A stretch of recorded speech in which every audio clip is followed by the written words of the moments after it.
system's rigged, man, it's time to break free. Eyes wide open, gotta see what I see. Standing on the front lines, fighting for the truth. Lift the veil of lies, it's time to be the proof. Take a stand, don't you back down. Raise your voice, let's shake the town. We're the voices that won't be ignored.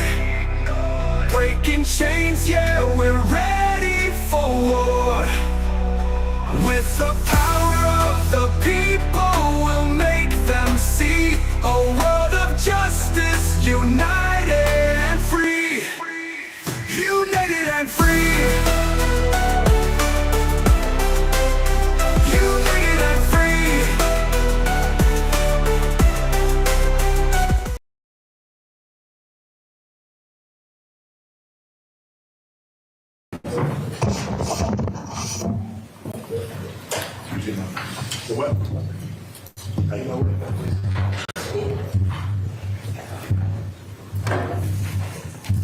All right, ladies and gentlemen, please be seated.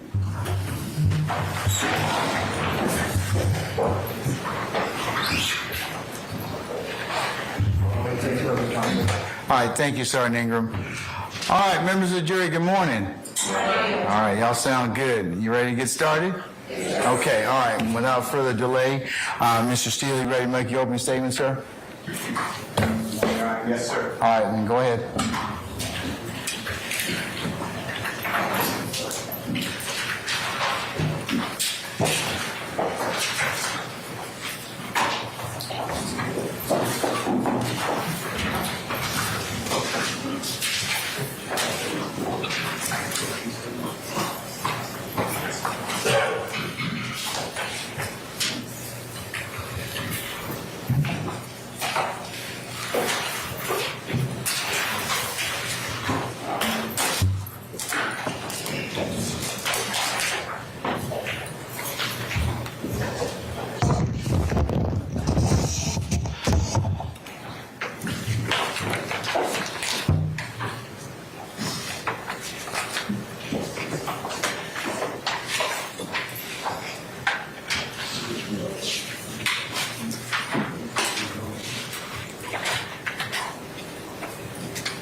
Happy holiday season to everyone.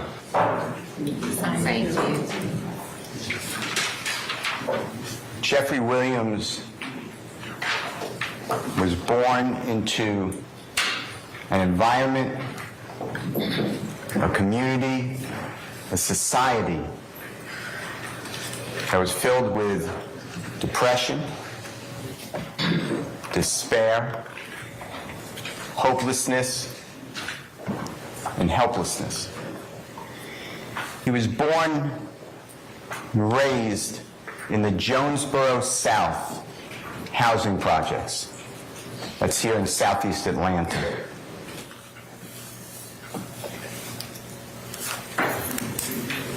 It's a very small 3-bedroom apartment. He lived with his 4 brothers in one of the small bedrooms. His 6 sisters lived in the other small bedroom, and his mother lived in her small bedroom. In the wintertime, it was freezing. In the summertime, it was scorching, because there was not that much money to go around to pay for utilities.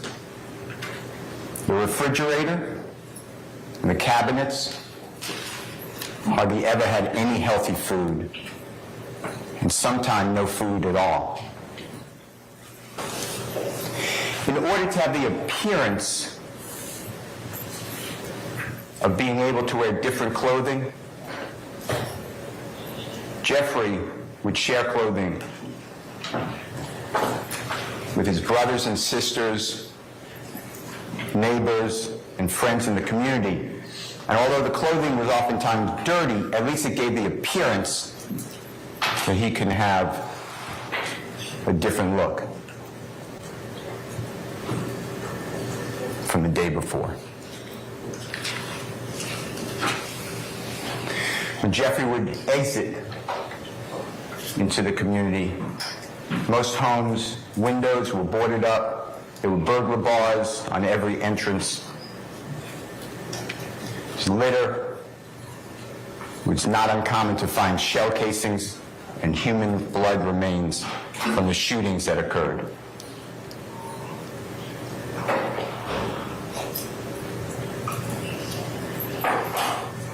There was glass on the ground from the broken window of the cars. The cars are gone.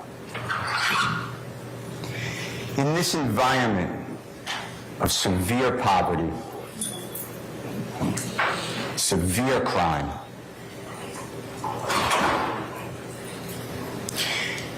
Jeffrey developed two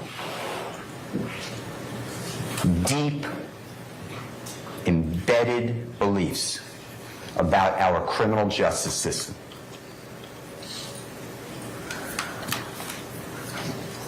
The first one is that it is not justice. Our criminal justice system was not just, at least for people that he saw. Jeffrey would see over and over again people in the neighborhood who were known to be the liars. These are the people that would lie to their kids, lie to their mothers, lie to their brothers and sisters, and then somehow those people would be used by prosecutors, allowed to come before judges. And they would have reduced charges, reduced prison sentences, reduced probationary sentences, no charges at all, on their oath that they come in the courtroom to tell the God's honest truth. Your Honor, Do you have an objection, ma'am? I have an objection. What's your basis? Your Honor, I'd rather approach and not speak it out loud in front of the jury. It will take 1 second. All right. Thank you. If I put your listening device on, please.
Whoever's got their mic, turn it really loud, turn it down. Okay?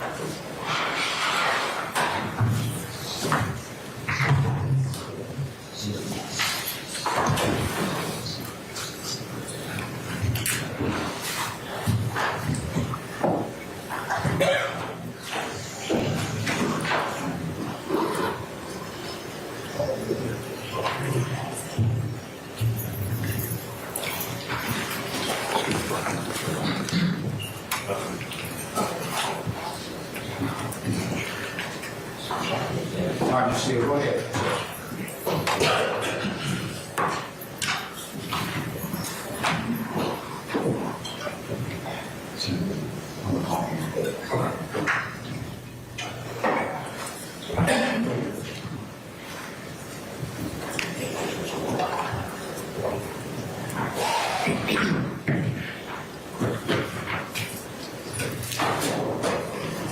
Jeffrey learned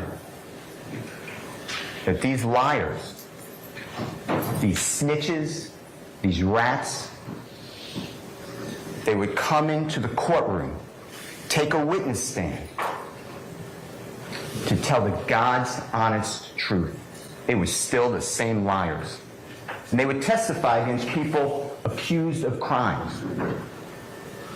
Jeffrey thinks that the entire justice system is corrupt. It should be blown up. And everybody who feeds into that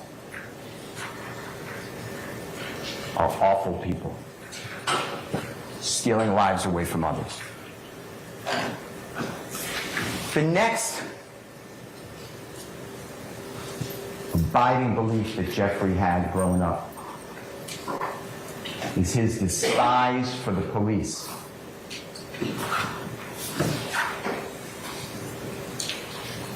He would see people walking on the streets.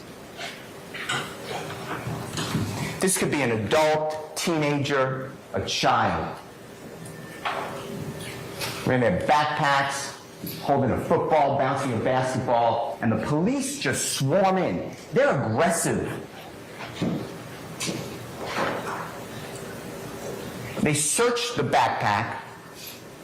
They throw the football over the house. They kick the basketball down the road. It got to the point when people saw the police coming, they just ran. It's different experiences in different parts of America. It's different experiences in different parts of Atlanta.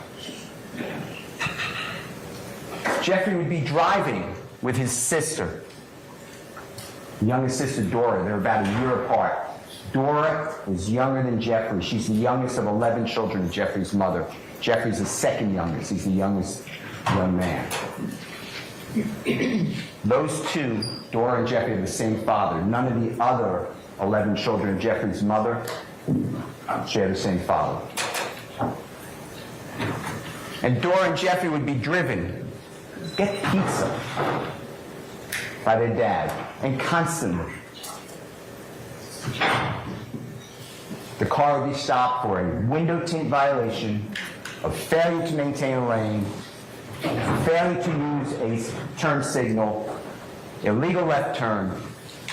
His father would be handcuffed and sat on the curb, Jeffrey and Dora on the other side of the curb, the police rummaging through the car, saying, if we find anything, these kids are going to defects custody. That's how he grew up. But what really solidified Jeffrey's distrust for the police happened 3 days before his 9-year-old birthday. Jeffrey's born on August 16th of 1991. We are now August 13th of 2000. Jeffrey's older brother, they called him Beanie. He was 20 years of age, 11 years older than Jeffrey. He's shot in the chest. He collapses outside, not far from Jeffrey's apartment. The neighborhood comes out.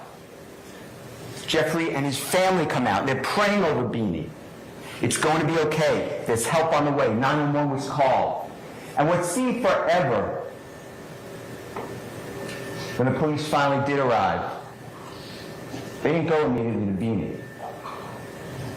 They had to push back the crowd. Jeffrey's mother was hysterical. She was screaming for her child to survive. The police handcuffed Jeffrey's mother, put her on the ground. And when they finally went to Beanie, put a sheet over his face,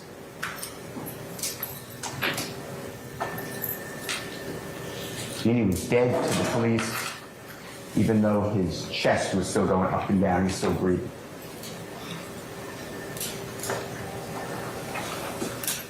The Jonesboro South housing projects were closed by the city of Atlanta in the year 2007. Jeffrey's now 16 years of age. His family was displaced. They were scattered. Most of them, not all of them, reunited and now living in the Cleveland Avenue area.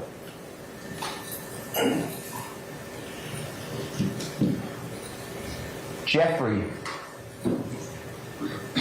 was not educated in his home about go to university, work as a flight attendant for Delta. Somebody would loan you money so you could start a business. Jeffrey believed that the only two ways he can break the generational hopelessness and despair for his family, himself, and he wanted to break it for as many people as he could who were in this struggle, was to be a professional athlete or an accomplished musical artist. Jeffrey chose the latter. And from that day forward, every week, every month, every year, to this day, Jeffrey practices to make himself a better musical artist. In Jeffrey's neighborhood, rap, it's a subset of hip-hop. Gangster rap is a subset of rap. That was the most popular music at that time. So Jeffrey sought to find out how can he accomplish his mission to be a successful rapper.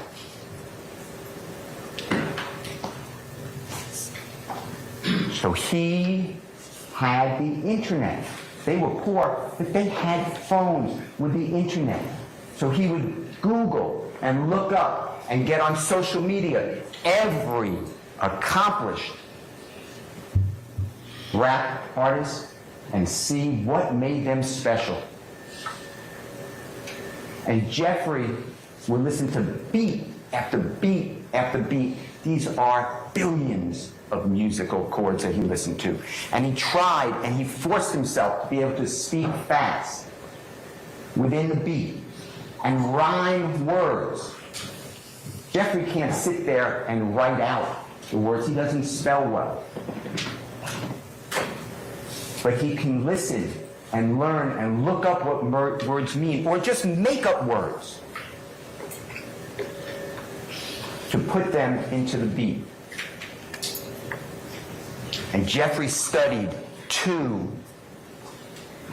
rap artists particularly. He idolized a gentleman named Dwayne Carter. His performing name is Little Wayne. Jeffrey also idolized Tupac. And Jeffrey looked at what is Little Wayne doing that's making him so successful, because Little Wayne is right before Jeffrey. He is born on September 27th of 1982. He's 9 years older than Jeffrey. And Little Wayne, by the time that Jeffrey came along, has exploded. He is a superstar. And Little Wayne changed the culture. It was more than just the sound of the music. Now, Jeffrey studied Little Wayne so much, he sounded like Little Wayne. You're going to hear witness after witness that Jeffrey sounded just like Little Wayne. But Jeffrey realized that Little Wayne had a following, a fan base, and people who dressed like Little Wayne. It used to be that rappers wore baggy pants, big uniforms from teams. Lil Wayne changed it. He wore proper fitting pants. Lil Wayne tattooed his face. He's the first one. Jeffrey has tattoos on his face. Jeffrey changed the clothing. He took what Lil Wayne did, and Jeffrey wore tight fitting pants. He's the first. He did that because when he would take his ill-fitting clothing from his sisters, they were tight jeans. Jeffrey wore tight necklaces.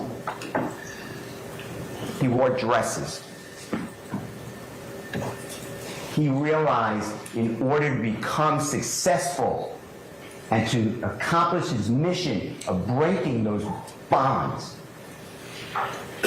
he had to capture people's experiences, make it interesting, both musically and creating a brand. He's advertising. Jeffrey was called Little Jeff. His father is Jeffrey Williams Sr. He was called Big Jeff. But Jeffrey is sounding like Lil Wayne. He's trying to emulate Lil Wayne on social media. To call himself Little Jeff and Lil Wayne, he thought that that doesn't sound too good. That's a bridge too far. So Jeffrey wanted to have a performing name. So he looked to Tupac. You will learn that in 1983, the incomparable talent Michael Jackson released a song that went around the globe, P.Y.T., Pretty Young Thing. About 13 years later, Tupac is featured on a song with Smooth. And that song is P.Y.T., Playa, P-L-A-Y-A, Young Thugs. And on that song, there's a repeat of words. And this really connected with Jeffrey. It's a black man that not too many understand. That's what Jeffrey felt about people with nice color skin.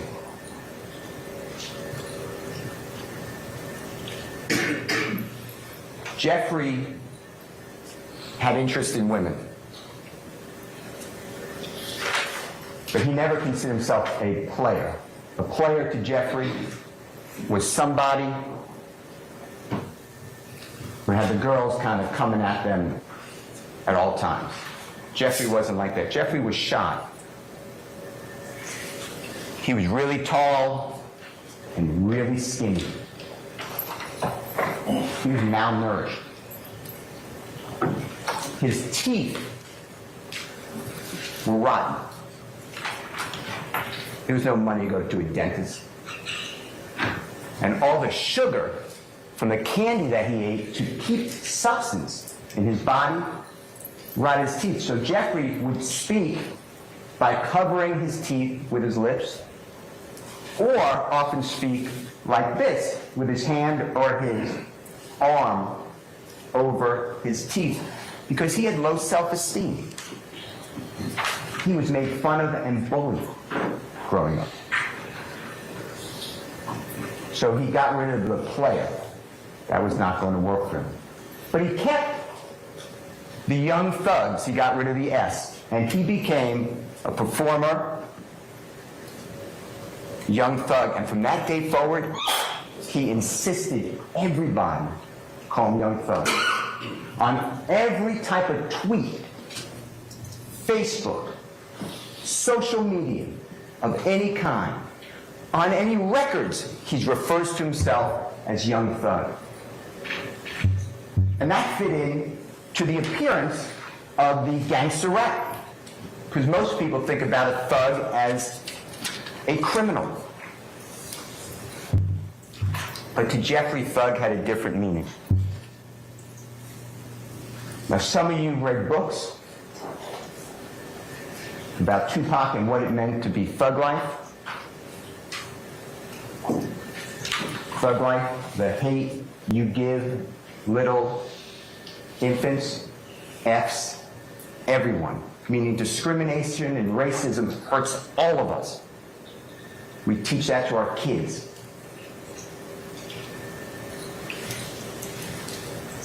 That was not what thug meant to Jeffrey. Thug meant and means to Jeffrey something very personal. It was his pact that if he could ever make it as a musical artist and help his family, himself, and as many others out of this endless cycle of hopelessness, he would be truly humble under God. That's what thug means.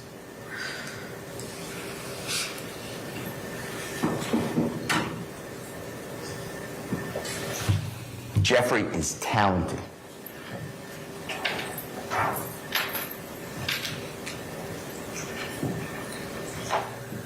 He worked so hard, he'd outwork everyone. He would stay up all night after night trying to rhyme words, put them to beats. When he had time and the opportunity to go into the studio, he wouldn't leave. He is a prolific creator of music. The neighborhood realized his talent. He was the best rapper in the neighborhood. So Jeffrey was invited to the underage clubs to perform. And he would be the introductory entertainer. He would be able to perform 5 or 10 minutes, $50, get paid $100 sometimes. He's about 17 years old, 2008, 2009. When Jeffrey would leave the establishment, he got robbed. And the money was gone. And that money may not be a lot of money to some of you in 2008 or 9, but to Jeffrey, it was food. It was meals for him and his family. The next time Jeffrey went for an event, he did not get armed robbed. There's a man in the community who's a man of influence in the community. He was allegedly the leader of Raise on Cleveland, the supposed gang, rock crew. He was supposedly the leader of the Bloods in that area, in Cleveland Avenue. His name is Quentin Porter. Goes by Boo or Big Boo. And when Jeffrey comes to make the performance, he's no longer there for 5 or 10 minutes. He is the lead performer. He's going to go last. As the time went on, the neighborhood got behind Jeffrey. The rock crew, the Bloods, the whole neighborhood. They would put up signs on the post, come out tomorrow night. Watch our own young thug perform at this establishment. The place is sold out now. This is no longer 25, 35 people. There are hundreds of people in the club. There are hundreds of people in the parking lot trying to get into the club. There are hundreds of people backing up in the streets, all to see Young Thug. The people who own these establishments are making money. They are attracting customers. Word gets out. Jeffrey's no longer just performing in the area that he grew up in the poverty-stricken area. He's now in Atlanta, South Georgia, Alabama, Florida, South Carolina, North Carolina, Tennessee. He is performing all of the time. By 2011, Jeffrey released his first album. It's entitled, I Came From Nothing. And yes, he speaks about killing 12 and people being shot and drugs and drive-by shootings.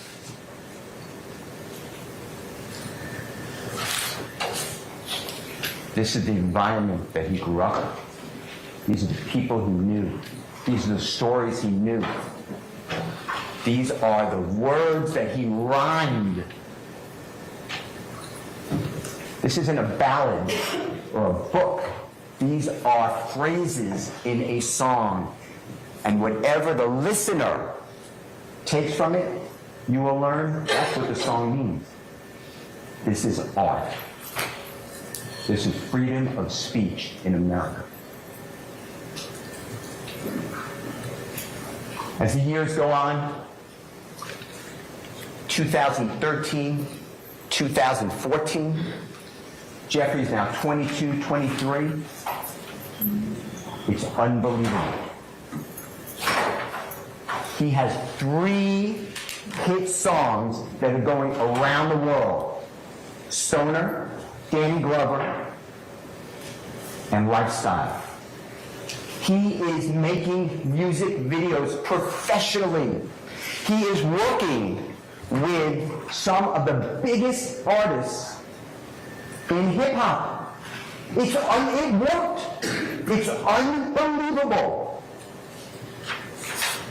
He is not running this criminal street gang in Cleveland Avenue area of Cleveland to gain property, money, or power. Jeffrey Williams did it on will and hard work and determination without anybody's help, except the people from that area that he will not turn his back on. By 2014, to today, you will learn. Jeffrey Williams has been nominated and won and recognized MTV, United Kingdom, American Soul Train Music Awards. He is a Grammy Award winner. XXL Awards, BET Awards, Billboard Music Awards.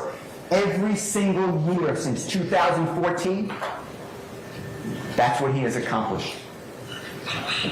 He is not sitting there telling people to kill people.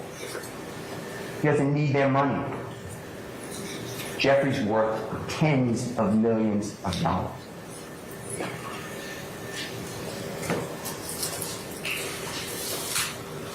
Jeffrey has been a sponsor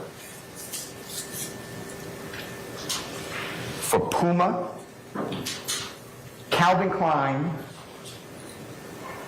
He has been featured on the cover of Rolling Stone magazine, GQ magazine, XXL magazine, Paper magazine, Complex magazine, Variety Interview magazine. He is at the top of his craft.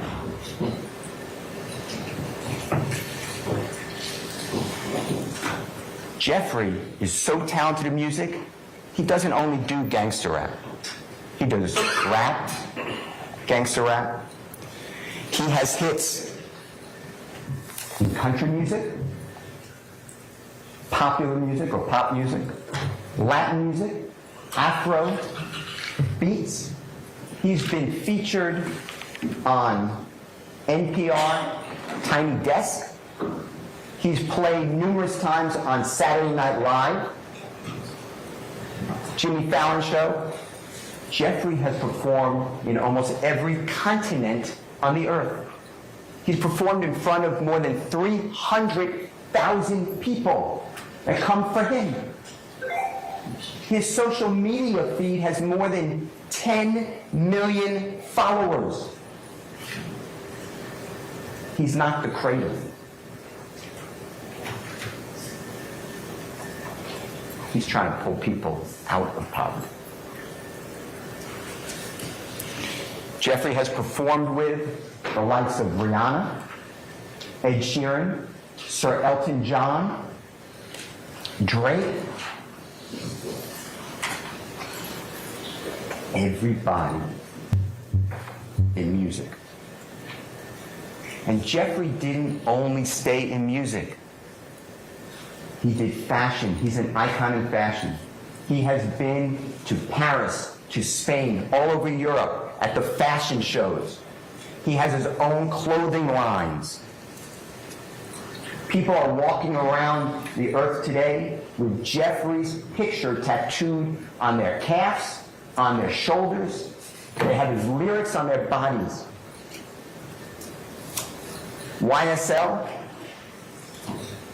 when Jeffrey was coming up and making it, Lil Wayne had and repped, talked about Cash Money Records. That's his label.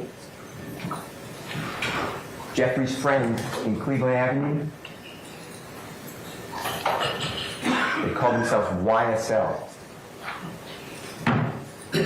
Because on the pants, the tight-fitting pants, the women's pants that they're wearing, it says YSL, Yves Saint Laurent. That's where that comes from.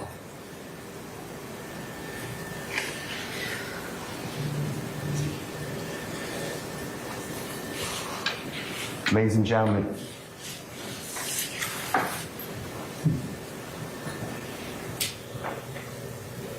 Jeffrey stands before you, charged with some of the most serious crimes in the state of Georgia. I'd like to go through with you each and every crime that he's charged with in the indictment. The indictment's thick. You're going to have it. At the end of the case, the Honorable Judge Granville will give it to you. You should read it. It's the charging document. It is critical in the case. There are many counts. Most of them Jeffrey's not charged with. But everybody, there were 28 people who the prosecution through the grand jury indicted together. They're all in count one. That's why this is a joint trial, because everyone's in count one. That was the decision of the prosecutors. You will learn that Jeffrey doesn't even know most of the people in this indictment. He doesn't know them. They all know him because everybody in that area knows Jeffrey Williams. He is known as the Michael Jordan of that area. And he didn't get out and stay away.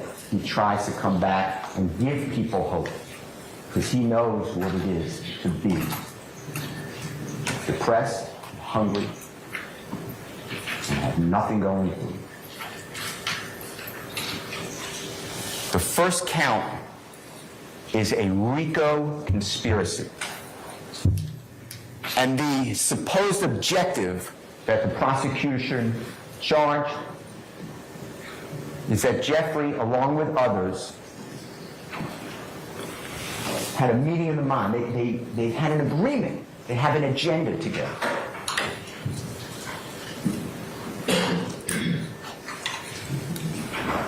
And that they wanted to preserve and protect and enhance the reputation, the power, the territory of YSL. That's the allegation. Jeffrey hasn't lived in the Cleveland Avenue area in a decade, more. He has homes from Los Angeles to Atlanta. But they charge him with, he wants the reputation, power, territory of the enterprise by obtaining money, weapons, or other property. Jeffrey needs no money from somebody on robbing someone of a car or doing a $30 drug deal or even $100 million drug. He's got his own source of legitimate income. So RICO conspiracy, they're then what's called overt acts. The judge will charge you on the law. But there are 191 overt acts. And those are separate instances that the prosecution said they're going to prove. Most of them don't include Jeffrey. But the ones that do, I'd like to go through with you. And I've broken it up into 3 categories. Because an overt act can be a crime. It doesn't have to be a crime, so I then wrote chats, social media, any type of statement, because the prosecution has been investigating Jeffrey for a decade. They have all of his personal chats. You think you're talking to somebody on Facebook in a personal chat? They have all of his thoughts. They put these in the indictment. The third category are lyrics. So I'd like to go through them with you. First is going to be supposed crimes, and these are the overt acts that you will see that involve Jeffrey. As you can see, Jeffrey has never been convicted of a crime. He stands before you, he's not a convicted felon. He can vote, he can carry a gun, he can be on a jury. But now, these acts are embedded in the indictment. So let's start with the first one.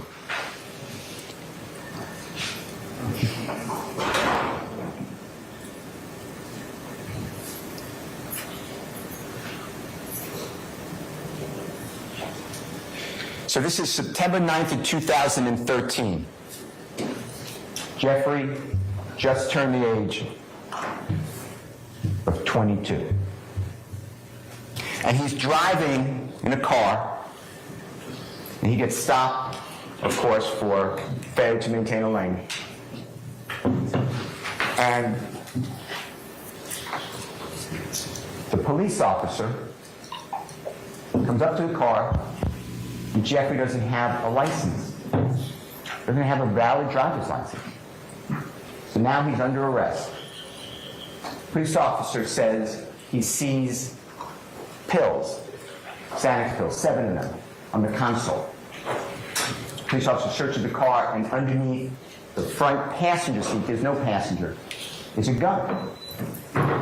That weapon comes back stolen from Andrew and Ann Phillips months before. There's no evidence that Jeffrey's involved in that burglary of the Phillips home. There's no evidence Jeffrey ever touched that gun. You're not going to hear any type of DNA, fingerprints. In fact, Jeffrey says, that's not my gun. The police officer wants to know, whose gun is it? Jeffrey's not talking to police. So Jeffrey gets arrested. That case got dismissed. But 10 years ago now, it's an overt act for you to consider. You will learn that this stop was video recorded and audio recorded.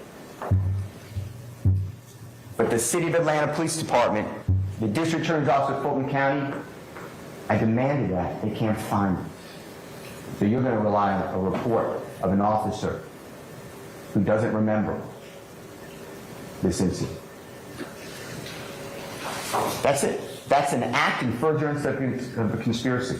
That's the entirety of it, that first overt act. The next one.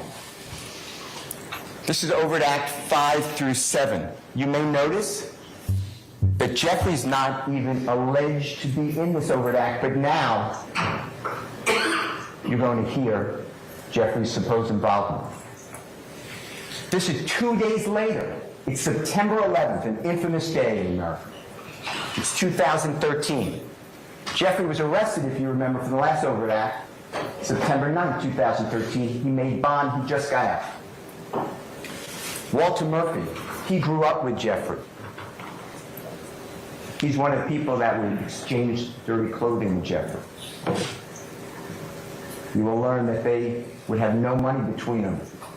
One of them would come across $1. They would split the food that they could buy with that $1 together. Walter Murphy is with a person named Adrian Bean and Fred Plethora. And there is an armed robbery of Mr. Dotson. Gunfire went out. Police are always in this area. So when the gunfire was heard, police respond immediately.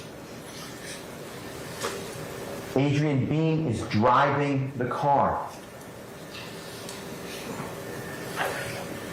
This is a car that he borrowed from a friend.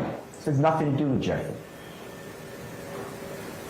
So he commits a crime in someone else's car.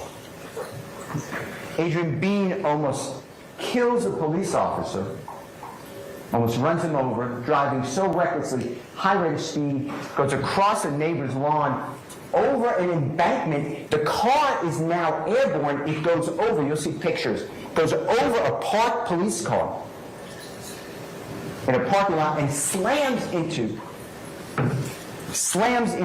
the side of a laundromat. The car crashes. Mr. Plethora is shot. Police are firing at the car. Mr. Murphy is shot. Mr. Bean runs away. He's captured. Mr. Bean, you will learn, is told, hey, we believe there was a fourth person in that car. If you make that young thug, we'll go lenient on him. Adrian Bean is in the Fulton County Jail talking with his wife. He said, I should have ran the way Thug ran. He got away. That's recorded anytime an inmate, a person is incarcerated, in a jail. Most of the time, if they're speaking with a pastor, a lawyer, their calls are being recorded. You will learn that Mr. Bean also stated on a recorded call, they gave us a story to tell. Mr. Bean is interviewed 4 days later, September 17, 2013, by Detective Quinn, City of Atlanta Police Department. Detective Quinn is a big case because police officers are discharging their weapon. People are getting shot. Detective Quinn interviews Adrian Bean. And Adrian Bean tells him, they talk about this recording.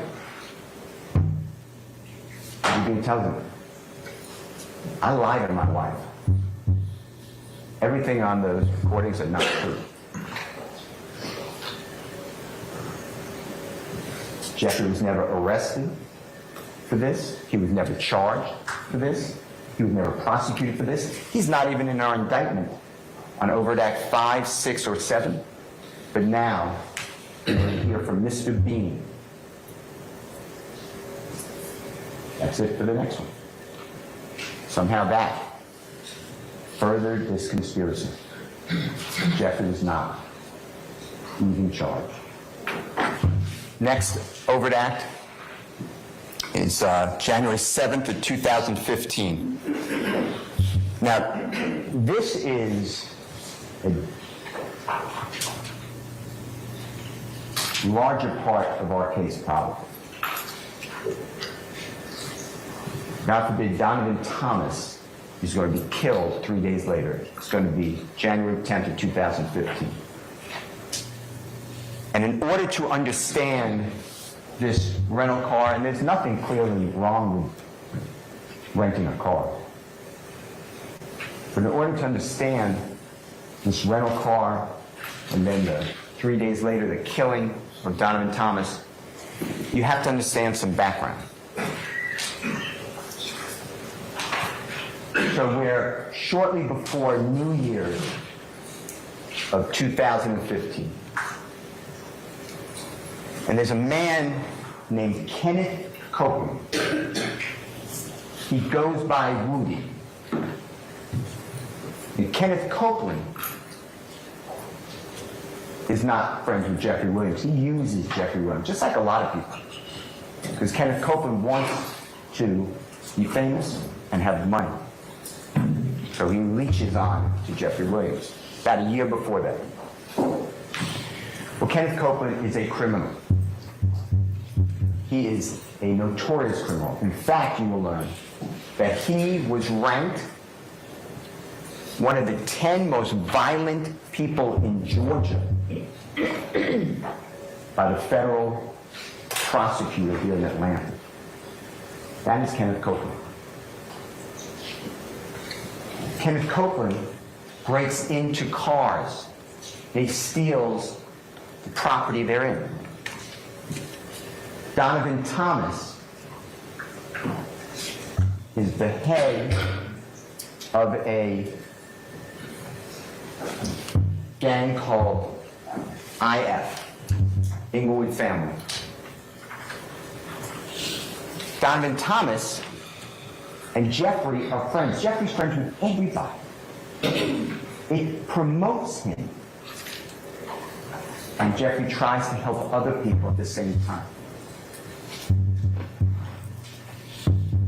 Kenneth Copeland breaks into Donovan Thomas's car. And he takes his expensive chain, Donovan Thomas's wallet, his driver's license, and Donovan Thomas's cellular telephone. Donovan Thomas calls his cellular telephone. Kenneth Copeland answers the call on Donovan Thomas's phone. Kenneth Copeland changes his voice, tries to disguise his voice, but Donovan Thomas knows it's Kenneth Copeland. Donovan Thomas has people on the street. And he tells Kenneth Copeland, "You have my stuff. I'm coming to get it back." And Kenneth Copeland says, "Yeah, I'm glad you called me. Because one of my partners had your stuff. I realized it was yours, so I got it for you for safekeeping. No problem." When Donovan Thomas meets with Kenneth Copeland, he doesn't come alone.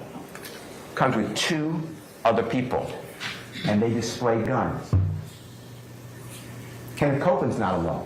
He's with his brother. They're really not related, but they call themselves brothers. His name is Demekian Garlington. Demekian Garlington and Kenneth Copeland are like this. They are inseparable. Demekian Garlington and Kenneth Copeland are together. When Donovan Thomas comes, he makes it known that Kenneth Copeland is on the menu. Meaning Kenneth Copeland is going to be first. He just stole Donovan Thomas's property. It is now January 6th. It's really January 5th. It's a Monday night going into Tuesday morning, January 6th of 2010. It's going to be the day before this first rental car. And Kenneth Copeland is with a lot of people. Jeffrey's there. Jeffrey was performing on stage at Club Crucial. Monday night was Club Crucial night. That's where they all went. And Kenneth Copeland goes in the back, in the kitchen area, and he's met there by a man named Kelvin Watts. He goes by Shell Kel, and who's a half-brother of Donovan Thomas, and other people who are affiliated with Donovan Thomas, and Kenneth Copeland gets beat. He has bumps on his head, his eye is injured, he's being kicked. No one does that to Kenneth Copeland. Kenneth Copeland's the person who puts the bumps on the head, injures the person, kicks him. Kenneth Copeland's mad. And you will learn that Kenneth Copeland then went on a mission. He went to every place that he knew that Donovan Thomas or one of his brothers or friends were, or family members, and he would shoot at them with his weapon.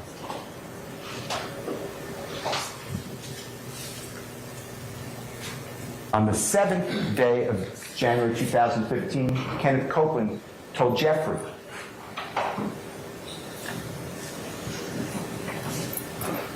I'm going to be with my child, just born. The mother of my child, her name is Miss Quarterman. And I don't want to be driving around in the typical car I drive around in, Dodge Charger. Can I use one of your rental cars? Jeffrey does this for everybody. People need to take someone to a doctor. People want to go out of the state. They don't have transportation. He rents cars all the time. Jeffrey says, yeah, there's a rental car here. It's a Corvette. Kenneth Copeland says, that's a two-seater. My child has a baby seat. That's too small. Jeffrey rents a car at the Atlanta airport on the evening of January 7, 2015, along with Kenneth Copeland. After they drop off the Corvette, the same location. This rental car's in Jeffrey's name. When they leave the rental car location, Kenneth Copeland wants to pick up his brother, D'Amica in Garlington. And after Jeffrey is dropped off, Jeffrey does not see that Infiniti vehicle until after the killing of Donovan Thomas. That Infiniti vehicle, that rental car, is in the possession, the control of Kenneth Copeland that whole time.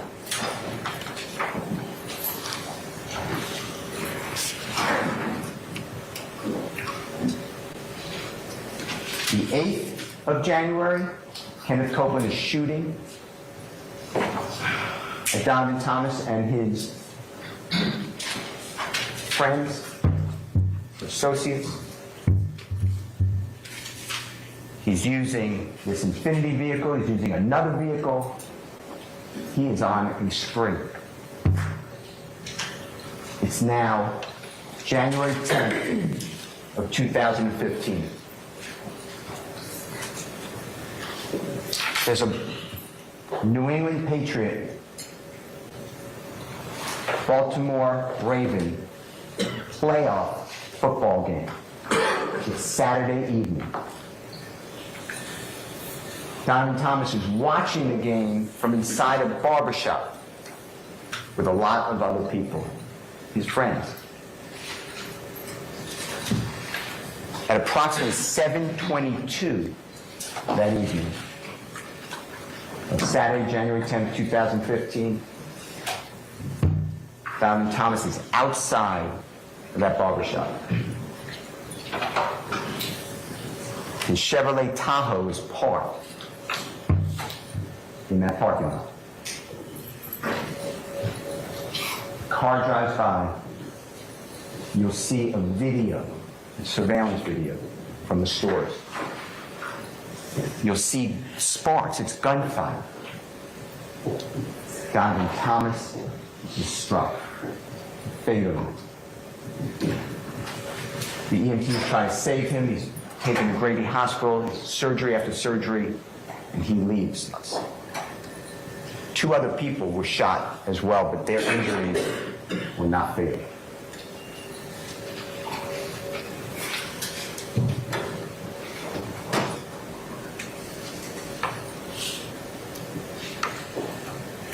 later that day, that evening,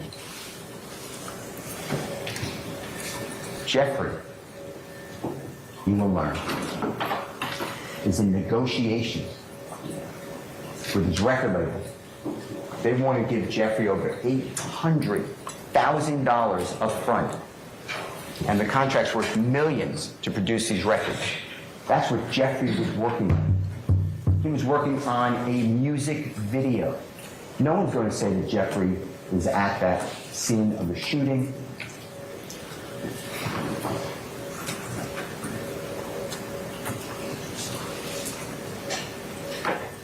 But later, Kenneth Copeland, when he's arrested, he tells the police lie after lie after lie after lie. Kenneth Copeland says Jeffrey Williams was involved in that shooting. Although Kenneth Copeland says, I don't know anything about it, I'm just telling you what I heard. Kenneth Copeland's one of those liars in the neighborhood that everyone knows, that becomes a witness, swears to tell God's honest truth. You will learn that after the shooting of Donovan Thomas, his associates did not take that well. Immediately, word on the street is that Kenneth Copeland, Woody, is responsible. Kenneth Copeland, it's now after 10 p.m., it's hours after shooting. He's then at Jeffrey's home, along with a lot of people. They're all scared they're going to be killed. They're all telling, I had nothing to do with it. Jeffrey, you will learn, is friends with Donovan Thomas. Jeffrey puts Donovan Thomas in his music videos. Donovan Thomas invited Jeffrey just recently to come into his neighborhood to shoot a music video with him in it. Jeffrey's not happy. He is sad.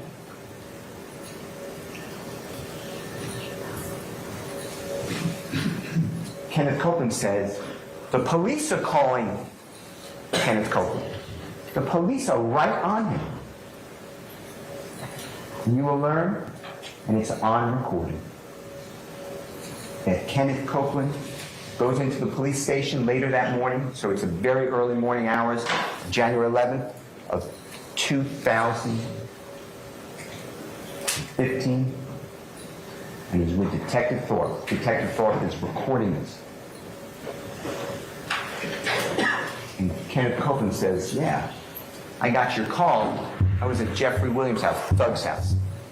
Everyone knows Jeff. And I told him that the police won't talk to you. But Jeffrey said, if you had nothing to do with this, you should go talk to the police. That's what Jeffrey said. Detective Thorpe asked Kenneth Copeland, this is hours after the killing. Do you have anything to do with a rental car, an Infinity rental car? Were you in an accident in an Infinity rental car? And Kenneth Copeland says, no. He's just a liar. Kenneth Copeland tells Detective Thorpe, earlier today, during the time of the killing, I was at the Green Store. The Green Store is like a grocery store. It's green in color. It's called the Green Store. It's not far from where Donovan Thomas was got killed. You will learn that there's video surveillance inside and outside of the Green Store. Supposedly, Detective Thorpe, who is a qualified law enforcement officer, he's been doing this forever. I'm being told that, no, we never got the video of the Green Store to support the supposed alibi of Kenneth Copeland. No one corroborates Kenneth Copeland and where he was. You will learn that Kenneth Copeland eventually says, It's now June of 2015. Gets rearrested. He doesn't want to be in jail. He speaks with the police. He's now with Detective Dennis, Detective Gaither, also City of Atlanta police officers. They're detectives with the gang unit homicide. Kenneth Copeland says, oh yeah, the night of the killing, Donovan Thomas, I wasn't involved. But I saw Jeffrey Williams. He's at the McDonald's on Cleveland Avenue. I saw him with all these other people. And then I followed him to his home. It's about 8 o'clock at night. There are videos at the McDonald's. They don't have any video. They never bother to get any video. They don't even try. But we have phone records. And phone records can show that they're not GPS. This is not like you're within 5 feet of this area. You can call E911 or something.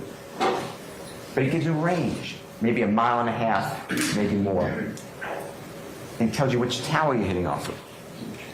Kenneth Copeland tells the police, I followed Jeffrey Williams' car to his house about 8 o'clock. That's not true. When you track Kenneth Copeland's phone records, he doesn't go near Jeffrey. He doesn't see Jeffrey that night. He doesn't follow Jeffrey home. He doesn't go to Jeffrey's home till after 10. This is all a lie.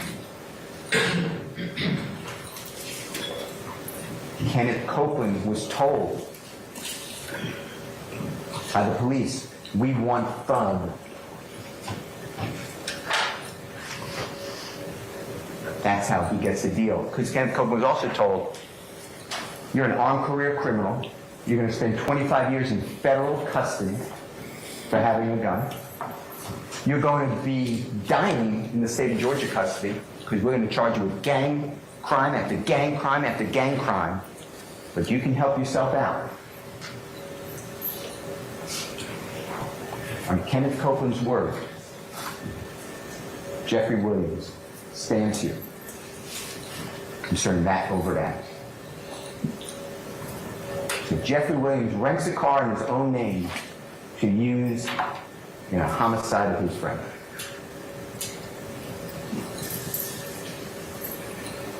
Kenneth Copeland, Antonio Sledge, they're all at Jeffrey's home, and they're all scared. They're saying, Donovan Thomas and friends are going to kill us. They think we're involved. Jeffrey gives money to Antonio Sledge so he and his family can get a hotel room and not suffer a potential drive-by shooting. Because Kenneth Copeland said they're all going to be killed. Kenneth Copeland made them all supposed targets by the IO gang. Kenneth Copeland, Shannon Jackson, Demonte Kendrick, others go down to Miami shortly after the shooting. Jeffrey was performing them. Jeffrey wanted them to be safe, not get hurt, until people calmed down. Jeffrey then sent them back to Atlanta. Jeffrey then went on tour, because you will learn by March, April of 2015, Jeffrey did his first nationwide tour. He did it with a performer known as Travis Scott. In the summer of 2015, Jeffrey then toured Europe, performing there, and going to fashion shows. Jeffrey Williams is not involved. On the next overt act, you will see these are the people. This is overt act number 17 and 18 and 19 and 20. And this is charging murder and then attempted murder for shooting the second person who was shot that night, and then the third person, Mr. Sanders, who was shot that night, and then participation in criminal street gang activity. You may notice that the overt act doesn't even include Jeffrey. No one charges Jeffrey with murder. But here we are. The next overt act is April 26, 2015. Jeffrey is touring. He is performing. He's in Louisiana. Lil Wayne, his idol, Jeffrey idolizes him, came out against Jeffrey, called him gay. Jeffrey did a promotional social media release where there's people with guns on either side of him, and Jeffrey's saying, come to this concert, we'll see what happens, come on to the concert. Jeffrey was told to do that video and release by his management team. Because when Lil Wayne said don't listen to his music, that impacts him. Lil Wayne is bigger than Jeffrey Williams at that time. So this creates interest in fans. You will learn that this is part of being involved in hip-hop or rap. There's all these battles going across social media. It generates interest, much like the NFL have rivalries with the Saints and the Falcons, and how much they hate each other. It is generating advertising. It's branding. Jeffrey is in Louisiana. Here in Atlanta, Lil Wayne has a tour bus, and he performs concert, and his tour bus was fired upon and struck. There's zero evidence Jeffrey's involved. Zero.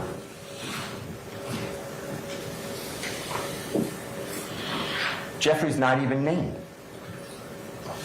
And now you're going to hear about it. Because Jeffrey's the king slime. He just controls everybody, even without any evidence to support it. Because that's the theory of the prosecution and the police who have targeted Jeffrey Williams. The next overt act is July 7th of 2015. Jeffrey is at Perimeter Mall, that's located in DeKalb County.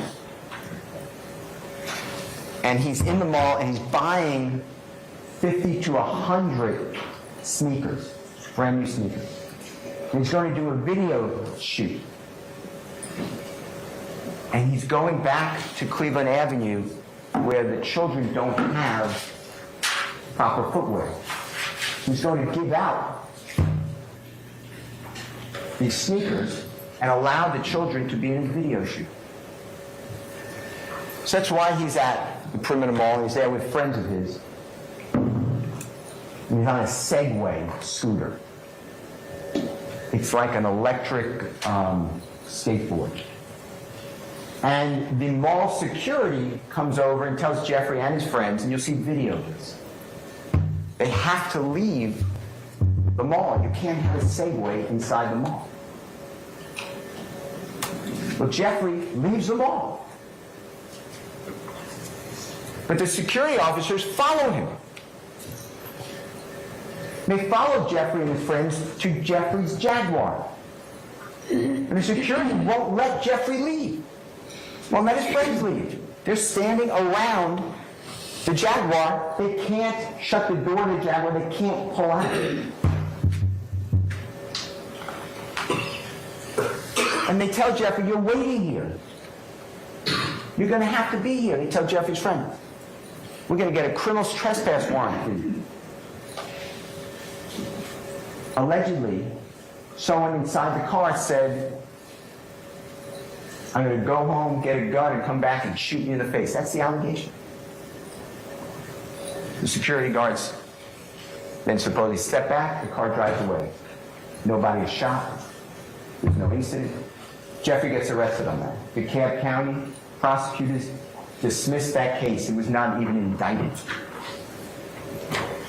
Now you have it here before you. The next overt act dealing with crime is September 24th of 2017. Jeffrey's with Sergio Kitchens. Sergio Kitchens is an unbelievably well-known musical performer. His performing name is Gunna. And he and Jeffrey both are under YSL. That's Jeffrey's record label. They signed Sergio Kitchens for Gunna. There's a third person in that car. His name is Cedric Jones.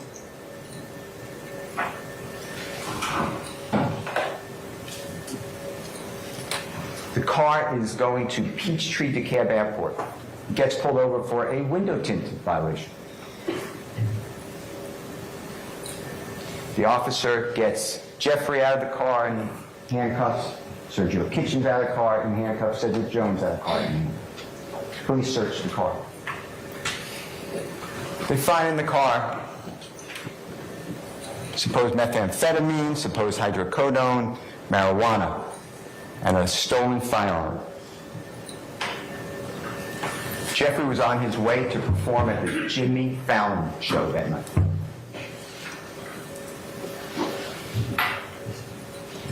Cedric Jones said, I packed that stuff. Somehow that is now influencing and perpetuating and moving this supposed YSL conspiracy. That's the overt act. The next one. May 18, 2018. Jeffrey is driving a Porsche. Sergio Kitchens is in the front passenger seat. Supposedly Jeffrey is speeding. Supposedly there's another car that's in tandem speeding. Both cars get pulled over by police. There's videos of it. Jeffrey and Mr. Kitchens are asked to get out of the car. They're asked if there are any guns in the car. They say yes. There are guns in the car. Police get them out of the car. Any drugs in the car? No. Police have Jeffrey and Mr. Kitchens on the side of the road. Go through Jeffrey's car. They run the guns. The guns are lawful. The police put the guns in the trunk of the car. Tell Jeffrey and Mr. Kitchens, you're free to go. Give Jeffrey a speeding ticket.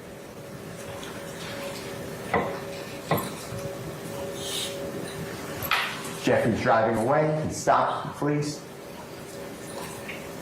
Inquires about what's going to happen with the other gentleman in the other car. Police say, no. You're going to jail. They have in the car weapons, 30-round magazines. It's not in Jeffrey's car. There's going to be zero evidence that Jeffrey put those guns in the car, knew those guns were in the car, had anything to do with them. That's your overt act.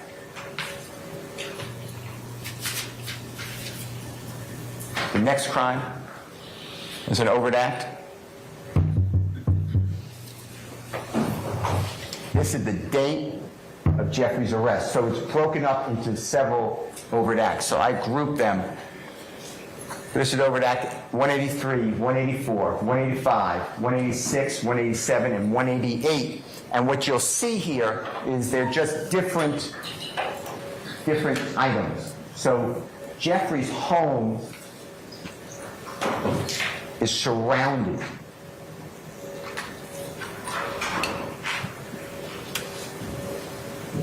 on March 9th of 2020 by law enforcement. Law enforcement has tremendous military power.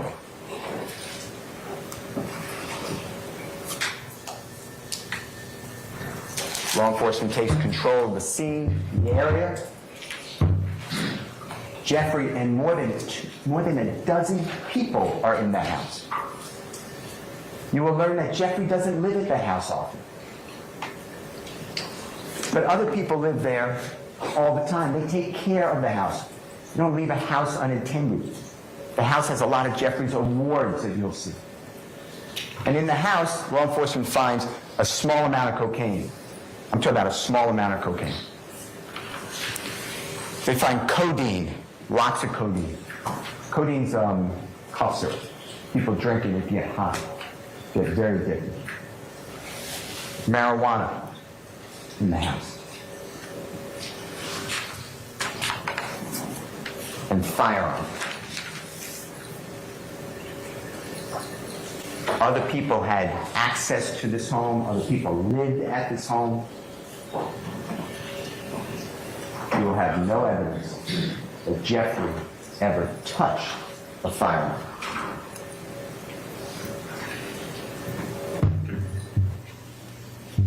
Those are the overt acts involving Jeffrey. And somehow that furthered this conspiracy to create territory and property and money and respect and reputation.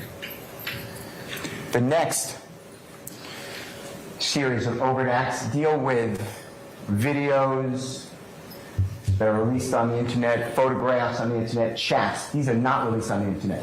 The chats are personal. So this is when you really know what Jeffrey's talking with people, and then conversation. So the first one is November 3rd, 2014. That is Jeffrey in the red sweatshirt. That is Mr. Copeland. That's Kenneth Copeland, Woody, in the white sweatshirt. And they're wearing different colors. And the RG is Rich Gang. That is a musical gang, a musical artist. Rich Homie Quan, man named Brian Williams, Birdman, Jeffrey Williams. They had lifestyle that went across the world. Success. And Jeffrey is holding up his fingers.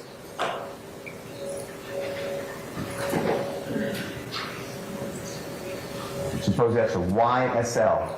That's what he's doing. He's wearing red clothing. That's the overt act. Jeffrey didn't release that. That's not his Instagram releasing it. But that's the overt act. The next one is January 3rd of 2015.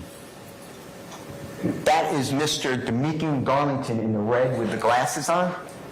That is Jeffrey, closest to us. There's money on that table. There's a double cup, styrofoam cup.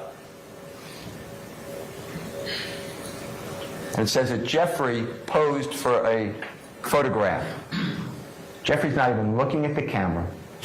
Jeffrey didn't release that on social media. He didn't post it. That is Mr. Garlington.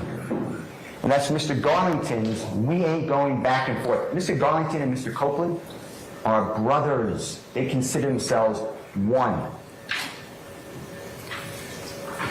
What happens January 3rd, 2015? It's an important thing. Shortly before New Year's, you will remember that Kenneth Copeland stole Jonathan Thomas's chain, expensive chain, his driver's license, his wallet, and his cell phone. That's Mr. Garlington saying, "We ain't going back and forth." That's the overt act. Dealing with Jeffrey Williams. Jeffrey didn't even post it. Next one is January 26, 2015. Again, this is Mr. Garlington. Now, what I'm showing you, by the way, are the overt acts from the indictment. You'll have the indictment. These are language of the indictment. And this goes to a video you will see. And it's Jeffrey. By this time, his teeth, his rotten teeth are covered with gold. He's trying to fix himself, make himself a better image. It is 16 days after Donovan Thomas is killed. And it says,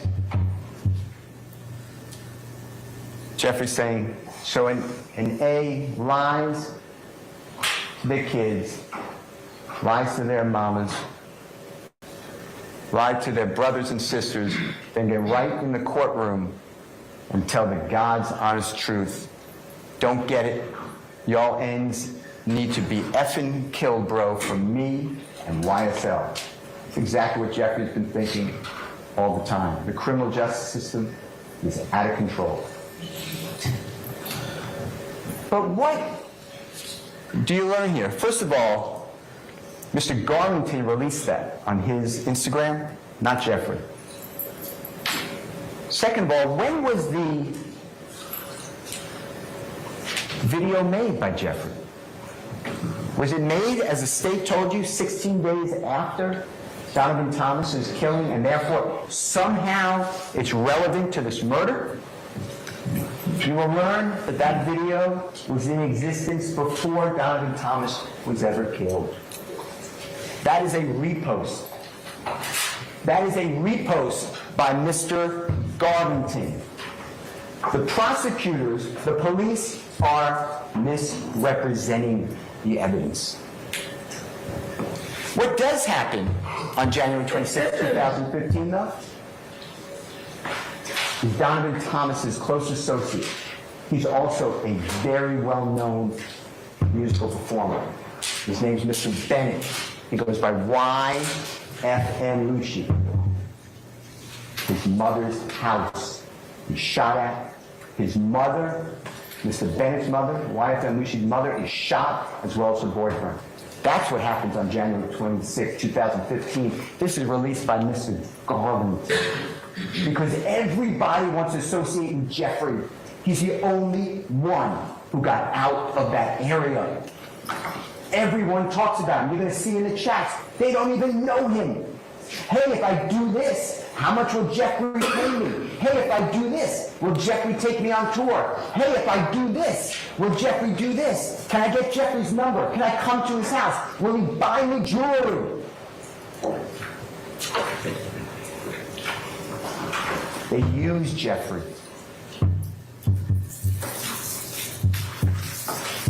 This has nothing to do with Donovan Thomas.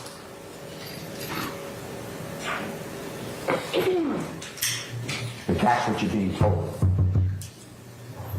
The next one is February 9th, 2015.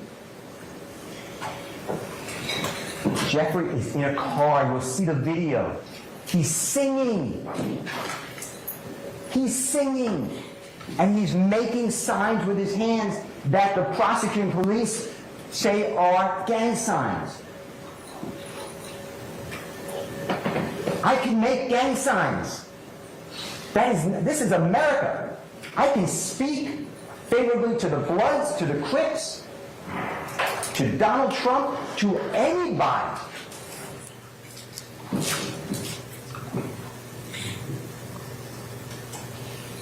That's the overt act, and Jeffrey didn't even release it. This is on Mr. Garlington's. Who Mr. Garlington wrote, "You did 30. YSL coming soon." Instead of the C for the Crips, you remove the C if you're in favor of the Bloods, and you use another letter, sometimes a B, this one you use an S. You will learn that in the YSL gang, it's now called a hybrid gang, because there's not only Bloods, there's Crips, there's anybody who wants to come, no rules.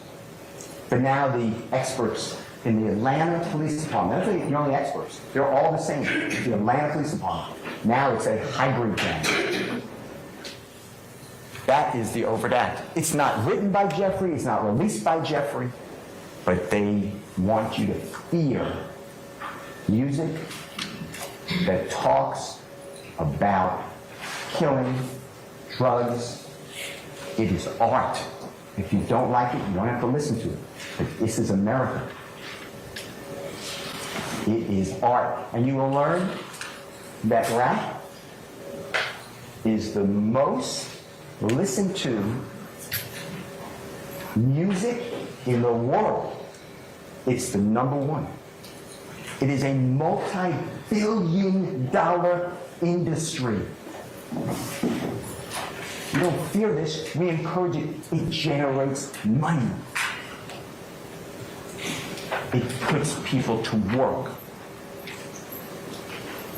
It's not meant for brainwashing. It's whatever the consumer chooses. It's art. It's like reading a book, looking at a painting, watching a movie, reading poetry. It's what you believe it to be. That's what we do, as opposed to Russia. They stop all communications. They censor.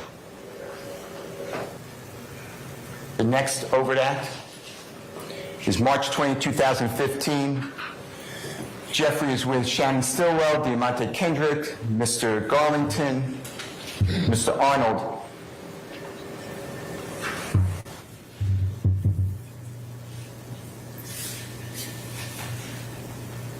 And they are using their hands to make signs. That's the overt act that furthers, that drives this conspiracy. That's it. Jeffrey didn't even release that photograph. Who releases it? Mr. Garland. Next. It's almost New Year's 2017. Antonio Sumlin also comes from the impossible life that Jeffrey was born into.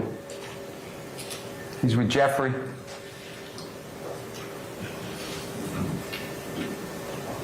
And there's a social media captioned "Original Slime SHI."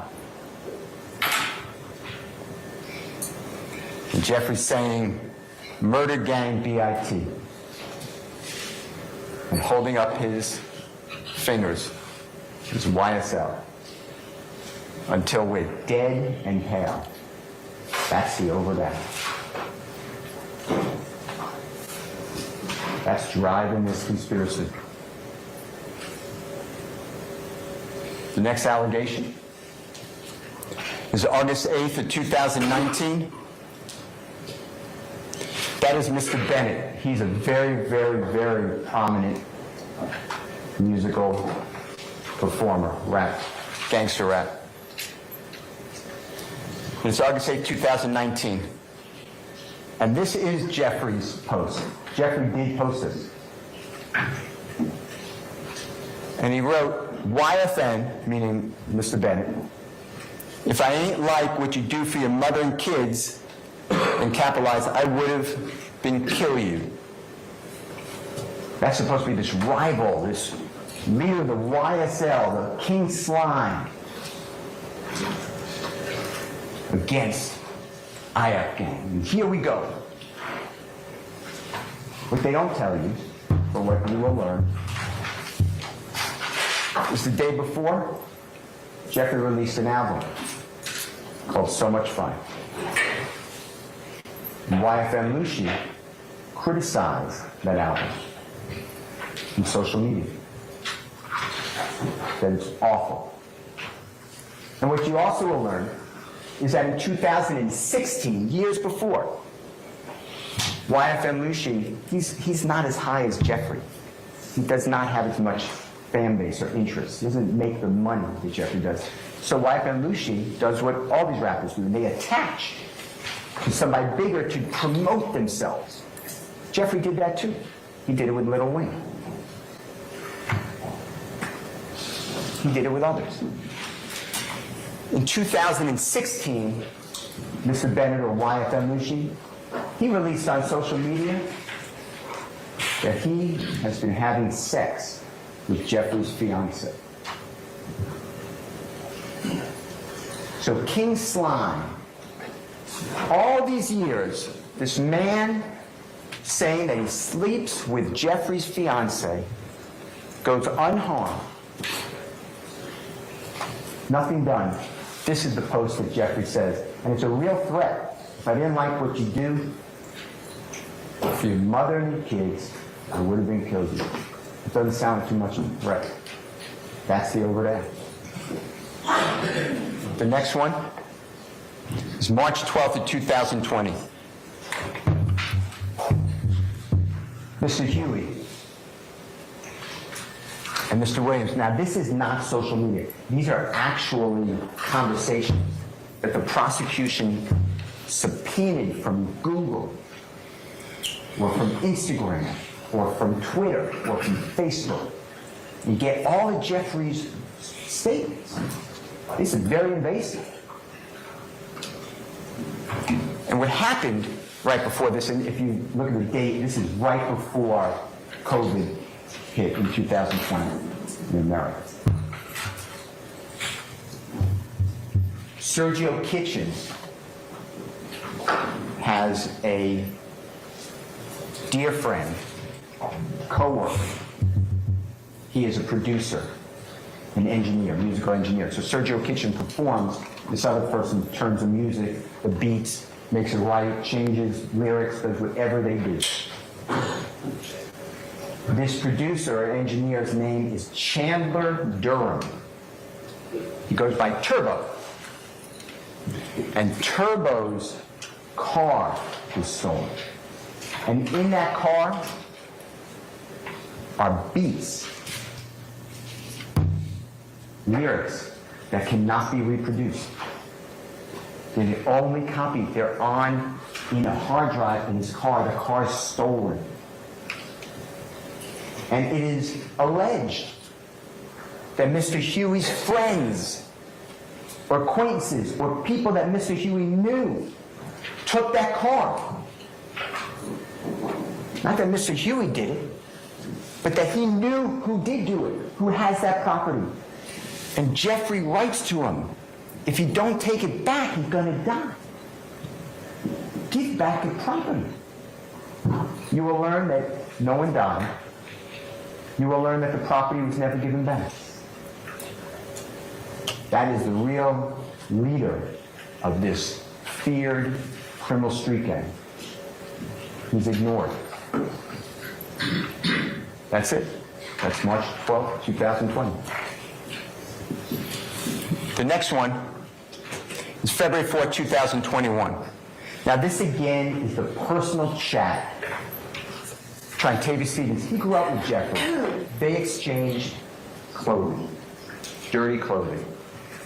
They went hungry together.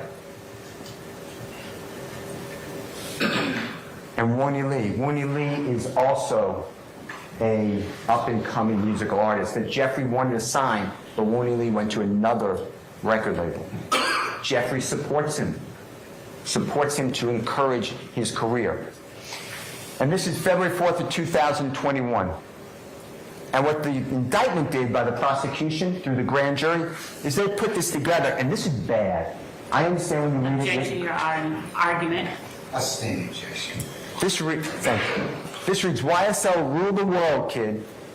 24M on an N head. Y'all just start bringing me the money. Man, y'all and stop playing with me. So when you read that, it sounds like there's a contract on someone's head. Kill him, start bringing me the money.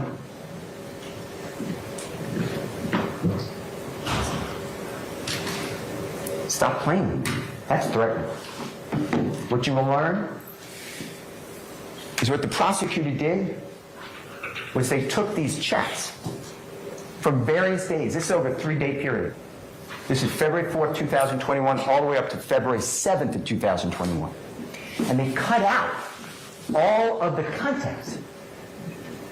And what you will learn is that on February 4th of 2021, Jeffrey wrote, YSL rule the world, kid. 24M on an N's head. What happened on February 4th, 2021 that was released on social media and went around the world is one of Jeffrey's artists that he signed, who developed, he encouraged, and who made it. This person had a supposed, maybe it's real, supposed $24 million pink diamond. and had it surgically implanted into his forehead. There is a photograph next to YSL Rule the World Kid, 24M on an N's head. There's a photograph. If you click on it, it is the rapper with the surgically implanted pink diamond in his forehead. The police bury this. The prosecution buries this. I will show it to you. Now, the evidence will show, they may say, oh, it's on. We made a mistake. There's no mistakes here. This is a big deal. This is a bill of indictment in Fulton County, Georgia in 2023. Your Honor, argument. A standing objection. That is misrepresenting. You will learn. You will see it. It has nothing to do with put a contract on someone's life. That's the evidence that's coming at you. You'll start, bring me the money. Y'all, and stop playing with me. When you read, this is a long chat. These people are struggling. Trontavia Stevens is struggling. He's sharing a home with other people. They're trying to pay rent. They're working jobs. These are hard jobs to work. They're trying to save money, trying to eat, trying to take care of their kids. And Trontavia Stevens is in the chat saying, I paid the rent last month. Jeffrey doesn't live with these people. He's just included in the chat. He's hardly on these chats. And Trontavia Stevens is complaining. And he's saying, give me the money for the rent. We gotta pay the rent. I paid it last month. Everyone's supposed to put the money on the stove, in the kitchen. No, I'm doing what you said you do. We live together. And Jeffrey said, y'all start just bringing me the money. I'll pay the rent.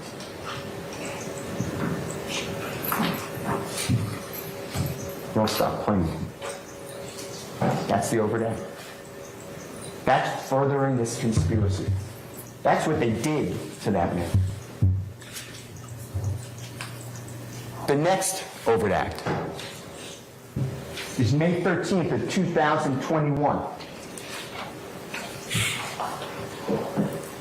This is the chat. It's again, these are the personal conversations not supposed to be seen. These are not released on social media.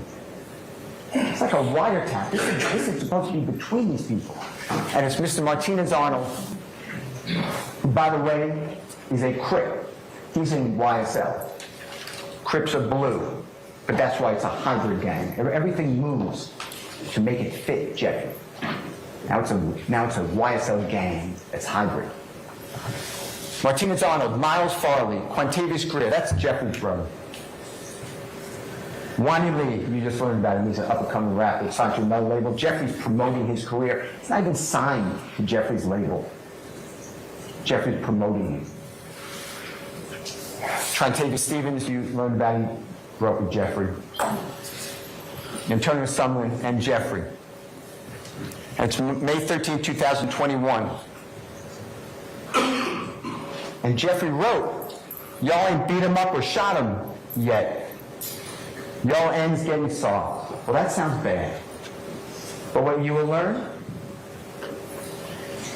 is the conversation was about Trontavia Stevens complaining to another person who's in that chat. That other person tried to sleep with Trontavia Stevens' girlfriend. And the other person told Trontavia Stevens' girlfriend, Trontavia Stevens is cheating on you with another girl. And Trontavia Stevens and this other man are leveling each other over this chat. And they're going back and forth, and this goes on a long time.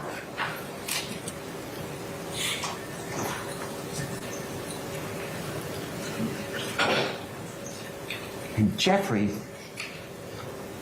they're acting like kids. And Jeffrey wrote, y'all ain't beat him up or shot him yet. Y'all getting soft.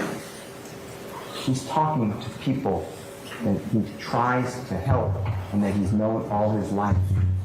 That is the overt act. He's totally taken to mislead you I will present the evidence. And there's no apology accepted when they say, oh, yeah, we were out of context, we made a mistake. There's no mistake here. They built a theory. They have an agenda. This is wrong. Objection, argument. Next one. September 1, 2021.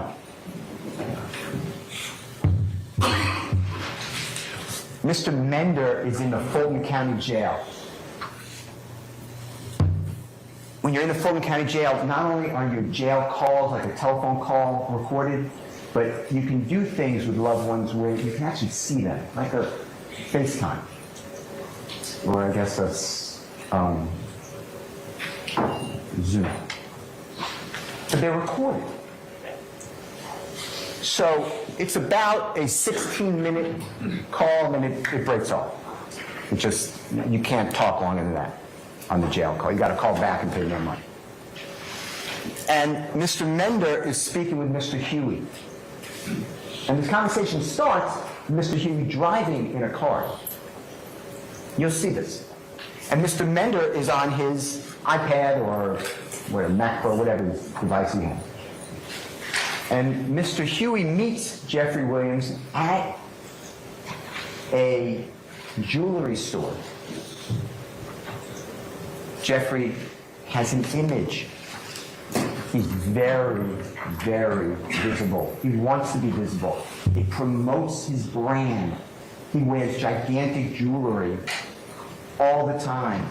His face tattoos, his tattoos on his body of the bloods, of 5 stars, of his kids' names. He has 6 children. Of his brothers and sisters' names. Of the struggles he's been through. Jonesboro South. And Mr. Huey goes into the jewelry store.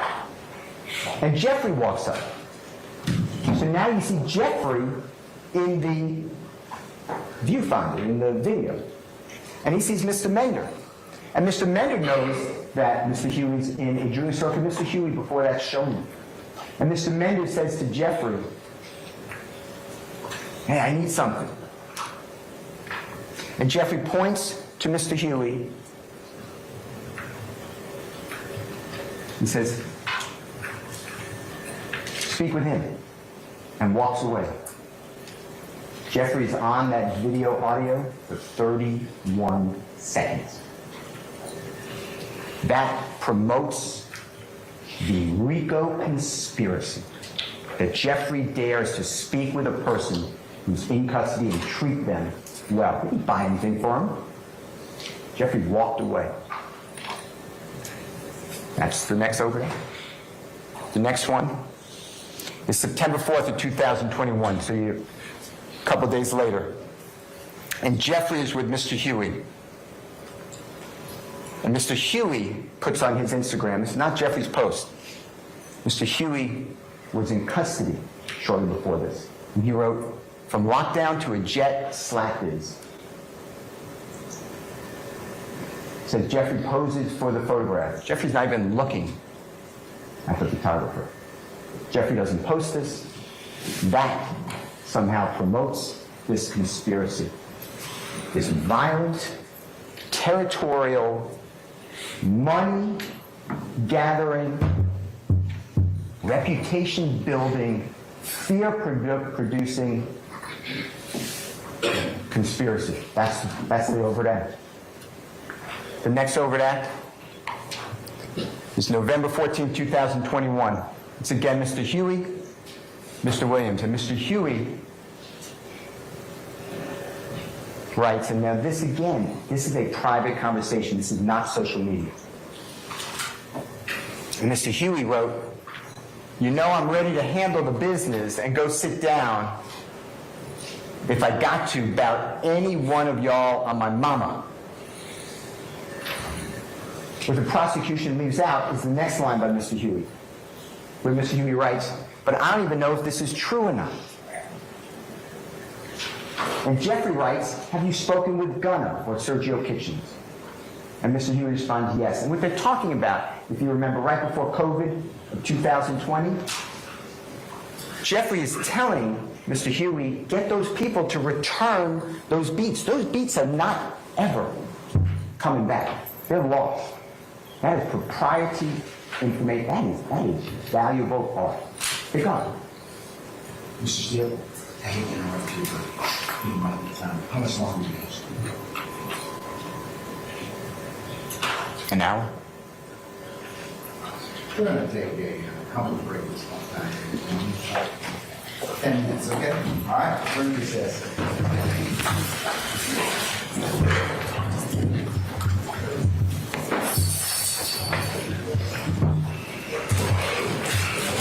All right, go,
that law enforcement, the district attorney's office, got as subpoenaing the private conversation. Mr. Williams, this is Mr. Williams and Mr. Huey. And Mr. Huey wrote what I read before the Honorable Judge Randall wrote. You know, I'm ready to handle the business, go sit down if I got to about any one of y'all, my mama. And the next line that's omitted is Mr. Huey saying, but I don't know if it's true or not. And then Jeffrey Williams responding, have you spoken with Gunner, who's Mr. Kitchens, a well-known performer? And Mr. Huey saying yes. And this relates back to March of 2020, right before COVID. And Jeffrey Williams is telling Mr. Huey, you know the people who took the property of Mr. Durham, known as Turbo, who works closely with, is one-on-one with Sergio Kitchens.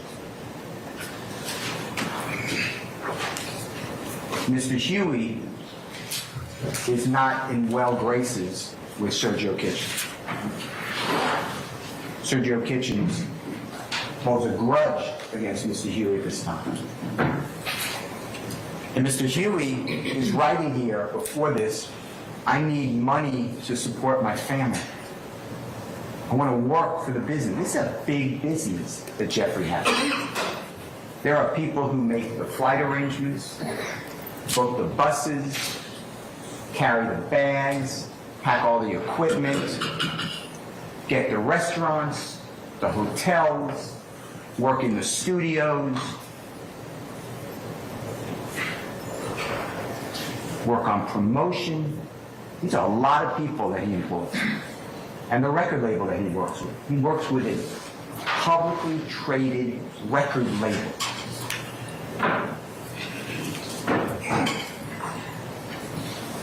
And Jeffrey says, Mr. Huey's asking, can I have a job? And Jeffrey says, Mr. Huey's like, I'll sit down. For any one of y'all, on my mama, I don't know if this is true or not. I mean, he's saying, I don't have the information that Mr. Kitchen wants. And Jeffrey's response is what I told you. If you speak with Gunnar or Sergio Kitchens, yes. That's the conversation. That's the overnight. And this is already November 2021. That's their overnight. The next one. This is something that Jeffrey posted on his Instagram. This is New Year's. It's December 31, day before New Year's, 2021. And Jeffrey made this very popular. He didn't create it, but his fans love this. And it's wipe your fingers across the nose. Wiping N's nose.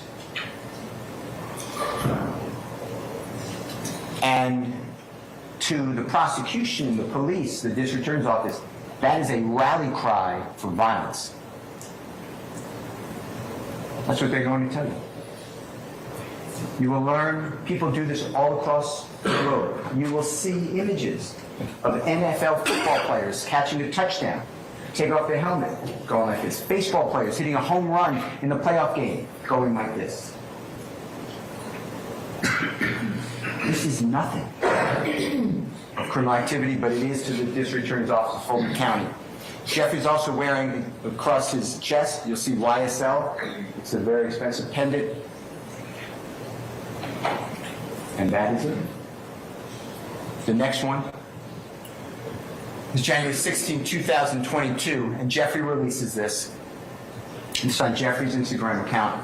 And the prosecution is targeting, that's Jeffrey taking a selfie in the mirror, and he has his hand up, and the indictment that the prosecution had the grand jury return says he's holding up a blood sign, and that furthers this conspiracy.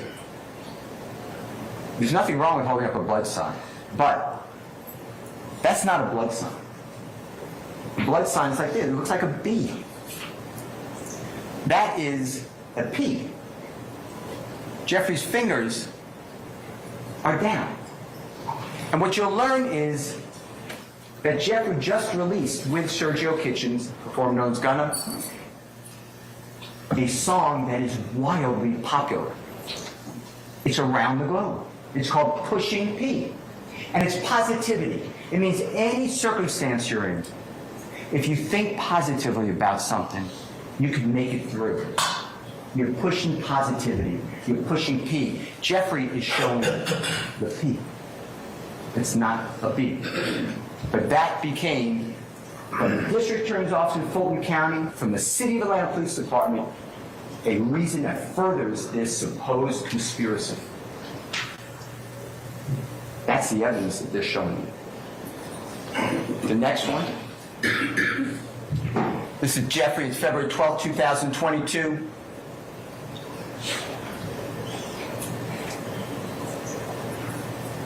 And Jeffrey's wearing YSL chain or pendant. Here's a bracelet. It'll blow up. It says slime. Like that's some bad word. Jeffrey did not invent slime. Slime comes from Jeffrey's idol, Lil Wayne. Lil Wayne made slime popular. Jeffrey uses it. Jeffrey's really popular. So people talk about slime. Anything Jeffrey does, people copy. I'm not saying you copy him. But there are people, there are fans. And everyone from his neighborhood copies him. He's a hero to those people. Because he's breaking those chains.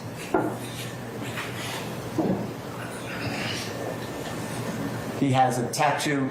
We'll blow it up for you during the trial, but it's on his right chest area, and it's a B, and it's colored red. Jeffrey doesn't run away from the fact that he knows people who are in gangs from all sorts of people. He promotes himself through these people. He talks with these people. Just like Jeffrey, you'll find out, talks to heads of industries. He talks with everybody. He doesn't believe he's above anybody. It doesn't mean the fact that he talks with, or I talk with, or you talk with, or the prosecutor talks with, a person who's in and represents the Bloods, or the Crips,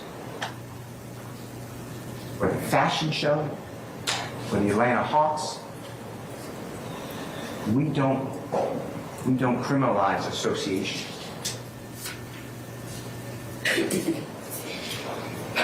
That is the next overlay.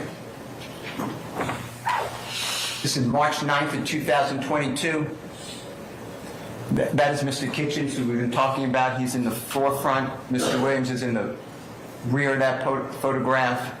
This is Mr. Kitchens' Instagram. Mr. Kitchens released Slap Business, YSL for life.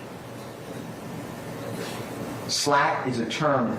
It's like brother. It means anything. You will see images on the internet. Children singing songs, sliding, sliding, sliding, sliding, sliding, sliding, sliding. People say, "What's up, Slack? What's up, slime?" That's what's being criminalized. That's the overhead. The next one becomes lyrics. Now, I separated these to just group them together, but these are songs. Some of them Jeffrey performed, some of them he didn't perform these lyrics. Some of them, the lyrics got changed because he doesn't write them down.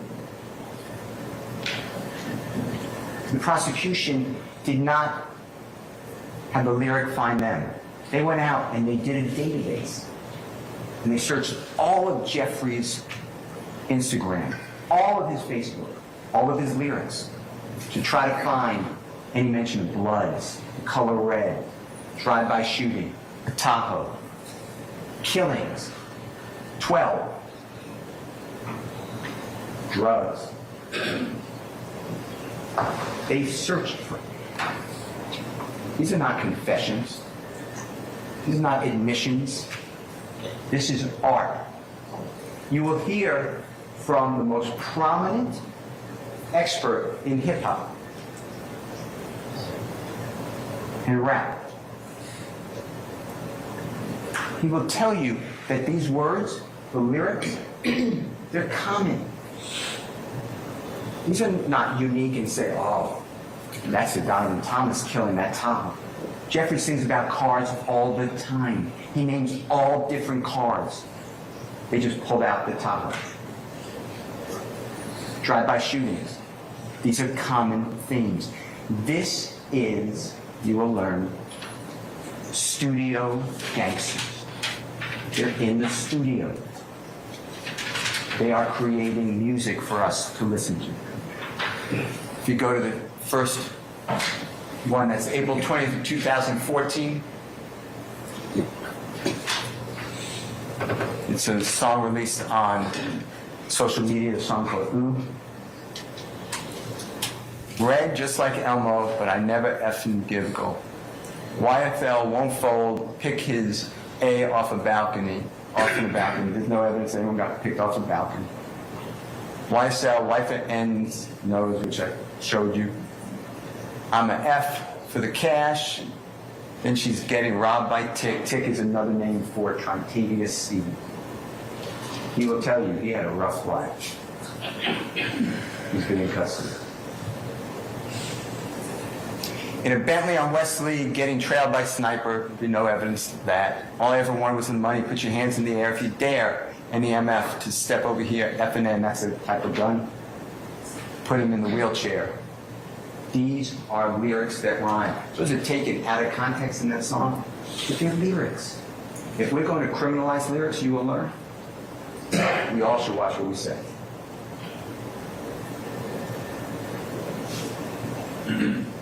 You will learn that Bruce Springsteen sings about going out west, driving with a gun on his passenger's lap. They're going to kill everything in sight. Nobody prosecutes that. For rap lyrics, you'll find out it's prosecuted. Next one. March 25, 2016. Jeffrey released a song on YouTube. It's called Slime, S-H-I. Hey, this slime, S-H-I. Hey, YSL, H-H-I. Hey, killing 12, that means police, S-H-I. Hey, flick a jail, S-H-I. Hey, cooking white brick, that would be like making crack cocaine. I'm not new at this, hey. I'm so true to this, hey. I done put a whole slime on 100 licks. Slime or get slimed. I'm the VIP and I got that pistol on my hip. You praying that you live, I'm praying that I hit. Hey, this, that same slime, S-H-I. FF, the police, in a high speed. Hundreds of rounds of the Tahoe. The next line has taco. These are rhyming. There are not 100 rounds in the Tahoe of Mr. Donovan Thomas. You'll have no evidence when that lyric was even created. The prosecution doesn't care. These are release dates. They have no clue that this is what they're giving to you. And is it 100 rounds in a Tahoe like bullets hit a Tahoe? Or is there someone driving a Tahoe with 100 rounds in it? It's up to the listener, I guess. But the police officers in the city of Atlanta, district attorney's office of Fulton County, everything. It's like 24 M's on an N's head. Everything is viewed wrong. I'm prepared to take him down. Got banana clips for all these ends. Acting monkey. This says slime, S-H-I. This says mob, S-H-I. F the judge. YSL. This is mob life. That's the over there. It rhymes. There will not be one person to come in here. There will not be one document that comes in here. To say the intent of that song was to brag about something that happened to Donovan Thomas or anyone else. Jeffrey's being targeted. The next one, April 12, 2018, Jeffrey released a song on YouTube. It's entitled Anybody. And Jeffrey said, I never killed anybody, but I got something to do with that body. I got the streets on my back, carry it like I'm moving a body. I told him to shoot 100 rounds, like he's trying to move the body. Ready for war like Russia. I got all types of cash. I'm a general. You will hear that other artists use the same type of lyrics. Before Jeffrey, after Jeffrey, these are typical. You also learn that this is a song that Jeffrey did with Nicki Minaj. This song is a gigantic success. Now it's become a confession. It's not true. The next one, January 15, 2019, Jeffrey on YouTube, a song called Bad Boy. I shot his mommy, so now he no longer mentioned me. I had, and those are shoes, when I shot the sea, act like you want war, they're gonna smoke you like a blunt. I shot at his mommy, now no longer mentions me. So the police are gonna tell you, the prosecutor is gonna tell you, huh? Mr. Bennett, YSL Lucy, her mother was shot in drive-by shooting. That was done by Mr. Cope. Not Jeff. It's also January 15, 2019. That shooting happened on January 26, 2015. There's no connection. Plus, YSL Lucy, he still mentions Jeffrey. This is how bad his album is. He says in 2016 how he slept with Jeffrey's fiancée. These are just lyrics. These are art. Criminalized books, movies, maybe other forms of music. How come other forms of music don't get criminalized? Next, September 16, 2019, Mr. Arnold, Jeffrey Williams,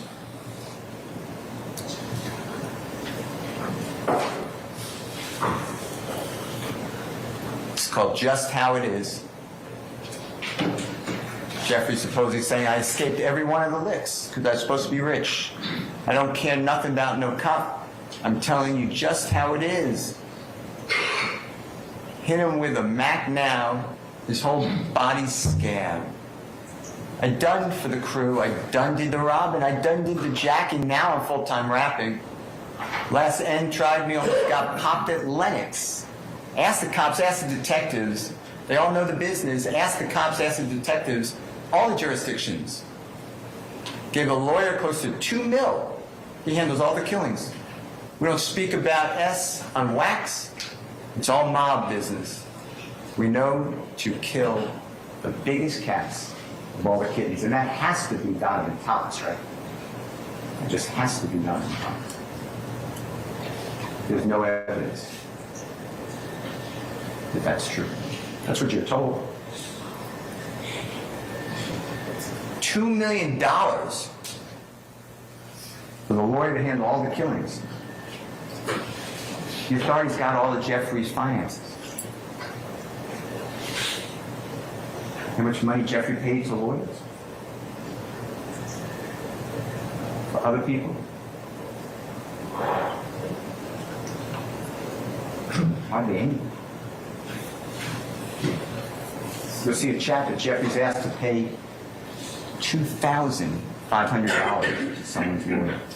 He doesn't even do that. He's asked to pay for lawyers all the time. Who doesn't do it? He's not the head of conspiracy. He's not in a conspiracy.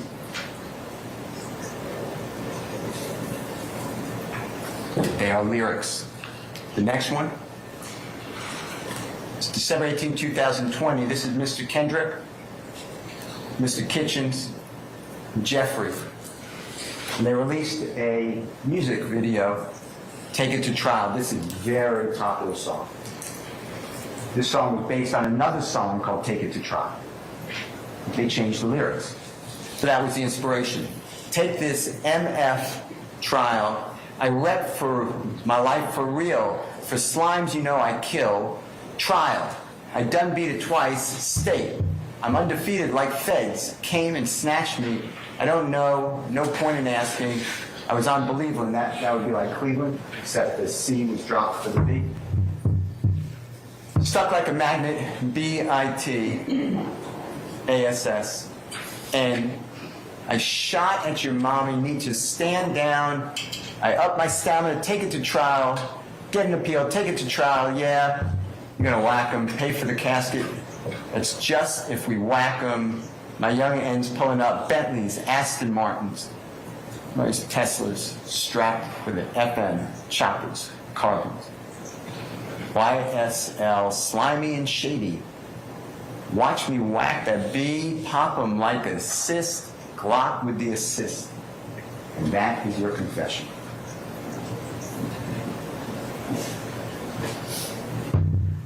Stuff goes around the world. Now it's held literal, Jeffrey. It's outrageous. The next one. It's April 16, 2021. Jeffrey released a song on YouTube. Really be slime. The lyrics, my end really, they slime. We committing them crimes. Hop out and shoot. Roll one up for the gang. Want to be slime? Go catch a body. Me and little bro, we used to steal from the store. We had to stick it and go. That's a confession to an armed robbery. Had to stick them up and go. That's what we're dealing with here. I'm also not telling you that these lyrics are accurate. This is the interpretation of the City of Atlanta Police Department and the District Attorney's Office of Fulton County. You will not hear from the District Attorney's Office call one witness who's an expert in lyrics, in rap, in hip-hop, in gangster rap. They're not going to do it. They're going to do it through gang experts. Because the gang experts know what they're doing. And they have 5 gang experts. But they really have 1. Because you're not going to get experts from different jurisdictions, from different types of teachings, from different learnings, from different thoughts. Your 5 gang experts in this case from the District Attorney's Office of Fulton County all work together in the City of Atlanta Police Department. Those are your 5 gang experts. They teach each other. They talk to each other. They decide what the rules are. None of them gave a report. It's just they know it because they are controllers. That's what you're going to be told. They know it more than you, more than me, more than Jeffrey. They just know it. We're going to have 5 people designated as experts. They all are biased. They all targeted Jeffrey. They all work together. They have an agenda with the District Attorney's Office, Fulton County. That's our trial. The next one. This is April 16, 2021. Mr. Kendrick, Jeffrey. It's called Slatty. I killed this man in front of his mama, F little bro, sister, and his cousin. I shoot out, kill him, not leaving a trace. I had to break the safe. Yeah, I didn't leave even a trace. Dissect your body like science class N. Gangster cause. You got a body, little n. Magazine clips. So you might get your issue. You think you gangster because you got a pistol. Look at my trigger. My trigger starts to issue. YSL, we going overboard. Oh yeah, the lyrics found the prosecution. They searched for this stuff.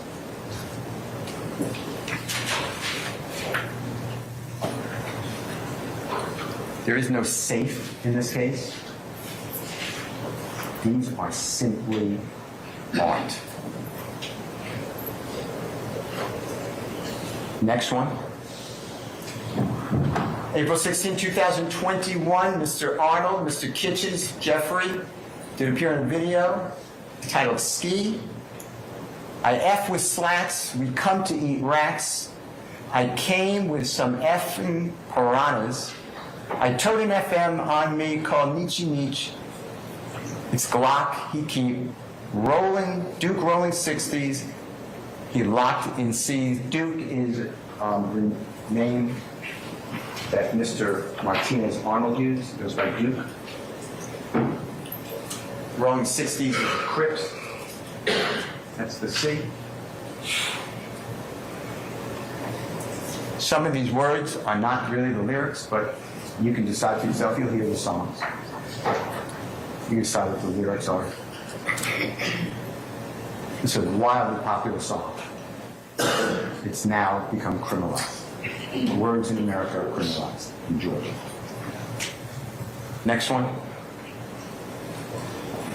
is count 56. So those were the overt acts dealing in count 1, the RICO conspiracy, deals with Jeffrey. There are 191 overt acts.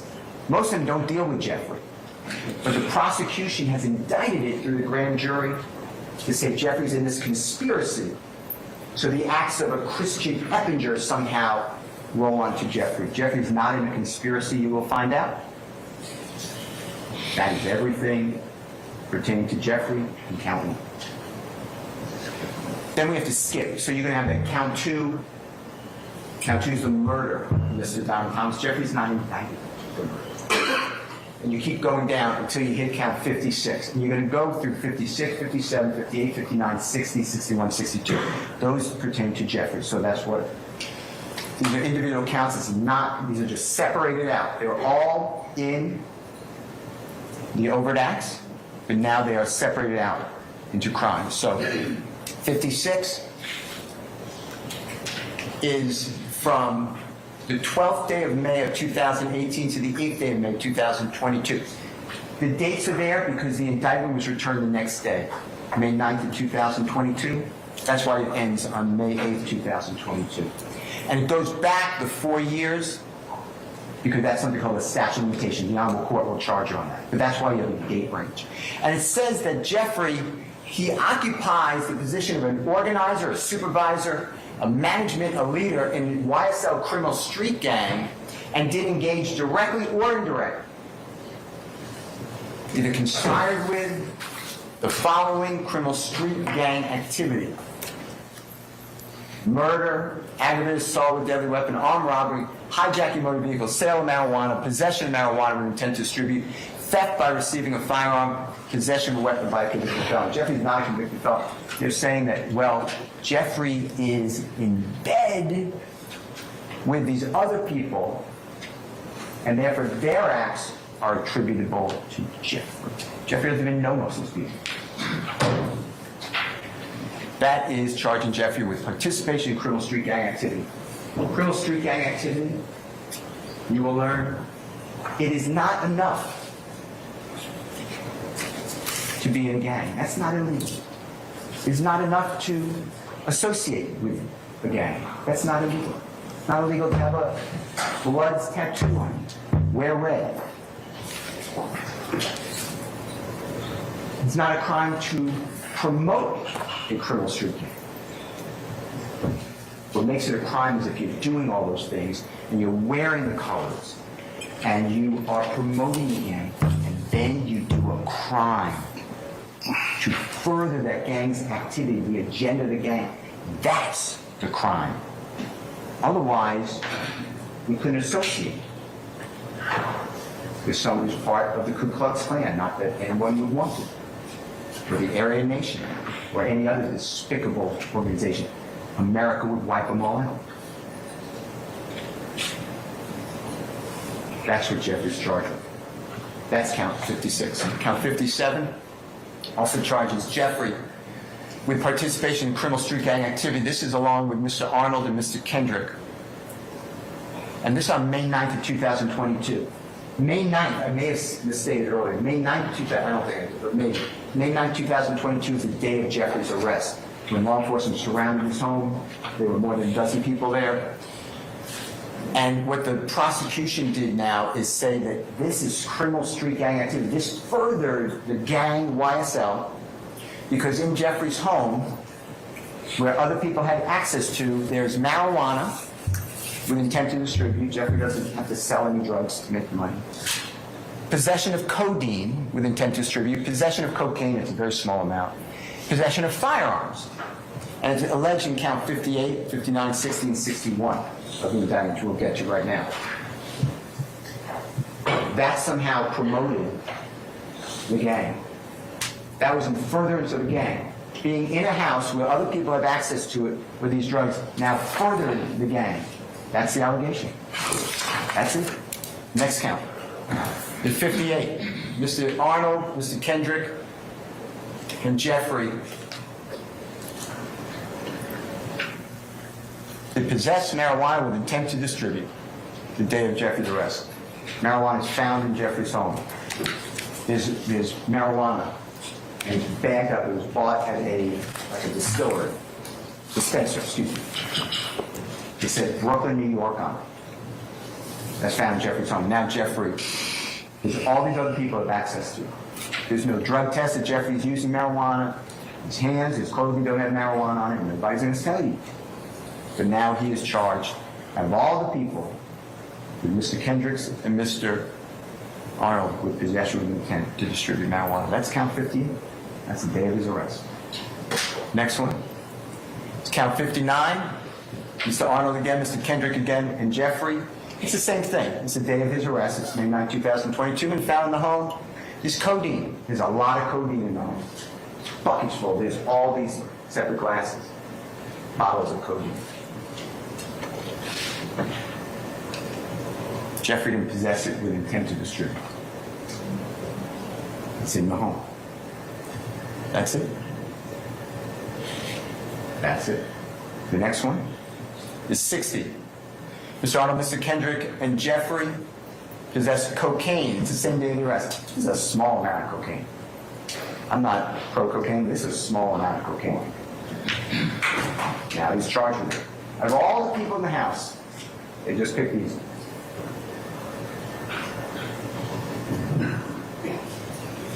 Next one. 61.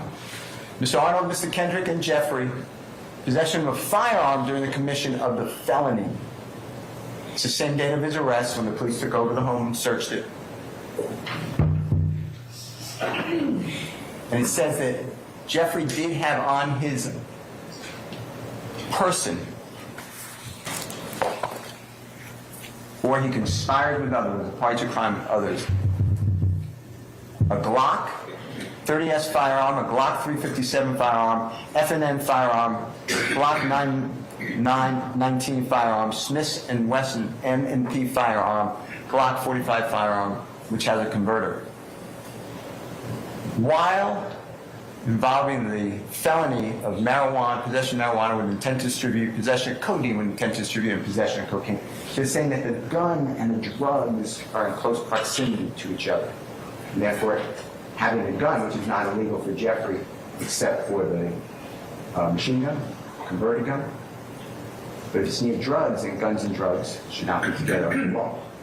You'll have zero evidence that Jeffrey was with a gun near any drugs. There are all these other people at the house. These other people were living at the house all the time. Jeffrey would go from place to place. Jeffrey just got back into our country. He was in Ireland. He was watching Sergio Kitchens perform. He just got back the weekend before.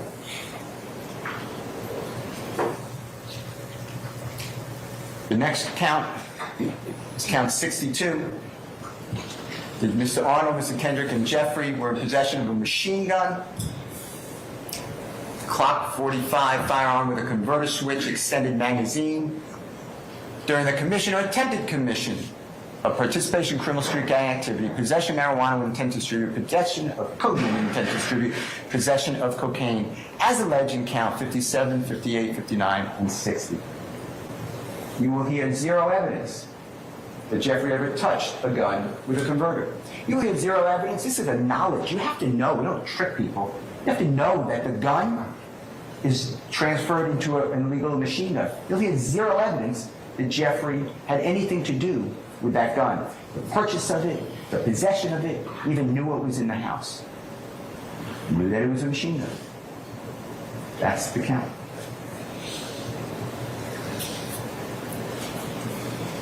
Ladies and gentlemen, that was the indictment against Jeffrey Moon.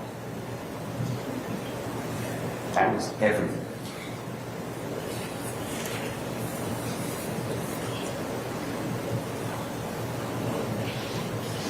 Jeffrey has been targeted. Jeffrey does not trust the criminal justice system. Spent 10 months to choose you to decide his fate. Jeffrey trusts you.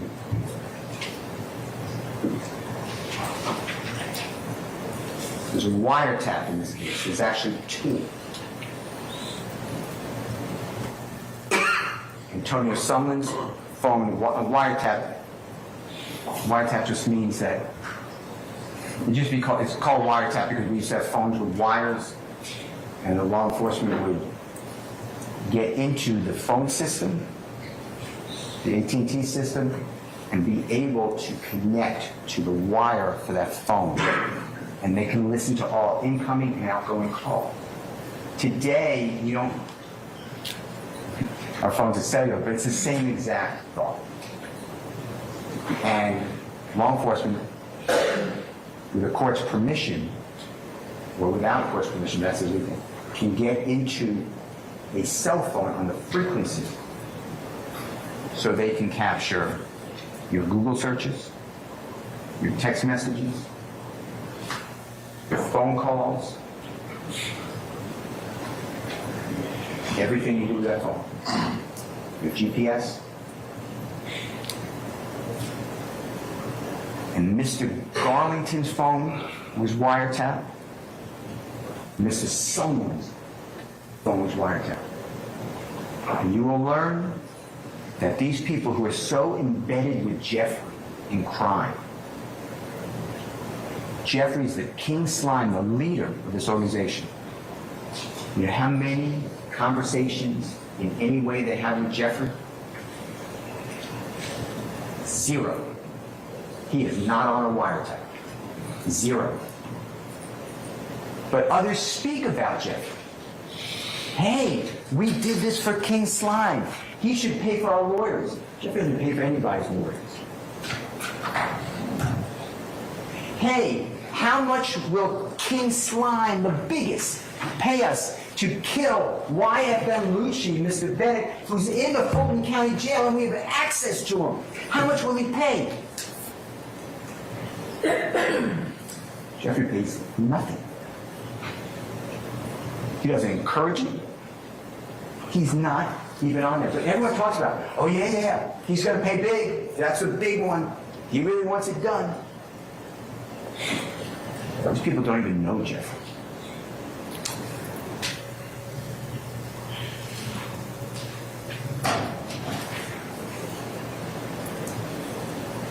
Jeffrey treats whoever he is with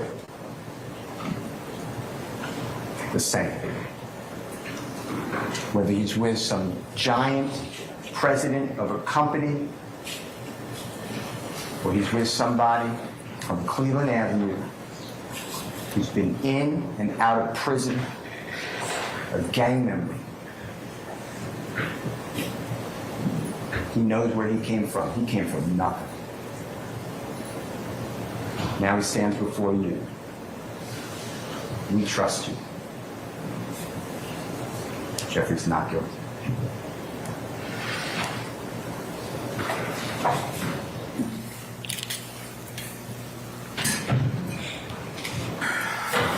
All right, ladies and gentlemen, how about some lunch? Yes. Good? Okay, all right. What we're going to do at this point in time, ladies and gentlemen, it's almost the hour is 1:45. Let's come back at 2:45 and we'll see where the day leads us at that point in time. Remember the admonitions that I gave you earlier. They apply to you unless you have any other inquiry of me. Remember I told you if you leave your headquarters, leave your notepads in there. And remember all the other admonitions I told you about contact and otherwise discussing anything with each other. You're not permitted to do any of that. And the other admonitions I gave you. So we'll see you back at 1:45, and we'll, like I said, we'll continue with, I'm sorry, 2:40. Okay, all right, I'll give you a few minutes. All right. So, yes, come back at 2:45. All right. Unless there's anything else, ladies and gentlemen, we'll say, enjoy your lunch. We'll see you at 2:45. All right, all rise.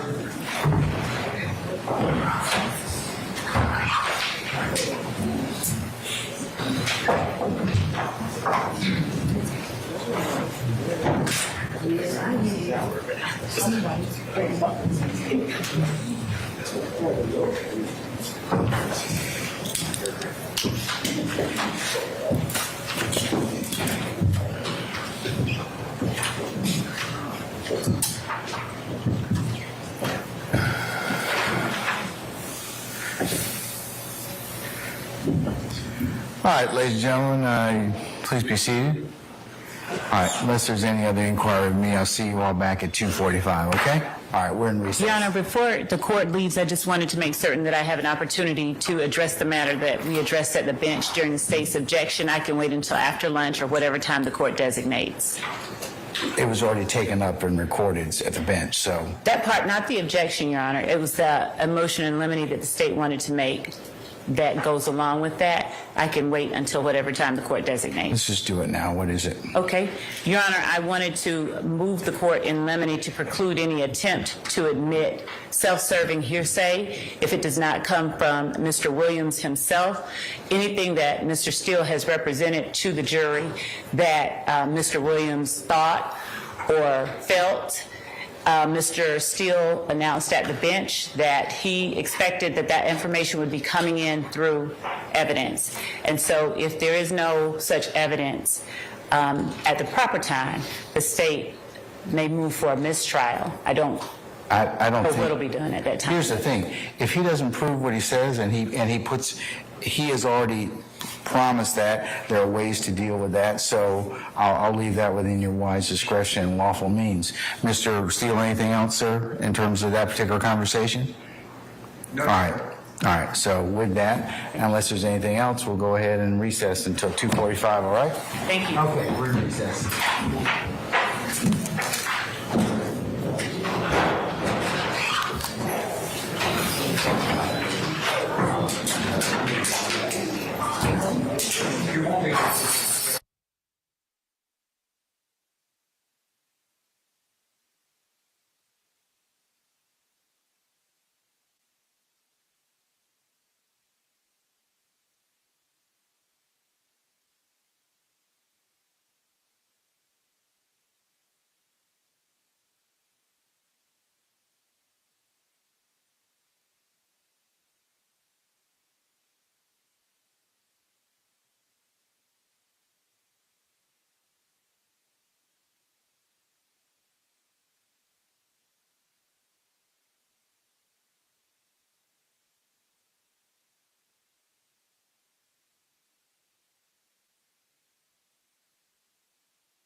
Why she wants it on? Oh, for her opening. Okay.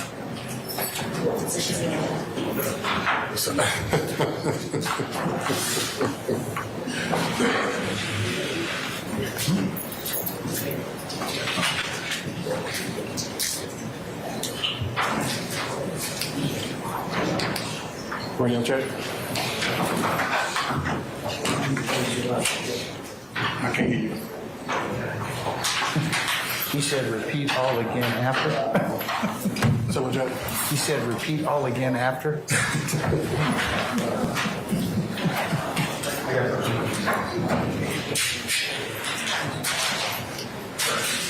Radio check. You good? I can't hear you.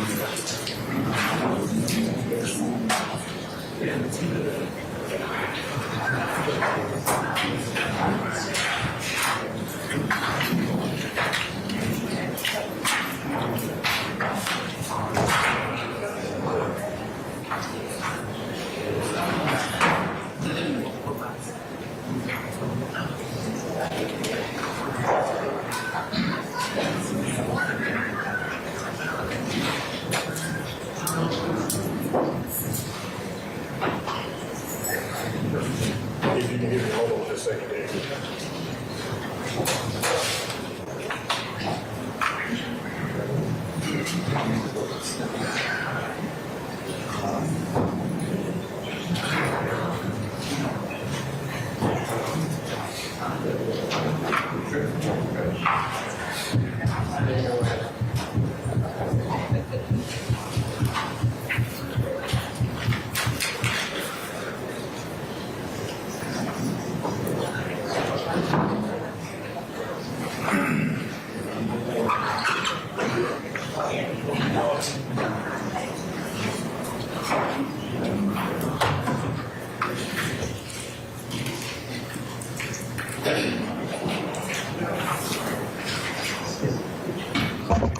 All right, Sergeant Ingram's everybody back, sir? Yes, sir. Everybody's present and accounted Okay, how about our jurors, sir?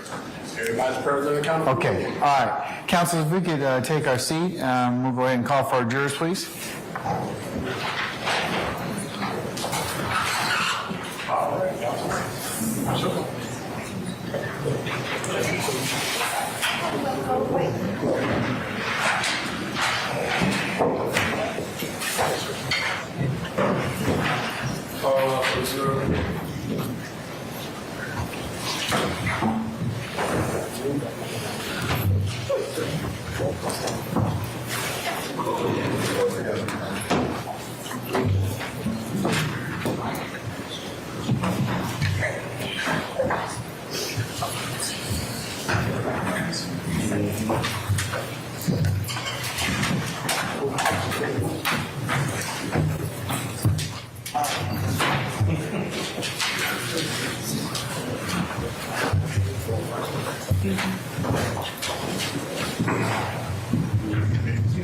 All right, ladies and gentlemen, please be seated.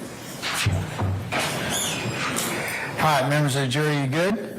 Yes, sir. All right, that's like what I like to hear. We're going to go ahead and continue with the presentation of opening statements. At this point in time, who is the next person to give openings? Or? All right, Ms. D. Williams, you are welcome to begin whenever you like, madam. Thank you, Your Honor.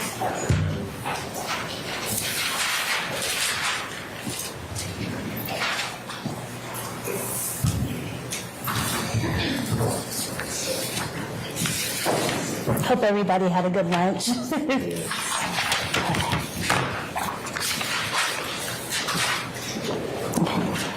So I'm attorney Angela D. Williams, and I have the privilege of representing Rodriguez Ryan over there in the back. Poor, young, convenient. That's all it takes to become the target of the state. I'm gonna break that down for you. Poor. Rodriguez was born on a couch. Let that sink in. He was born on a couch. From day one that he was brought into this world, he has been fighting to survive. The hospital was only 5 minutes away. I don't want to throw a school under the bus or anything, but the elementary school and middle school that he went to, 98% of the children there were on free or reduced lunch. What that means is they lived at the national or under the national poverty level. At one point, the Atlanta public school system was under scrutiny. They accused educators of cheating the students. The DA kept going around saying, we got to think of the children, we have to think of the children. These children are victims.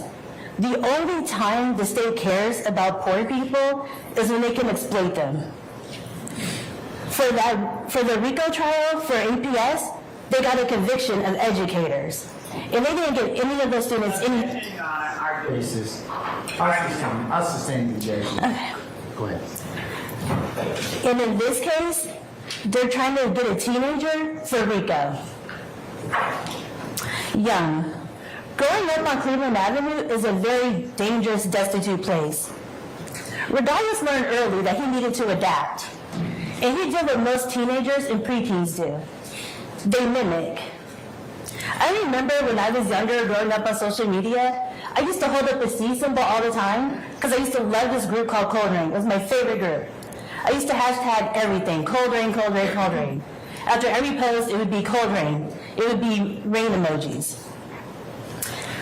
Fortunately for me, I didn't grow up poor, so the state didn't care what I was doing.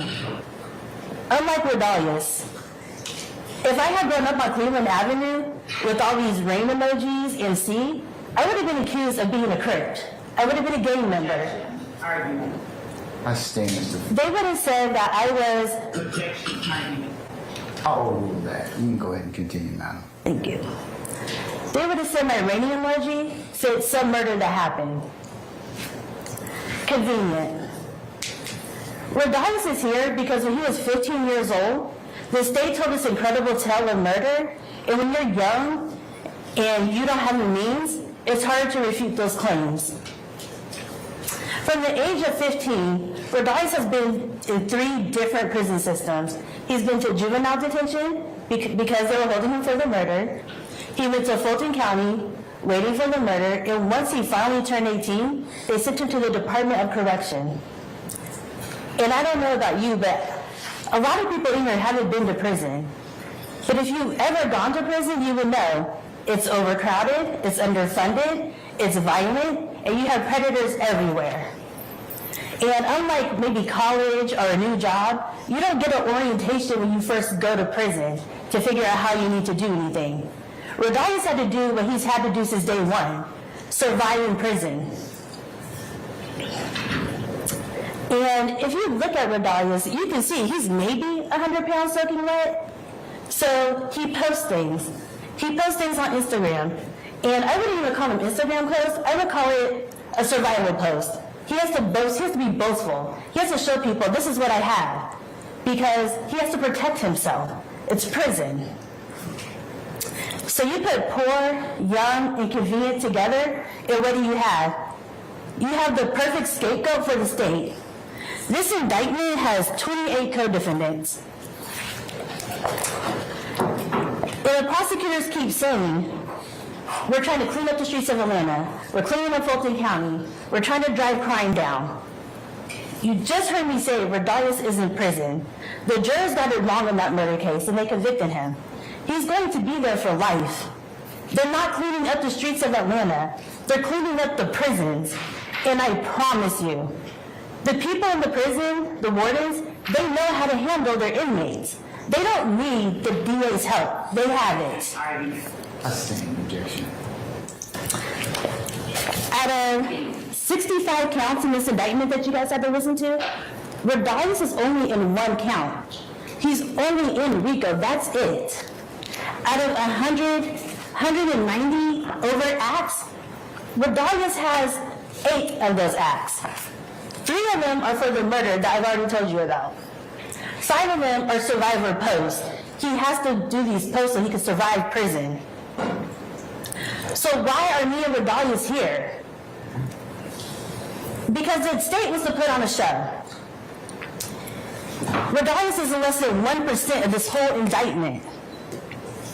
This reminds me of this anime named Bleach, where it's 16 seasons. Every episode is about 18, 20 episodes. Sorry, every season is 18 to 20 episodes. And they have season 4 and 5. They have these bouts. They're villains of the whole thing in season 4 and season 5. The main characters are trying to get them out of soul society. You go to season 6, you don't hear about the bounce. You go to season 7, you don't hear about the bounce. Why don't you hear about these important characters?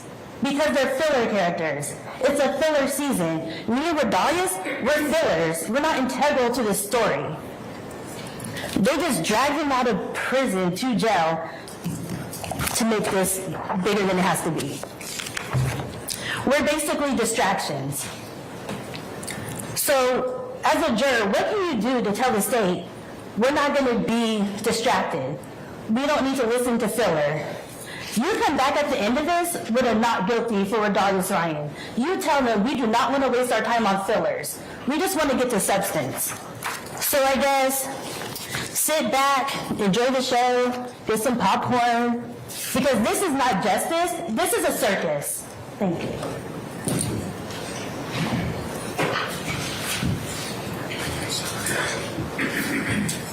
All right, who else wishes to make an open statement? Mr. Apt? All right, go right ahead, sir. Thank you so much.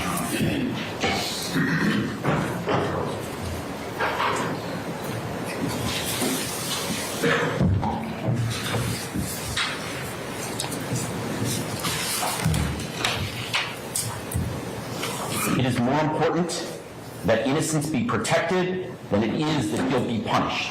For guilt and crimes are so frequent in this world. That's a quote from the man who wrote into our Constitution what the presumption of innocence means. His name was John Adams. He was the second president of the United States, right after George Washington. Why is that quote important? Why is the presumption of innocence important? Why did that get included in our great Constitution? Because we want to make sure that we don't accidentally send innocent people to prison. Innocent people don't get punished. I have the great honor of representing Diamante Kendrick, who's sitting in the gray vest at council table with me, along with my co-counsel, Doug Weinstein. Doug, stayed up so everyone can see. Also, you'll meet or hear from, at times, Katie Hingerty. She was here yesterday. She was the tall woman, blonde hair. And the three of us have the great honor and privilege of defending Mr. Kendrick.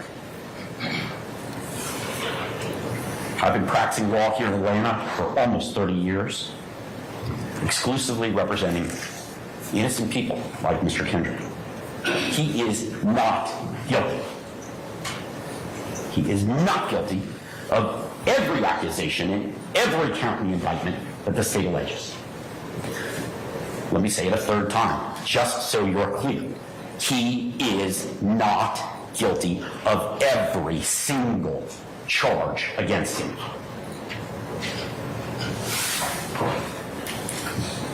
He is presumed innocent, as our great Constitution demands.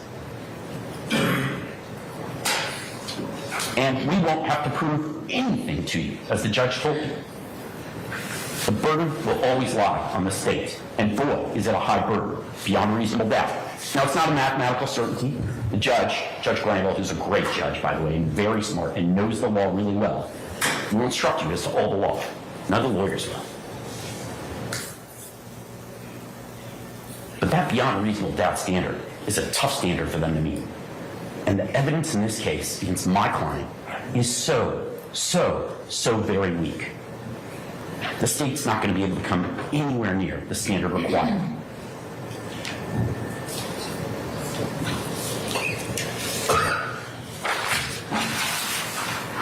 My client, Mr. Kendrick, grew up here in Atlanta in a tough neighborhood.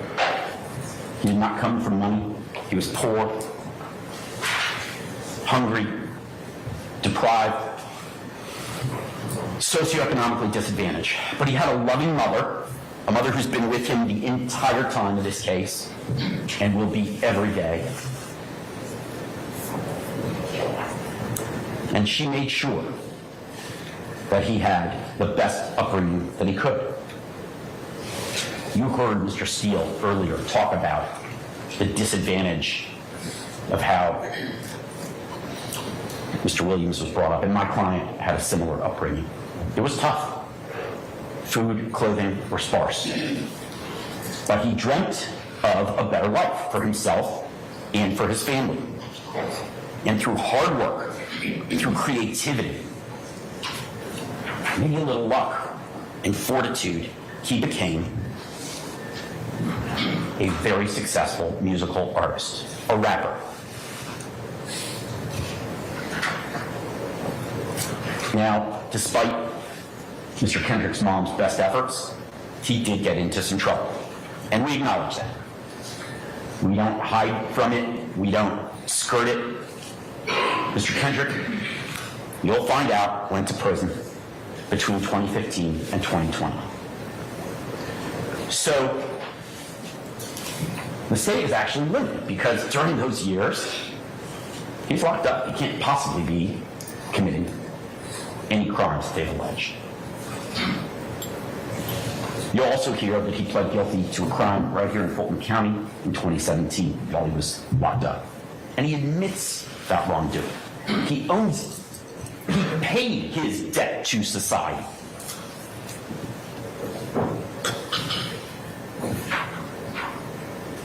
But he also worked hard and obtained success in the music industry. And not just for fame or money. Mr. Kendrick did it because he wanted to give back to his community, a community that was disadvantaged. And that's exactly what he did when he got successful. He did tremendous civic duty. You'll hear evidence that he volunteered, he helped coach a youth football team, and he gave back to his community. He gave back because he knew it was the right thing to do. Now the state, and the evidence will show, the state, the police, and the prosecution want to use Mr. Kendrick's past. They put it in the indictment. Despite having paid his debt to society, the state is going to use his prior conviction to try to bootstrap these old crimes that he's already paid his debt for to get you, to convince you that he's guilty of these new offenses. They're going to try and get a second bite of the apple, despite the fact that he served his time, that he pled guilty. They want you to find him guilty again because of a debt he's already paid. And that's not right. They can't prove, using actual evidence in this case, the new crimes that they're alleging in the indictment, so they have to get you to pay attention to the old past he left behind. The evidence will show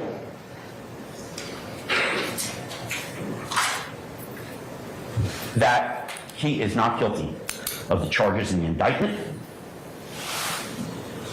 and that the police and the prosecution's case is so incredibly weak. But they have to distract you with the old Mr. Kendrick, the Mr. Kendrick that paid his debt and pled guilty and served his time. It's like a bad magic trick. You ever see a bad magician who's like, look over here, while they're picking your pocket? That's the evidence the state wants you to pay attention to.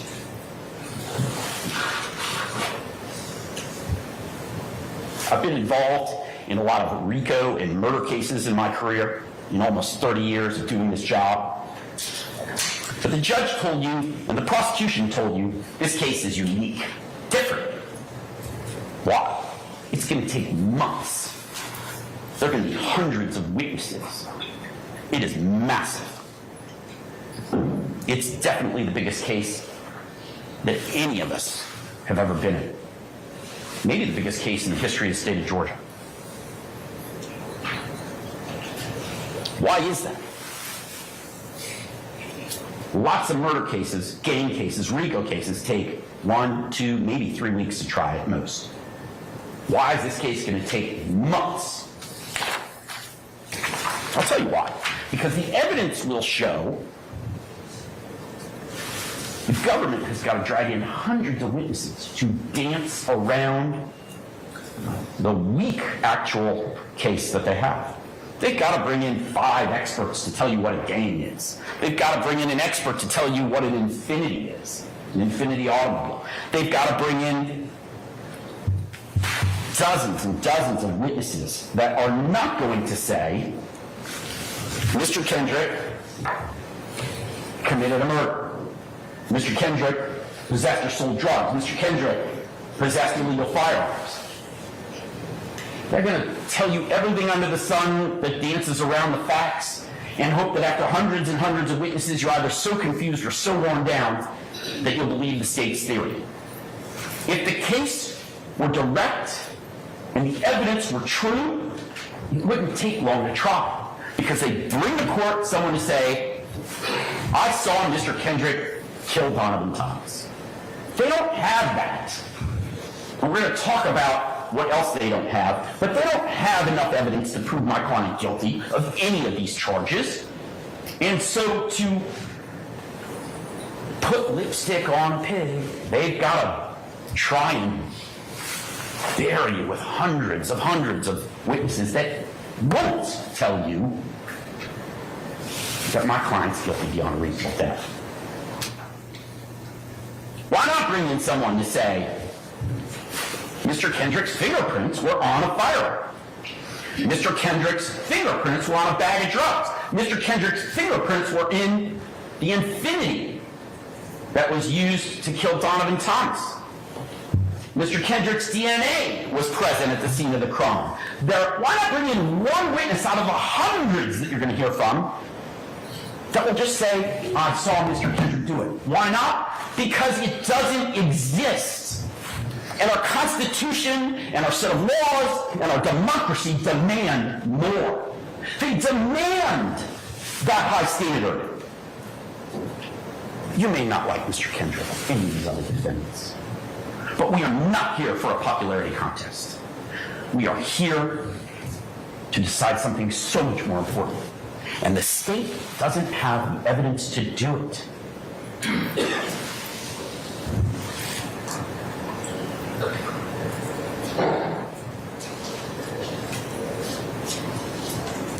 The evidence doesn't exist, not real concrete evidence.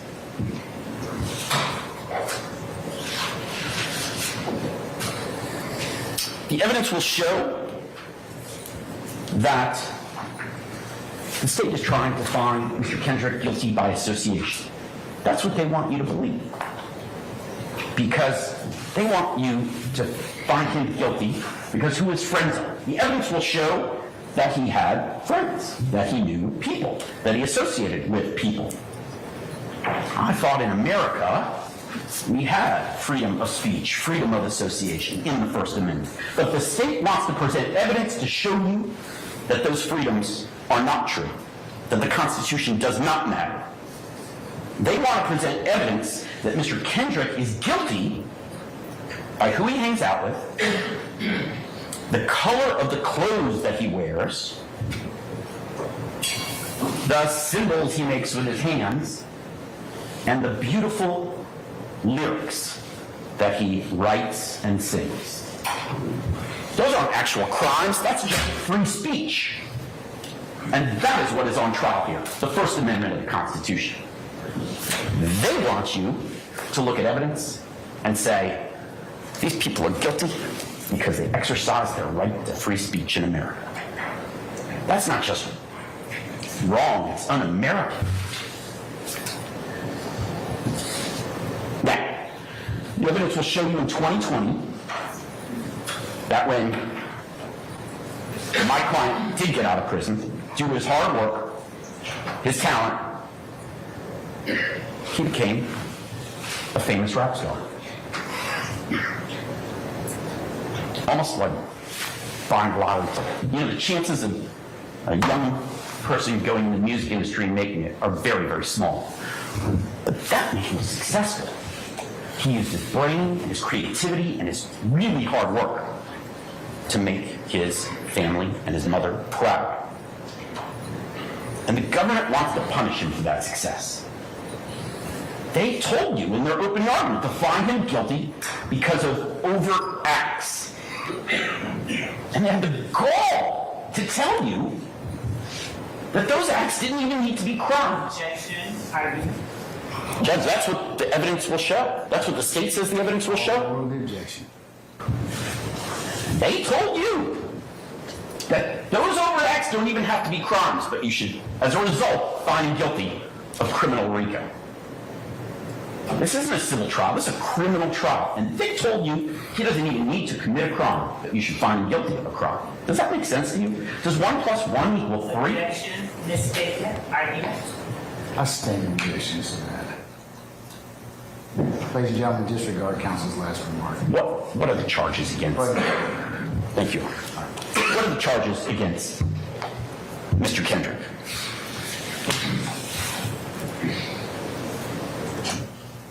The first and the biggest is a murder.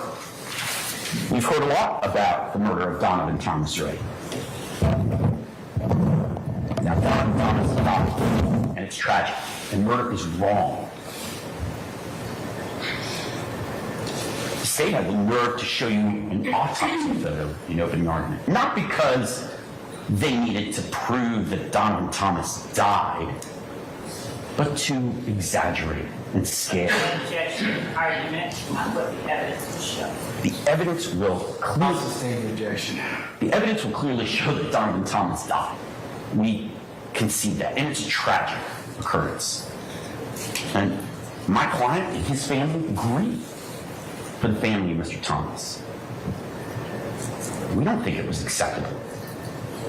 But my client had nothing to do with that man's death. He died because of a drive-by shooting at a barbershop on January 10th, 2015. And what happens next? The police arrest the wrong group of people. They admit they arrested the wrong group of people. You heard Mr. Sharp and Mr. Steele tell you about Kenneth Copeland and Demetrius Garlington and the others who were arrested for this crime. And the police charged them. And what is the evidence that turned out that those people got their charges dismissed and Mr. Kendrick got charged instead? Are there fingerprints of Mr. Kendrick on anywhere at the crime scene, on the body of Mr. Donovan, in the car that was used, on a firearm that was used? Are there fingerprints anywhere that tie my client to that crime? No. What about DNA? Is my client's DNA anywhere related to the death of Donovan Thomas? No. What about ballistics? Are you going to hear evidence that there was a match between the bullets or the gun used to kill Donovan Thomas that was a gun ever possessed by Diamante Kendrick? No. Are you going to hear from a single witness out of the hundreds of witnesses that are going to be brought here by the state? One.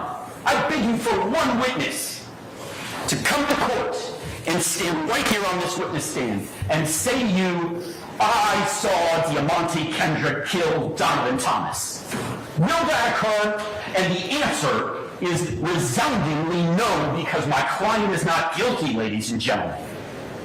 He's an innocent man, wrongfully accused of a murder he didn't commit. And if that doesn't get you upset, I don't know what will. It makes me angry.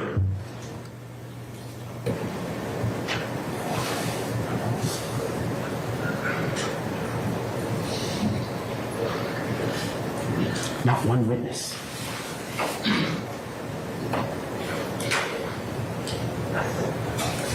There's videotape that the state will present of an Infiniti automobile driving by the barber shop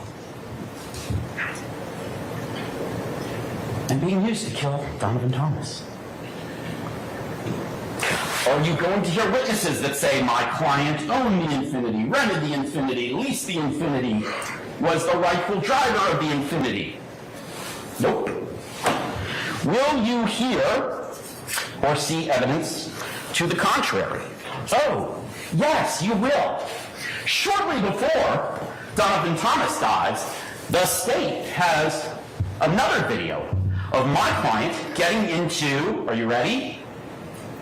A Pontiac Bonneville. Not an Infiniti, a Pontiac Bonneville. So, will you see evidence? Will the evidence show that my client is Superman and can fly through the sky from one car to another? No, you will not. He is not Superman. Maybe he's Mr. Spock and he can teleport. You will not hear evidence of his ability to teleport from one car to another either. And yet, the state claims he's guilty of murder.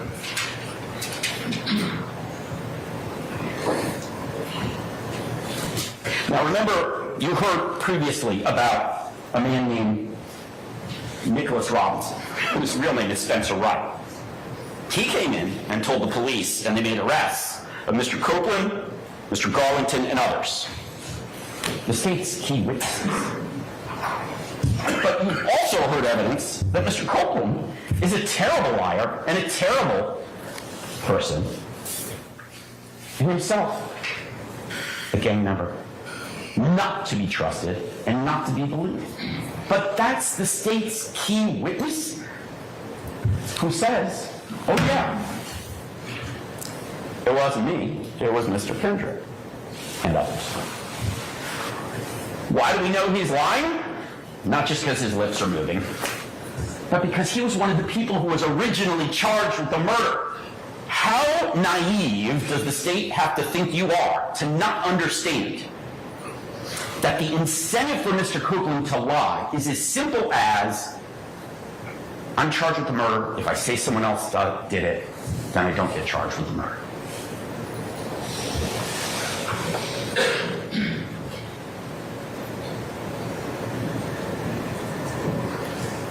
It's a ridiculous theory that they have, quite frankly. And the evidence is so super thin and super weak, it reminds me of nothing more than a Krispy Kreme donut.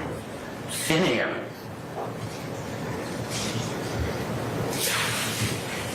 In fact, Mr. Garlington, when he's interviewed by the police, says, yeah, I don't know who killed Donovan Thomas.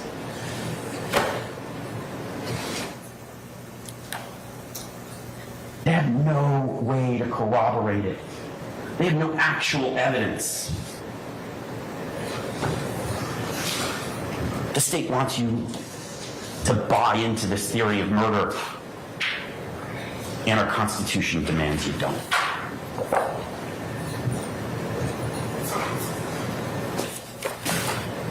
They charged a bunch of people, the police, the Atlanta Police Department, figured out, oh, we messed up and got it wrong, but now we're going to charge a bunch of other people. But trust us this time.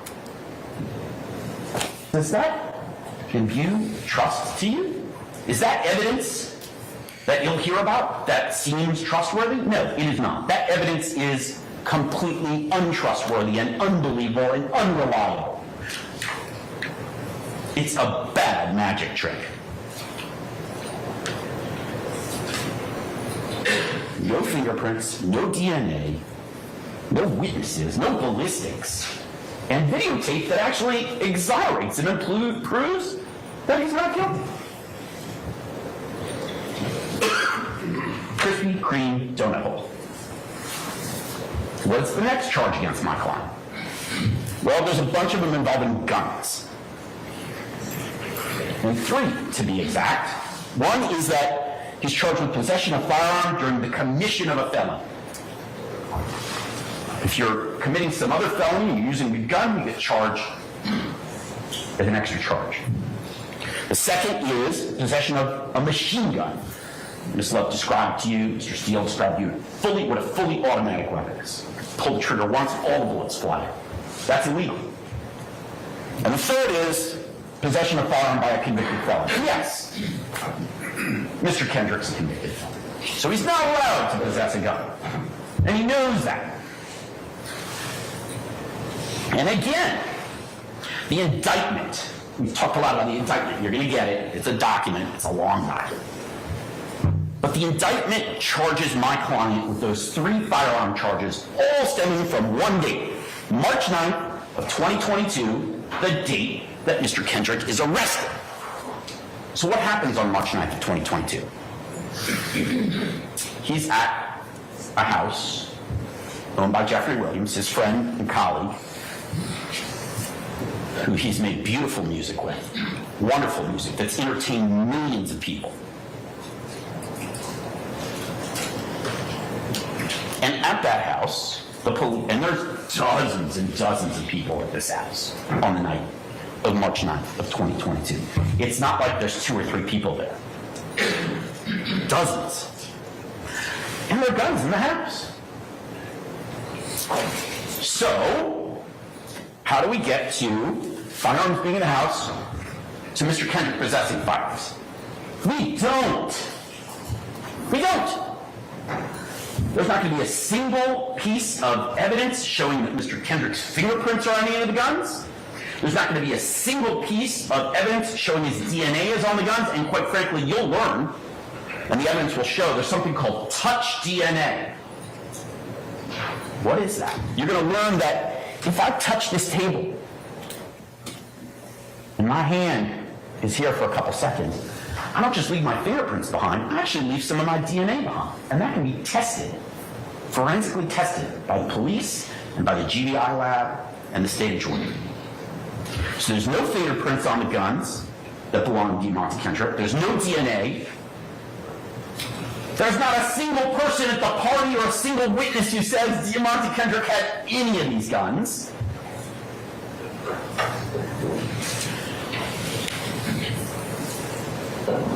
No one is going to say he bought any of the guns. No one's going to say he sold any of the guns. No one is going to say he possessed any of the guns.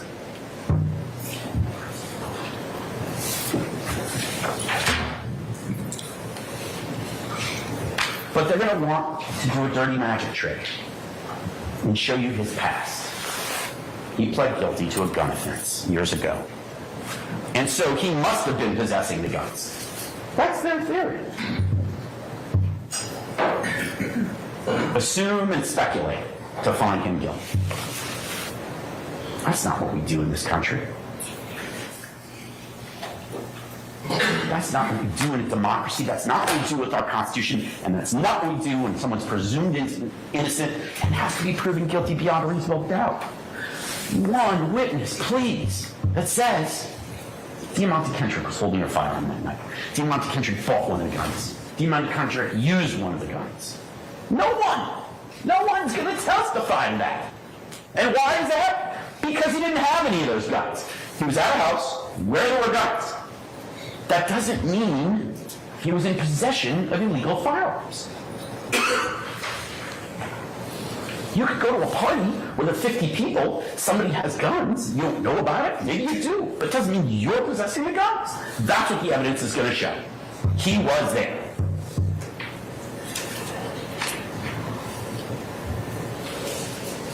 It could have been a bazooka in that house. I don't care.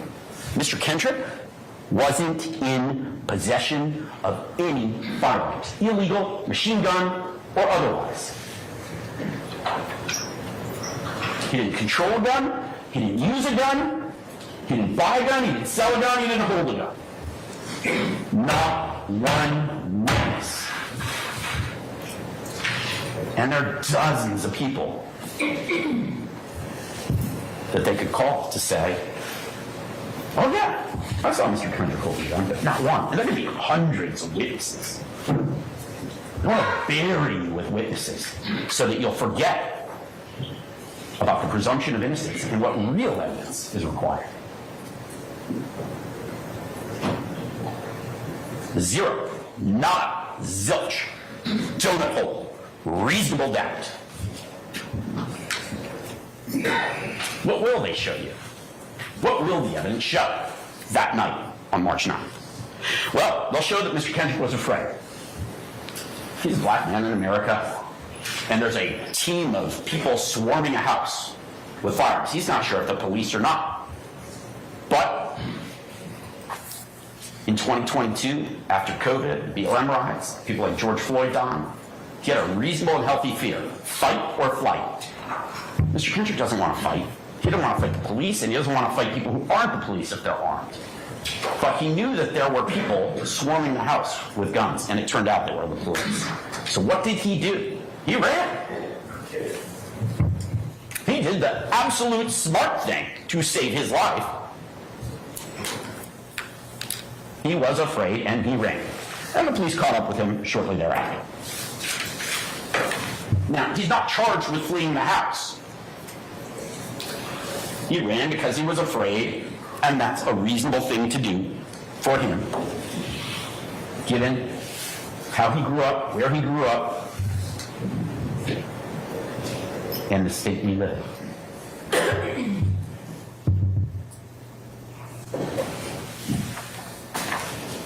And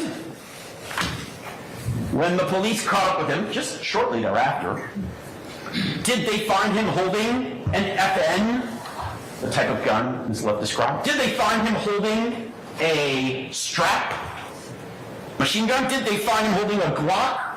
Did they find him with an AK-47, an AR-15, or any other kind of gun? No! He was unarmed because he never had a gun.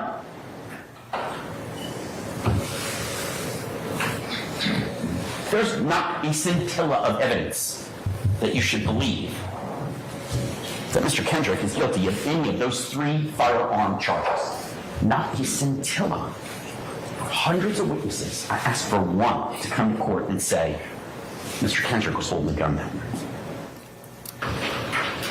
What about the next set of charges? They're drug charges against my client.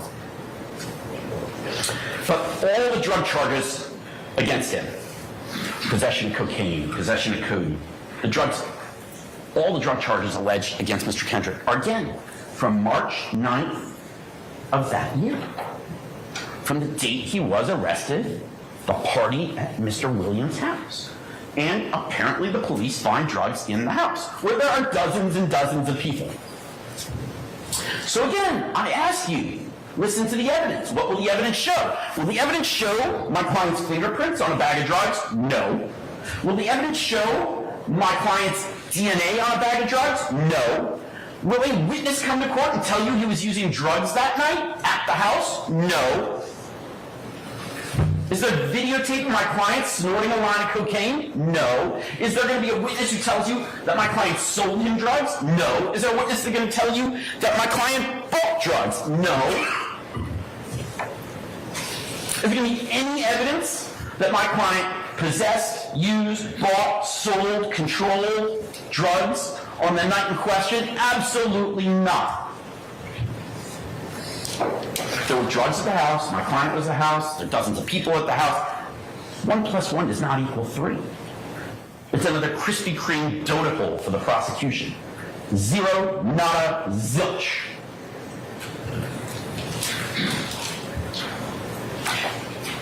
You're not going to hear evidence that my client's blood or urine was tested and that it was in his bloodstream there was cocaine or other drugs. And the indictment says that the drugs that they're charging him with are from that date, March 9th, 2022, the day he was arrested, not any other day in his life. So the question you have to ask, the evidence you have to look at is he possessing drugs while he's at the party at that house? And there is no evidence of that, just like the guns.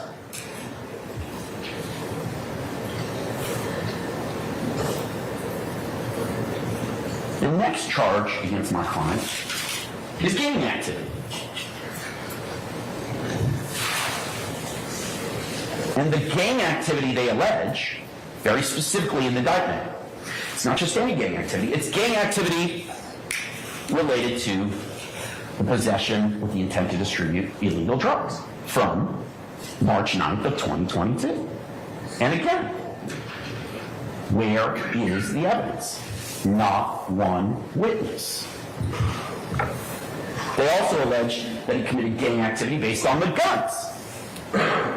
Same thing. There's just no evidence of it.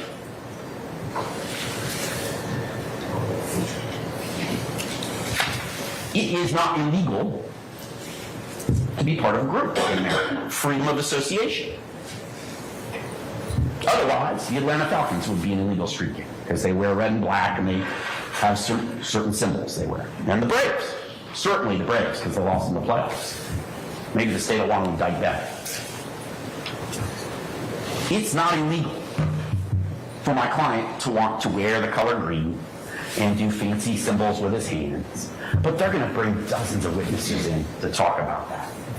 So what? That's not a crime. Illegal gang activity requires my client to have committed a crime and be in a gang. And YSL is not a gang, but we'll get to that in a minute.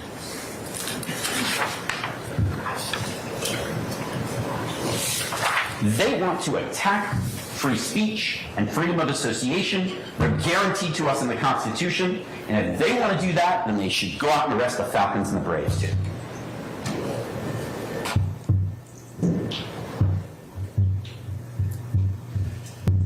Not one witness is going to come to court and say, Mr. Kendrick possessed, sold, bought, used drugs as part of gang activity. Or possessed, sold, used a firearm as part of gang activity.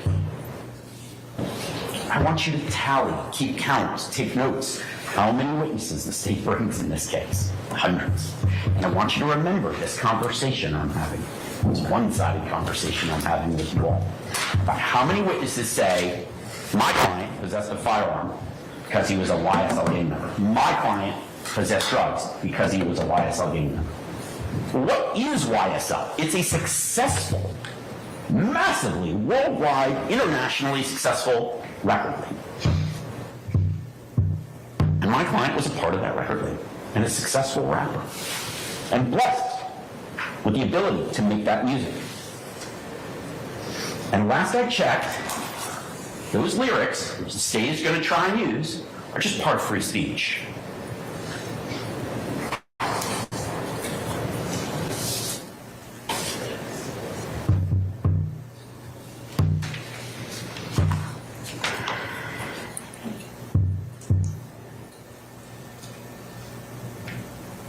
So, we've eliminated murder, we've eliminated the gun charges, we've eliminated the drug charges, we've eliminated gang activity based on gun or drug charges. So what's left? What's left is count one, RICO. Ms. Love told you that's a term that most normal people don't use, for good reason. It's a very complicated legal term. Most lawyers don't even understand it. I'm going to try to explain it to you. And you've heard a lot about overt acts versus predicate acts. Are you confused already? You should be. They want you to believe, and they want the evidence to show, that Mr. Kendrick is guilty of this vast conspiracy because who his friends are, who he hangs out with, the colors he wears on his clothing, and the lyrics that he writes, the rap music that he makes. And they suggest to you this is all part of a vast conspiracy. But the reality is, some of these lyrics may be offensive to you, and that's okay. Because in a free society, we have free speech. That doesn't make it a crime. The state says that the evidence will show that they dug to find out the murder and then used the lyrics to support it. You know, I watched Goodfellas. It was a movie about real crimes that took place. It was written by Martin Scorsese and acted out by Robert De Niro. The DA's office is going to go arrest Mr. Scorsese and Mr. De Niro. They're exercising their free speech to tell a story. Why can't my client, Mr. Williams, do the same and write lyrics about crime? Maybe they're offensive. Maybe the movie Goodfellas is offensive because you see people committing crimes. But in a free society, we're allowed to exercise free speech. It's the price we pay to live in a free country, and it's a great price. Just because someone raps about murder or other crime does not make it a crime.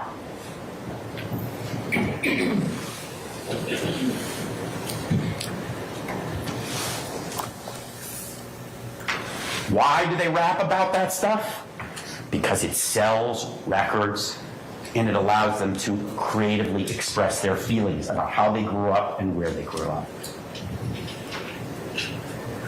And they are proposing a war on the First Amendment of freedom of association and free speech.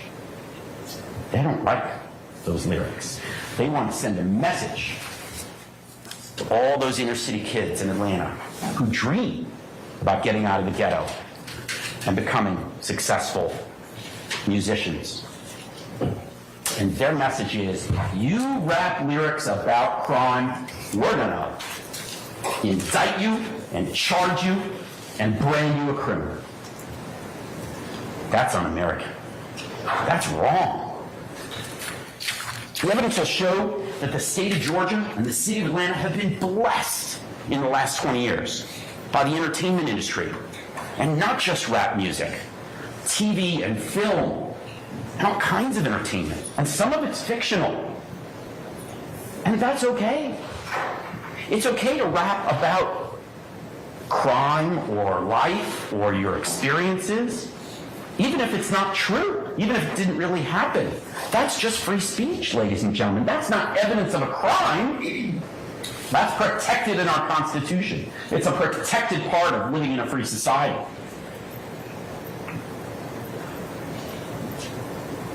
YSL was a very successful record label, and there's going to be evidence of that. It made millions and millions of dollars. That's not a criminal street gang. But it's not just a successful record label. It gave my client the opportunity to give back, to volunteer his time and some of his money. He coached an inner city youth football team. Does coaching that inner city youth football team support their RICO accusation? Because they told you the overt acts don't have to be a crime. Maybe now we should criminalize civic volunteer work. I don't know where it ends if we start making free speech illegal. They want to lump Mr. Kendrick in. They want to have you find him guilty because of other people's crimes or crimes that he already paid his debt to society for. So the state presented you some of the examples of that. Lil Wayne's tour bus got shot up. That's horrible. Whoever did that should be punished. But there's no evidence my client was there to pardon it. They're alleging that's part of this case. The shooting of Chanel Drakes you heard about, gunned down in a rental car. But they're not alleging Mr. Kendrick took part in that either. And what about the attempted stabbing of Rayshawn Bennett, who's known as YSL, another rapper, and the armed robberies they allege? None of those incidents involve Mr. Kendrick. But what they're going to argue to you is that if Mr. Kendrick was part of the YSL label, or what they call the YSL gang, then even if he's not charged with those crimes or involved in those crimes in any way, he should be found guilty of RICO conspiracy, even if he didn't commit a crime. And that's wrong. It's just wrong.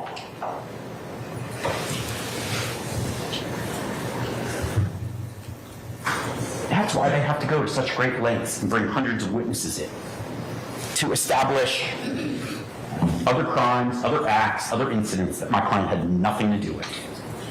It's a bad magic trick. Look over here at Lil Wayne's tour bus.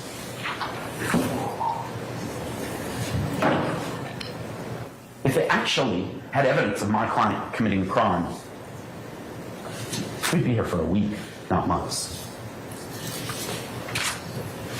The conspiracy they want you to criminalize is being a rapper in America and being successful. They want to attack the First Amendment. They want to attack free speech. They want to attack capitalism because they don't like rappers who rap about criminal behavior in Atlanta.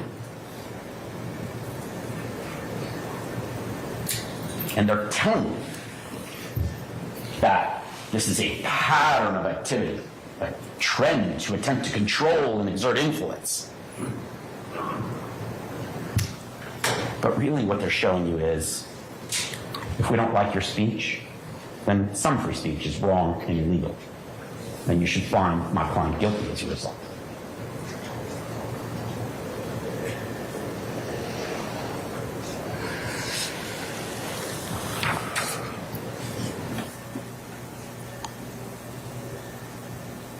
They don't want you to find Mr. Kendrick guilty based on his actual actions, just based on the words he wrote and sang.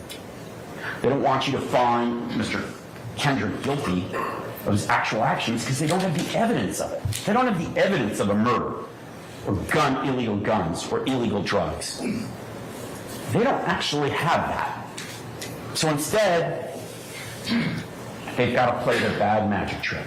But you're smart and you can listen to the evidence and you will see it's nothing but a Krispy Kreme donut. That's what the evidence will show.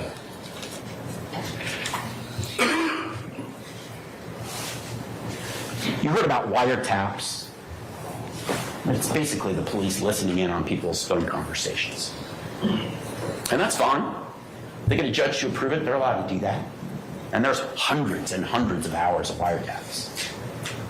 And I dare you to listen to all that over the next few months and hear one time my client saying, I have a gun, I have some drugs, I committed a murder. It doesn't exist. Nowhere.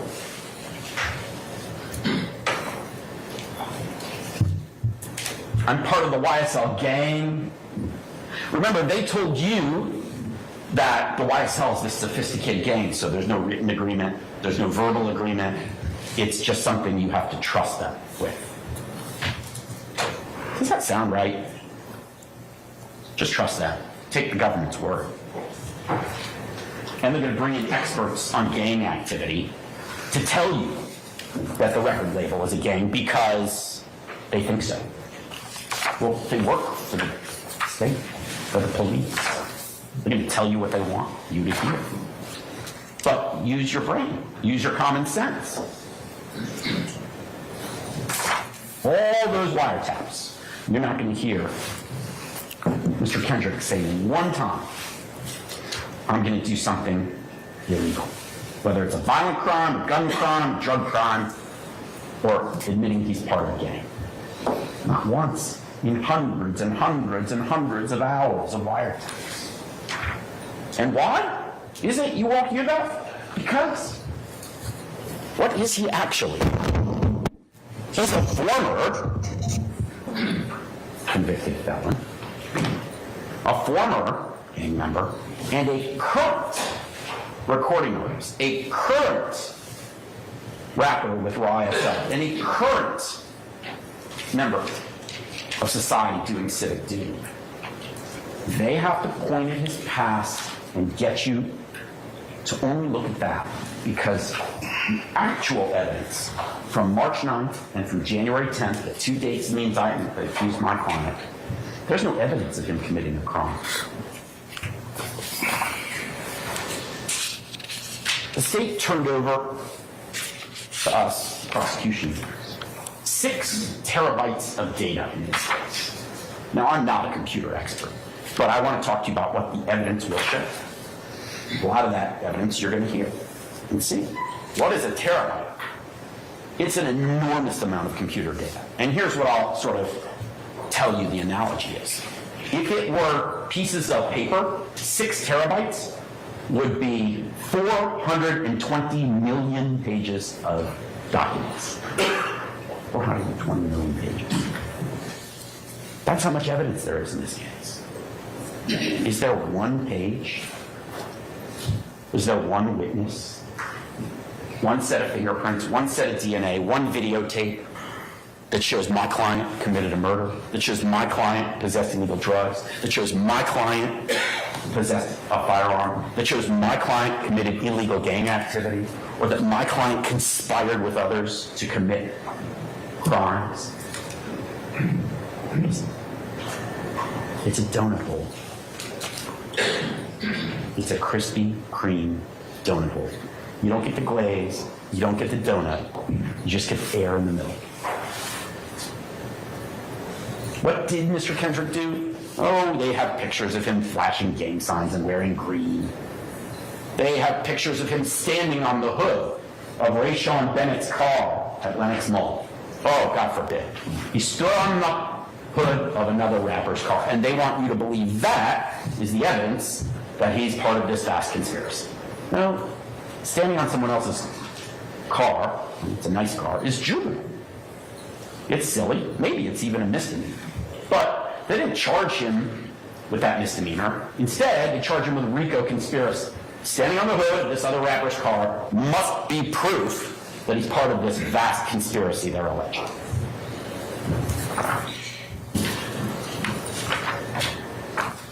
Quite frankly, the real juvenile behavior is all these hundreds and hundreds of witnesses to try and prove something that doesn't exist. There are lots of other overt acts, and I'm not going to belabor each one of them to you because you heard most of them from Mr. Steele and from the state. But you've also heard from me. If there's a witness who says Mr. Kendrick possessed a firearm or possessed illegal drugs or murdered Donovan Thomas, they saw him murder Donovan Thomas, and bring that person to court.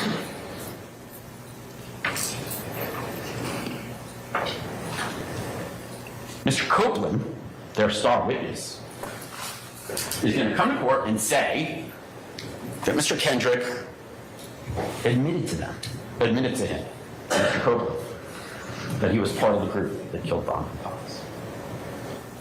You going to believe Mr. Copeland, who has every incentive to lie? That's the evidence they want to rely on? That's what they're keeping us here for months and months for? The guy who was charged with the crime, who now says it's not him, it's my client instead? Please tell me there's something better, something else that we're here for.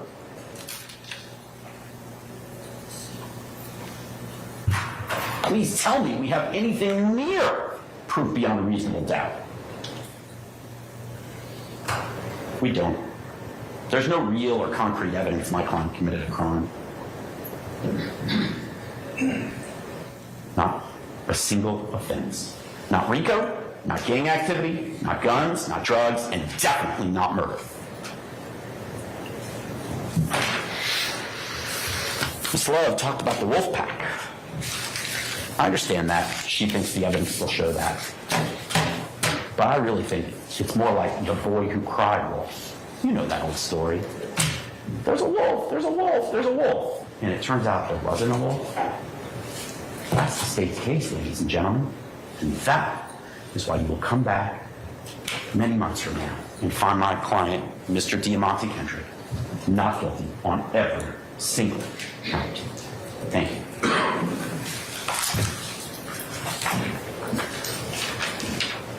Mr. Harvey, you wish to make an opening statement this time, sir?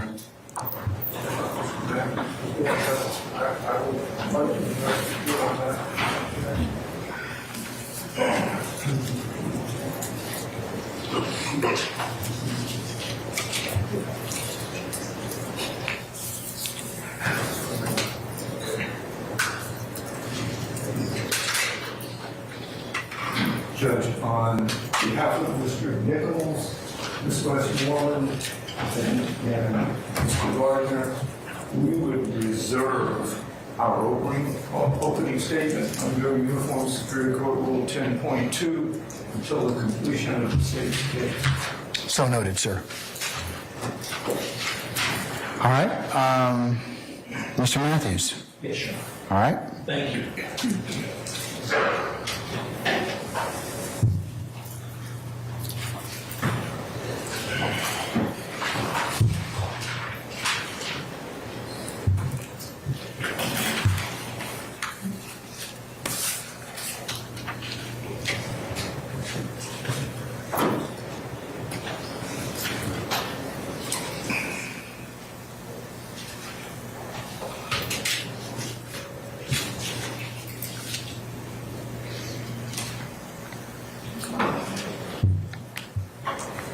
Good afternoon, ladies and gentlemen.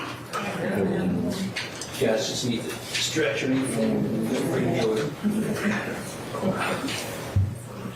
My name is Carrington Matthews, Sr. Attorney Teresa Mafood and Attorney Carrington Matthews, Jr. We have the pleasure and the honor of representing Mr. Marquavius Huey in these proceedings. Who is Marquavius Huey? Marquavius Huey is 27 years old.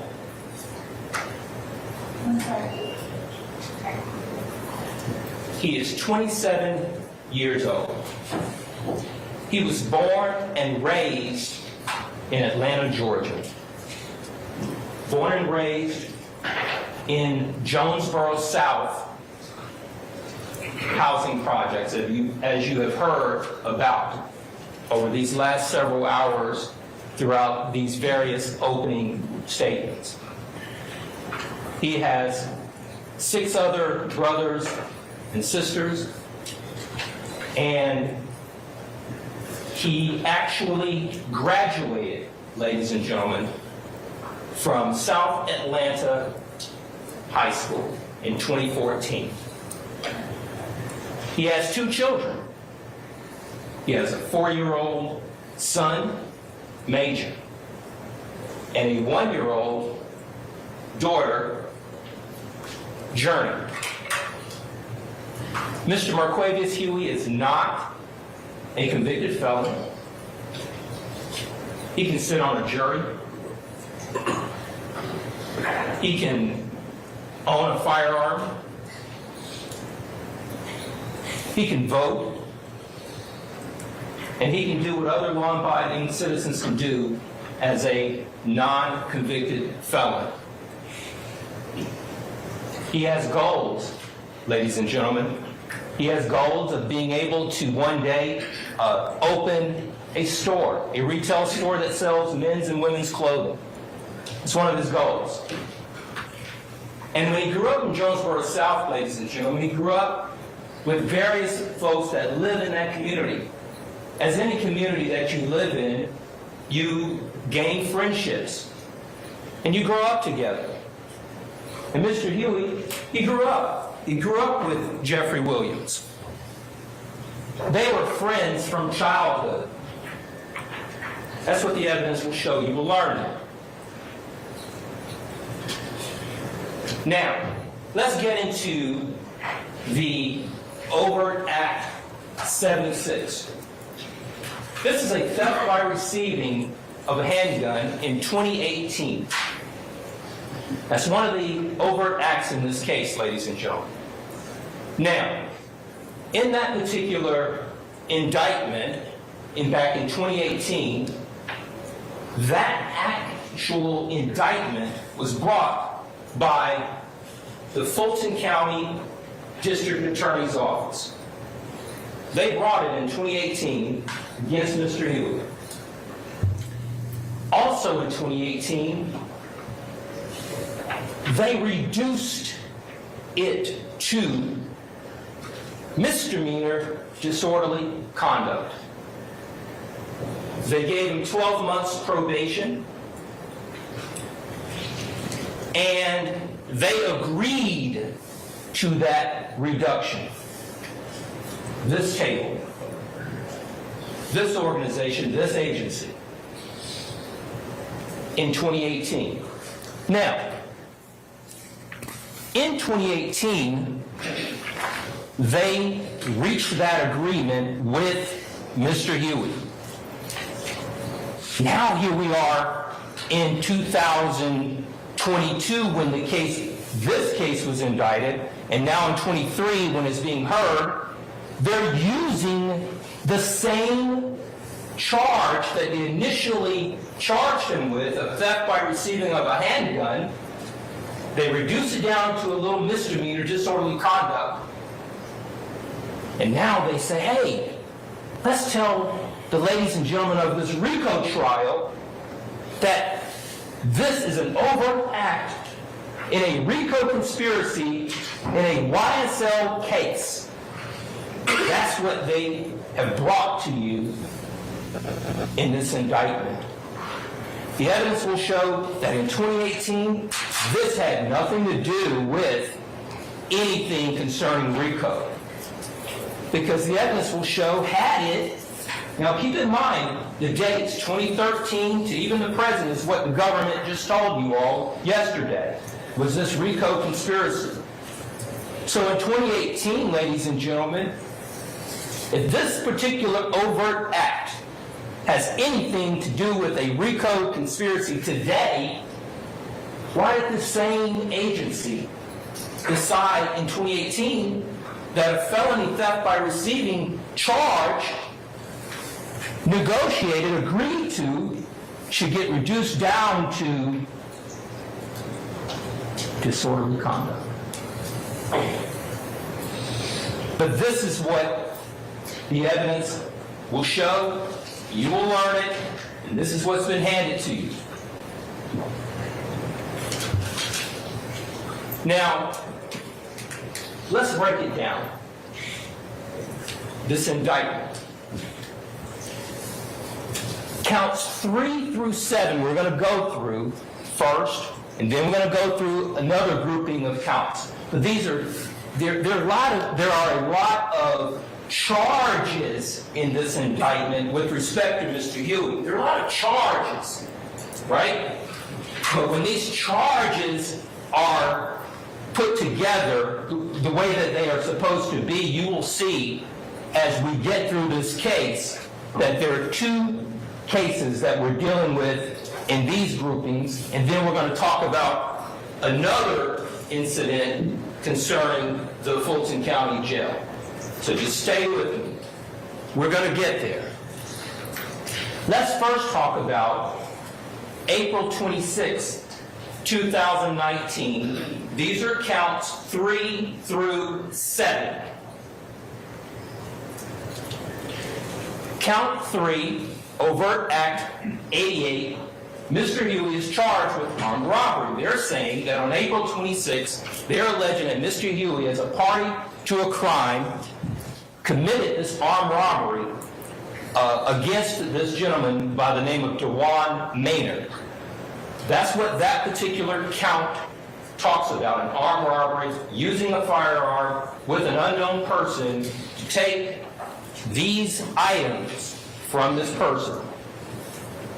We're going to get into details, but I'm going to go over the charges first.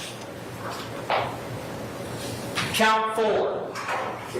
They are charging Mr. Huey with overt act 89, aggravated assault, saying that with that same firearm that Mr. Huey pointed the weapon at Mr. Maynard as he took the items, and that this makes up an aggravated assault.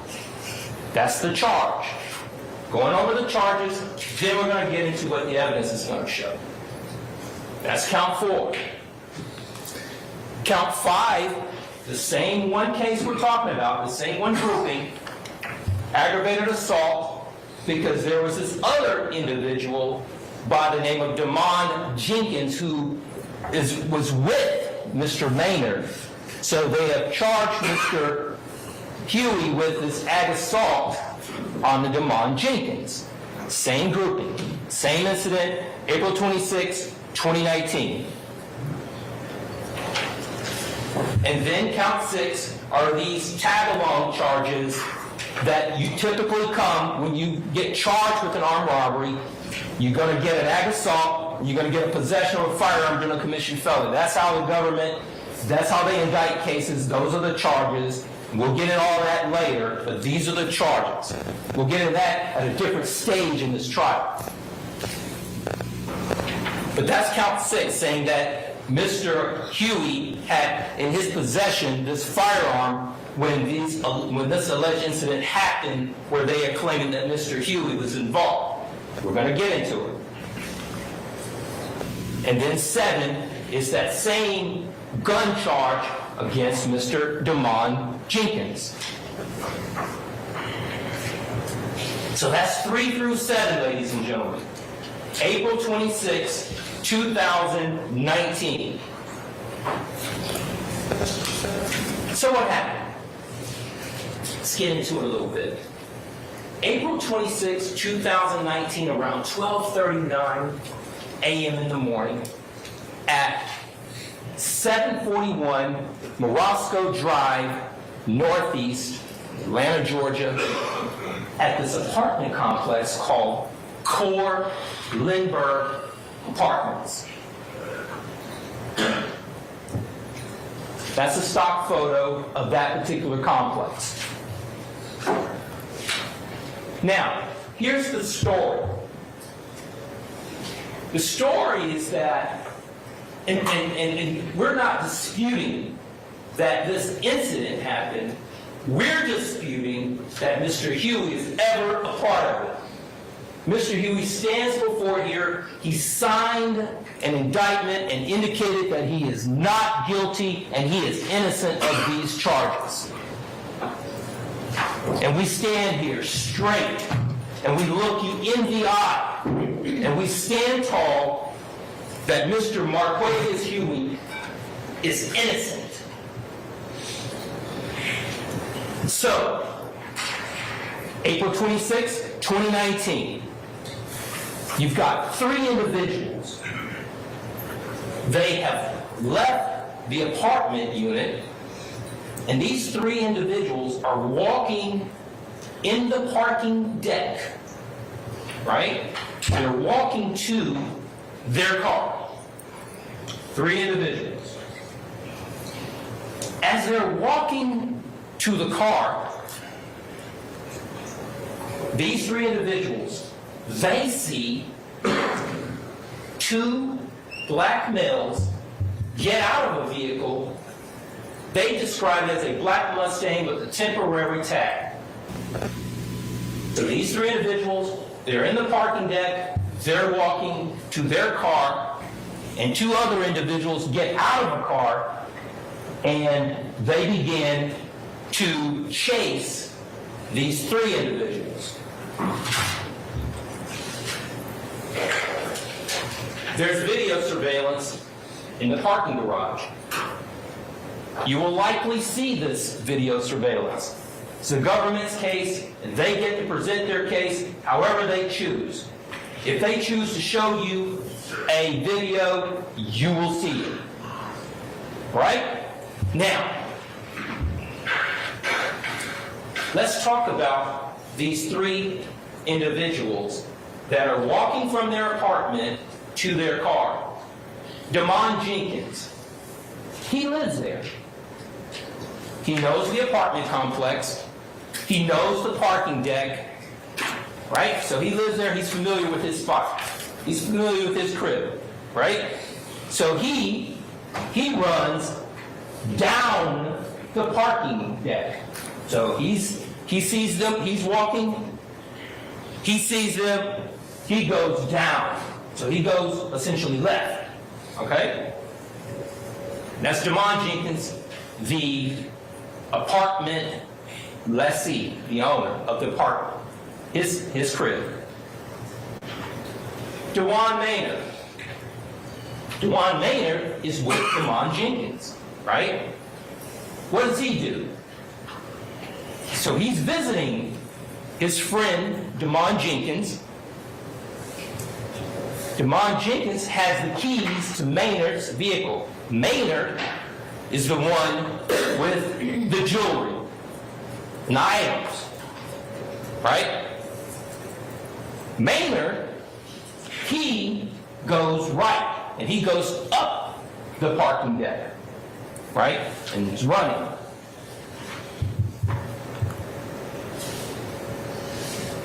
Now, you've got this armed robbery that is occurring. You've got Damon Jenkins going left, down the deck. You've got Maynard going right, up the deck. Now, pay close attention. The 2 perpetrators, they decide that they are going to go after one person, not two, right? This is an armed robbery, right? You've got two perpetrators, you've got three victims. One of those victims goes left, Jenkins, Maynard goes right. Maynard is the one person out of those three that those two perpetrators go after. So you've got two individuals that are the perpetrators chasing Maynard up the parking deck. The third male, I guess he goes down and he is not chased. He goes down, one goes left, he ducks, the other one, Maynard goes up the deck, the two perpetrators chase Maynard. That's the story, that's how it's happening. Now, the two perpetrators, they reach Maynard. When they reach Maynard, ladies and gentlemen, Maynard, he says when he got hit with, one of them hit him with the firearm, and that they took items. Now, these are the items that Maynard says were taken. This is what he says were taken. He says a ring, a diamond 5-point star ring. He says 2 gold chain necklaces, one with a cross, another with diamonds, 1 pair of diamond earrings, a gold Gucci bracelet, a SunTrust debit card, a Gucci bag, a Louis Vuitton bag, and some cash. So you got all this grouping of items that Maynard says that was taken from him.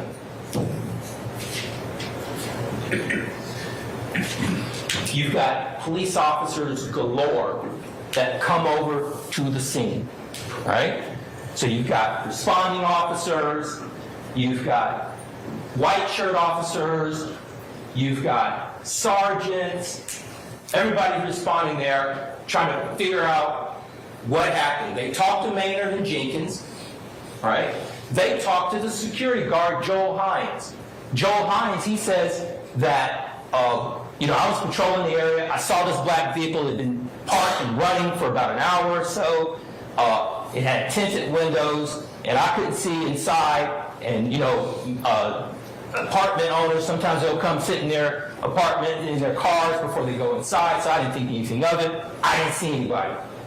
I didn't get a look at anyone. So the security guard, he doesn't see any individuals that are in the black vehicle. They canvass the parking deck.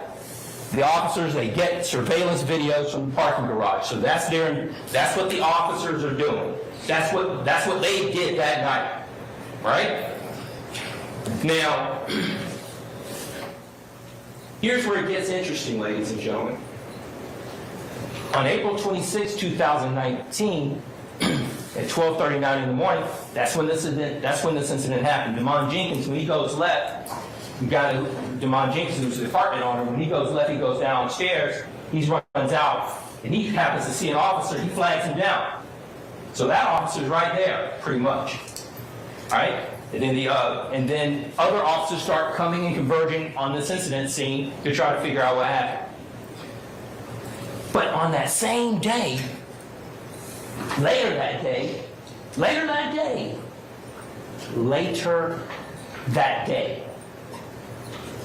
Maynard, the one whose items he claims were taken, he does this, I don't know if he does an internet search, what he does. How in the world of millions of social media people that are on social media, Instagrammers, people that have pages, Maynard calls into Zone 2 and he tells the police that he just happened to be scrolling Instagram and he saw a person wearing his diamond 5-point star ring. Imagine that. Less than hours. So what does he do? Maynard calls in. You will hear evidence that when he calls in, that he sends some photographs. I'm going to get this. Imagine that. Less than hours. So what does he do? Maynard calls in. You will hear evidence that when he calls in, that he sends some photographs. I'm going to get to that.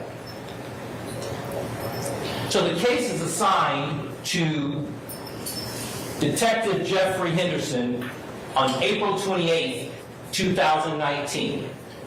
So the case now has a detective. A couple days later, Detective Jeffrey Henderson now has this case. What does he do when he gets the case? Well, he gets Maynard to send him these photographs.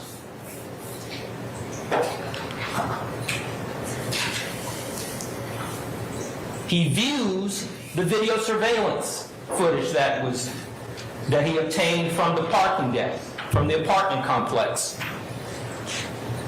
And he asks him to send some pictures of the jewelry. So send this information that you found on Instagram, send me some pictures of your jewelry, and send me some videos, and let me take a look at the video surveillances that I was able to get from the parking deck. So these are the photographs that Maynard, the victim in the case, he sends Detective Jeffrey Henderson 2 separate Instagram pictures of 2 separate people. On the left there is a picture he sends of someone else, some person in the world on social media. Maynard sends that photograph, and he sends the one on the right. The one on the right is Mr. Huey's Instagram. The one on the left is someone else's Instagram. He sends these to Maynard, to the Detective Henderson. 2 different people with the same ring, or the similar ring, or some ring that looks like the one that he owned the same day. So he becomes his own detective. Now, the video that was obtained from the parking garage, ladies and gentlemen, that video, it shows the 2 perpetrators running after Maynard, right? One of those perpetrators has on like a black jacket and maybe some red pants or something of that nature. The other person has on a gold puff jacket and some black slacks, pants or jeans or whatever. So that's what the video is showing from the parking garage. So, what does Detective Henderson do? So he goes on to Mr. Huey's page, and I guess starts scrolling Mr. Huey's page. Oh, Mr. Huey has a gold puff jacket. But guess what, ladies and gentlemen? In this particular, Mr. Huey's is on the right, standing in front of a black Infiniti vehicle that belongs to his lady, Justice Woodard, who is the mother of their 2 children, Major and Journey. On the left is a photograph. You heard Mr. App talk about that huge discovery that was sent to us. The evidence will show that that particular photograph is part of the discovery that came to us in this pile of evidence that is a part of this case. That on the left are 2 young men. And what's interesting here, ladies and gentlemen, is that apparently that year, the gold puff jacket from Zara was a very popular item for young people as part of their wardrobe. We know that because you're going to learn that this is what was sent to us, and that is what was going on with the dress back in 2019. 3 different people with the same gold pump jacket that was provided to us in discovery, that the government provided to us. So the gold pump jacket is relevant here. Why? Because what was Detective Jeffrey Henderson's investigation at that point? Maynard sends him these 2 hands with the similar jewelry. Maynard sends him a piece of jewelry of his own to say, hey, you know, this is what was one of the items that was taken from me. And the video, ladies and gentlemen, from the apartment complex shows a person with that similar gold puff jacket. And what does Detective Jeffrey Henderson do with that information, ladies and gentlemen?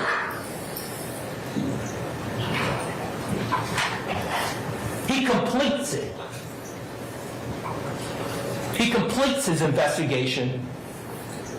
This happened on April 26, 2019. 4 days later, he gets warrants for Mr. Hughes' arrest. On that investigation, that is the case. Now, there is no photographic lineup that was ever done. Maynard never says he saw Mr. Huey that night on April 26, 2019. They're not wearing masks.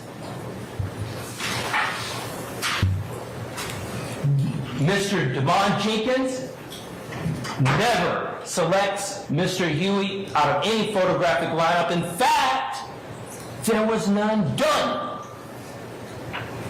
There was no photographic lineup performed or attempted to be performed by Detective Henderson for the benefit of Maynard or the benefit of Jenkins in this case. He took what he got from that video surveillance, went on to receive the information that Maynard sent him, and decided that there was enough for a warrant. No photographic identification, no fingerprints left at any of those scenes, no shell casings that are linked to any firearms belonging to Mr. Huey. None of it. That's what you're going to learn. You're going to learn, ladies and gentlemen, that at any arrest that was made against Mr. Huey, any arrest that was made against Mr. Huey with respect to these items that Mr. Maynard says were taken from him, a gold 5.5-star ring, these necklaces, these items that we're talking about here, the Gucci, the Louis Vuitton, the debit cards, none of those items have ever been found on Mr. Huey's person, on Mr. Huey's any car, in any residence. None. That's the state's case for those grouping of charges, ladies and gentlemen. No DNA. Detective Henderson didn't even, when they arrested Mr. Huey for those particular charges, those groupings of charges, he didn't come down to the jail and even pull him out of the cell and say, hey, I want to talk with you. Are you willing to talk with me? Of course, that's Mr. Huey's right to either talk to him or not talk to him, but he didn't even try.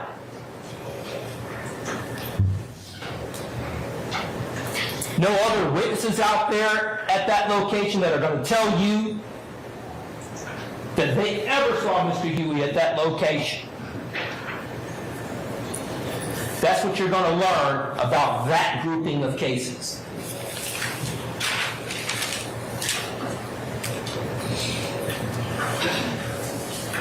No photographic lineup. Ladies and gentlemen, this is interesting. Listen to me very closely. You will not hear any evidence of a cell phone tower locating Mr. Huey at 741 Morosco Drive, Northeast Atlanta, Georgia. You will not hear it. In the technology-driven world that we live in, cell phone evidence is powerful in terms of being able to put people at locations. Ask me, did Detective Henderson make any efforts to do that? You will learn the answer is no.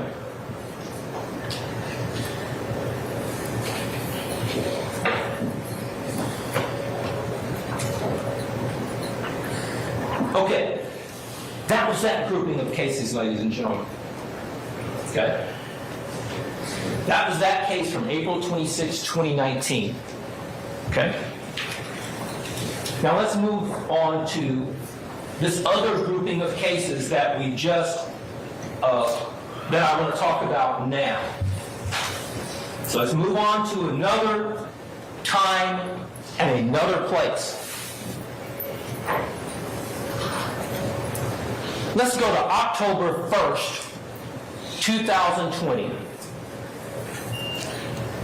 Now, count 14, when you all get this indictment, count 14 over Act 116 charges Mr. Huey with armed robbery, alleging that Mr. Huey and another unknown person committed an armed robbery against a gentleman by the name of Gary Holloman. That's what count 14 says, by use of a firearm. That's 14. 15, we're still on October 1, 2020. These next series of counts are going to deal with one day. This particular count, 15, armed robbery, says that on that same evening that Mr. Huey, along with this unknown person, committed this armed robbery against Domisha Coppage, who is out there with Gary Holloman at an address that we're going to get to in just a moment. But I want to go over the charges first, and we're going to get into the facts in a moment. So that's the charge right there. Count 15, an armed robbery concerning Domisha Coppage.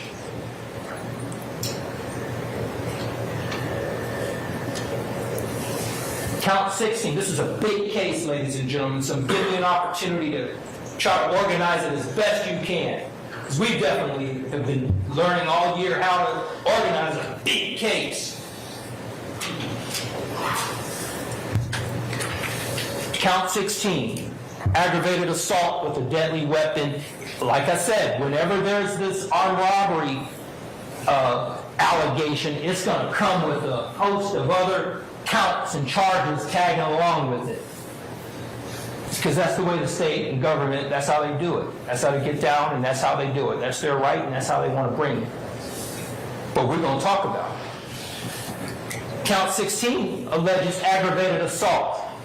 So whenever you commit an armed robbery, then you've got a firearm, then you're going to get an aggravated assault charge with it.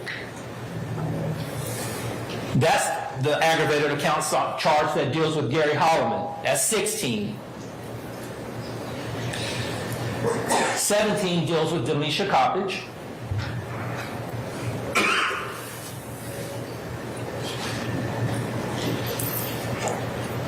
18 is another way of alleging an armed robbery. When you specifically use a firearm to take this clipper out of my hand, that's armed robbery. But if this clicker were an automobile, and I was sitting in this automobile, and you use a weapon to demand me to get out of the automobile, it's an armed robbery, but they call it, it's a separate charge that's called hijacking of a motor vehicle. Basically, it's an armed robbery of a car, or an auto, a truck, or a vehicle. That's count 18. They're saying that Mr. Huey, along with this other person, took a 2016 Buick LaCrosse from Gary Holland. That's 18.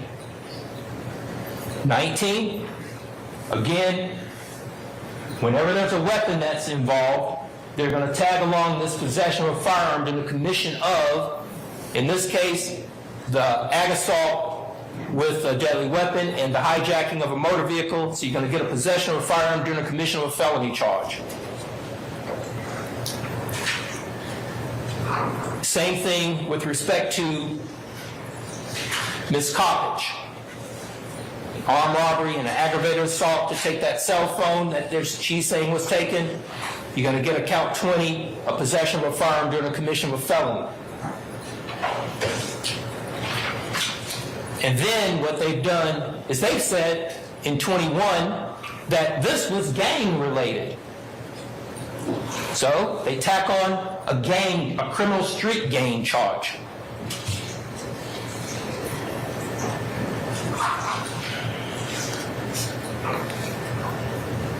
And the same thing for miscoppage.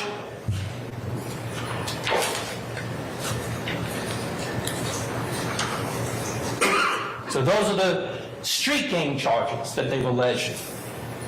That's 23. So let's get into it now. So those are the charges, ladies and gentlemen.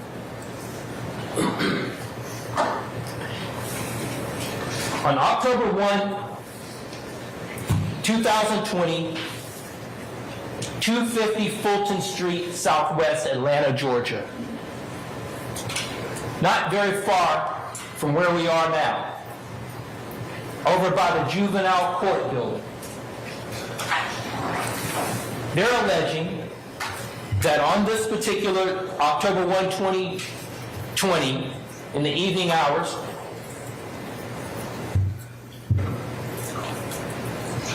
that these charges that we just talked about occur. Now let's deal with it. What is being alleged here? Gary Holloman, who's no longer with us, ladies and gentlemen. Gary Holloman sold pills for a living. He was a drug dealer. And Mr. Huey had gotten injured. And his injury was the result of a shot to his leg in being out in the public and living in the area. There was a shooting incident. He got shot. Okay? When he got shot, he ran out of the ability to get medicine the right way. So what did he do? He found that this guy Holloman that he knew through this other person, Mender, that Mr. Holloman sold Percocets. So what happens? He had been dealing with Mr. Holloman for some period of time. You're going to hear about it. And how do you know you're going to hear about it? Because when Detective Henderson comes into this courtroom and sits in this witness stand, I'm going to ask him questions about it. Now, Huey knows Gary Holloman because they have been doing business. Mr. Holloman purchased 2 or 3 pills periodically, $20 a pop, Percocets. And he dealt with Holloman various occasions. Nothing unusual. I'm going to meet you I'm going to call you, right? He calls him. Huey calls Holloman from time to time, right? And when he calls Holloman from time to time, Holloman, in fact, you will learn through Henderson that Henderson, when they arrested Mr. Huey on these charges, they sit Mr. Huey down in an interview room. And when they sit Mr. Huey down in an interview room, Henderson reads him his rights. And Mr. Huey agrees to talk with him without an attorney, because I don't have anything to hide.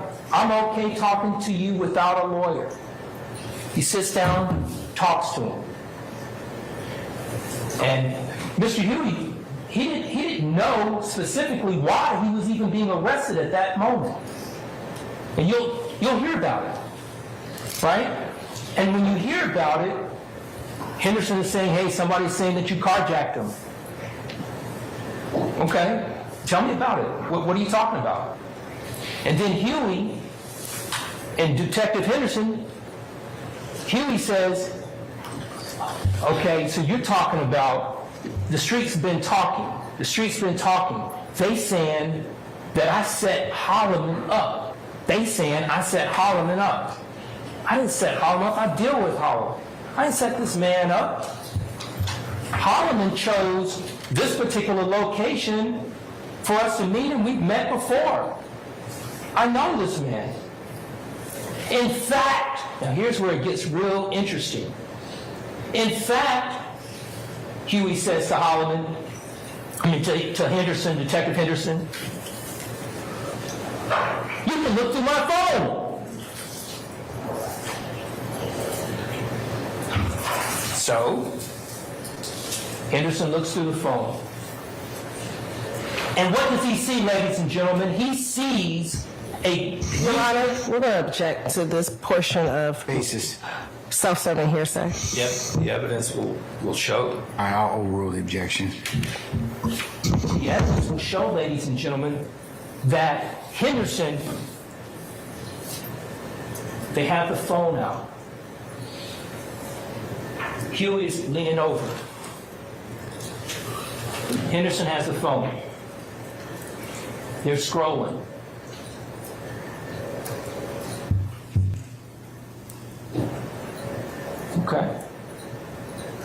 Okay.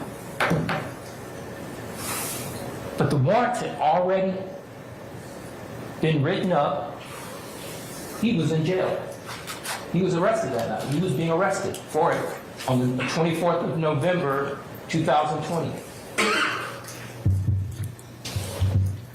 But Mr. Huey shows Mr. Henderson that he and Holloman had a relationship.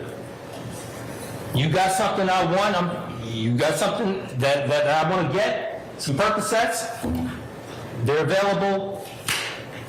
That was our relationship, right? Now, that's what Huey says to Henderson, and is corroborated in a phone that belonged to Mr. Huey that Henderson was allowed to look at on that particular morning when they arrested this man.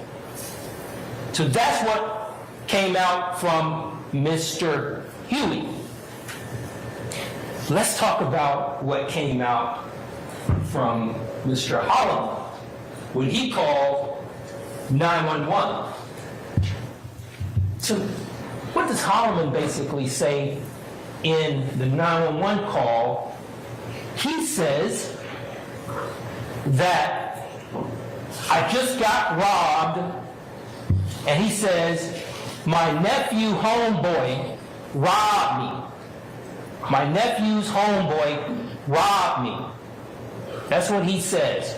And I was meeting with him because my nephew wanted me to give him some money to put on my nephew's books at the Fulton County Jail.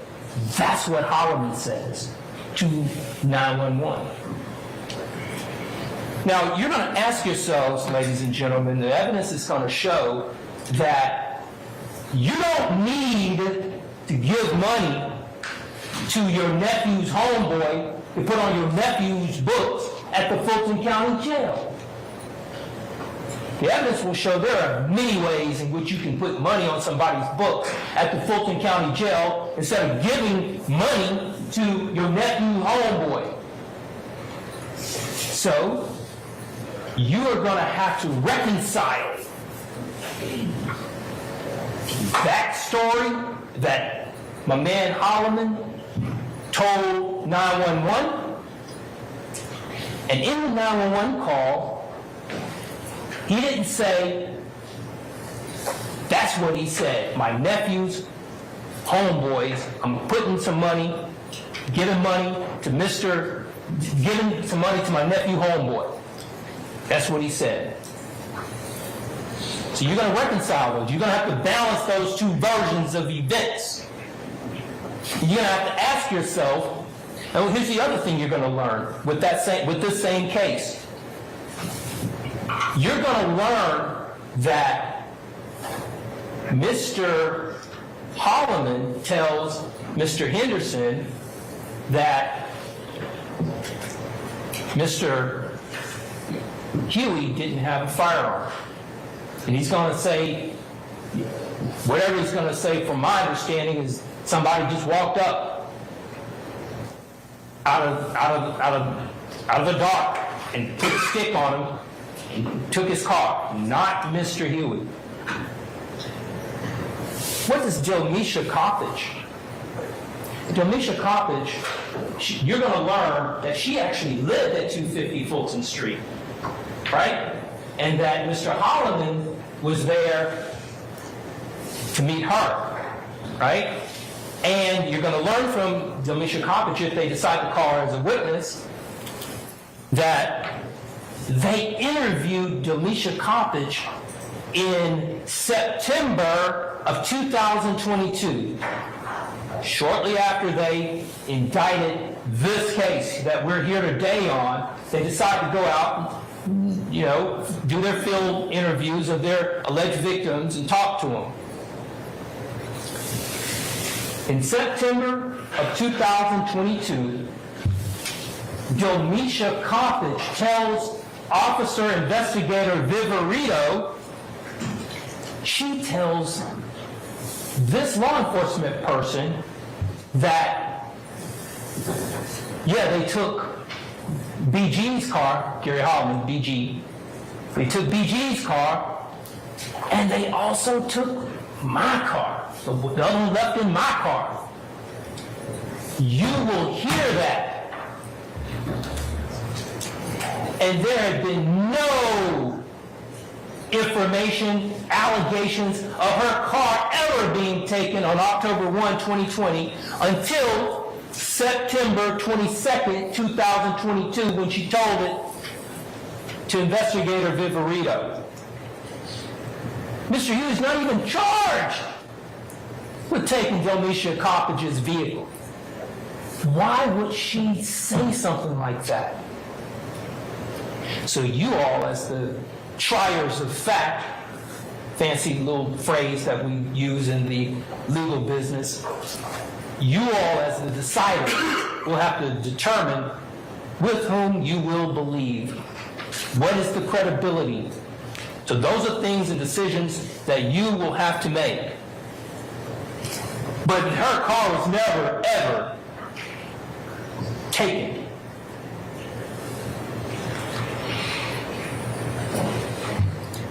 These are the items that were claimed that had been taken: a Buick LaCrosse, Gary Holloman's cell phone, Delmisha Coppage's cell phone, and Mr. Holloman tells him $10,000 in cash.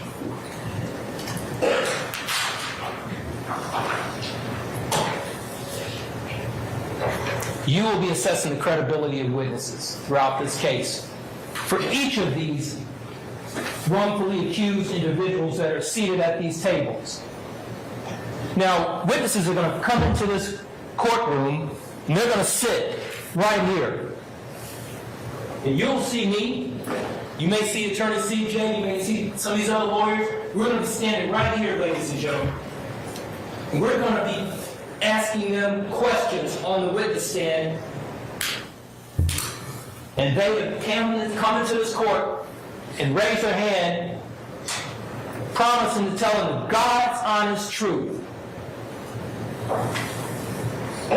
And when we get them into this courtroom, and when we cross-examine them, and we bring it out and establish certain things, we're going to come back to you, and we're going to tell you why, when we set this in opening, that this is the way it should go.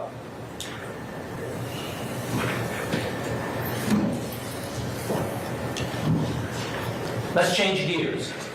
One last gear, few last gears to change. I know it's a long day. We're getting there.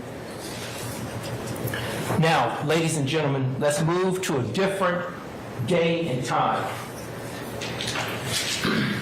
So that was that case. So we have covered counts 3 through 7 for an April 26, 2019 situation. We have covered, and by the way, before I get into this, let me back up one more step.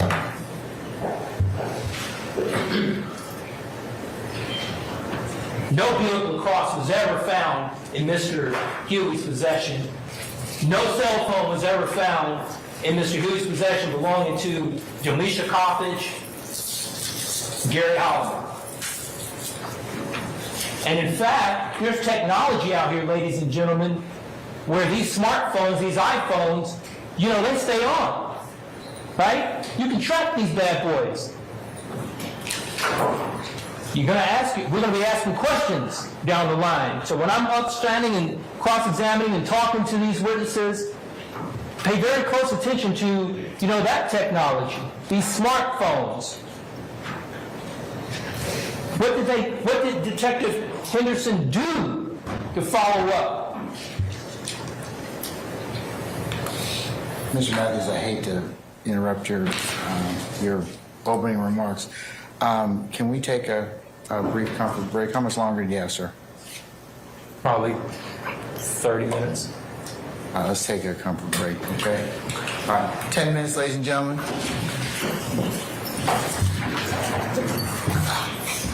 All rise for the jury.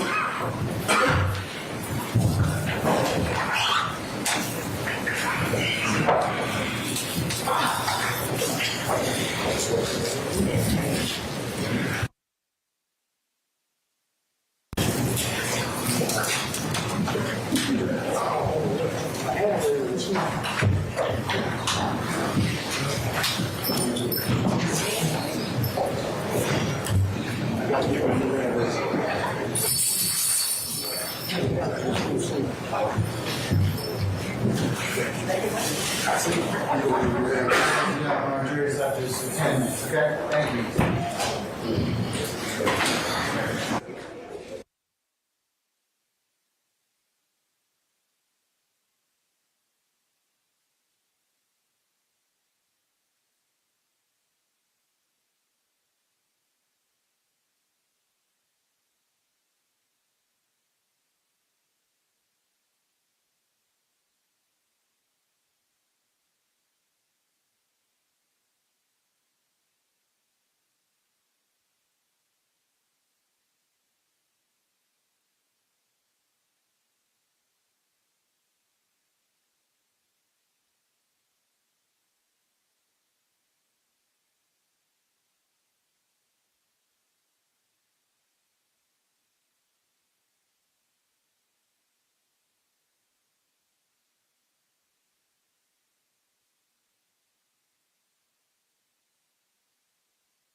All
right, Deputy Ingram, is everybody back from the comfort break? The jury need about another 2 minutes. Okay, we can take up another matter, but how about our other? Everybody's present, counsel. Okay, all right. I'll ask you to check on our jurors in about 5 minutes after I take up some other issues. Mr. Matthews, after you're complete in the next 30 minutes or so, we'll probably be complete. Everybody will have made an opening statement who wants to make one. Is that correct? Yes? So we'll probably recess for today at that point. Ms. Love, are you prepared to, and Ms. Hilton, to make, or I should say, start the presentation of evidence tomorrow morning? Yes, Your Honor. Okay. Are any of your witnesses that you expect to call tomorrow any experts at all? Yes. All right.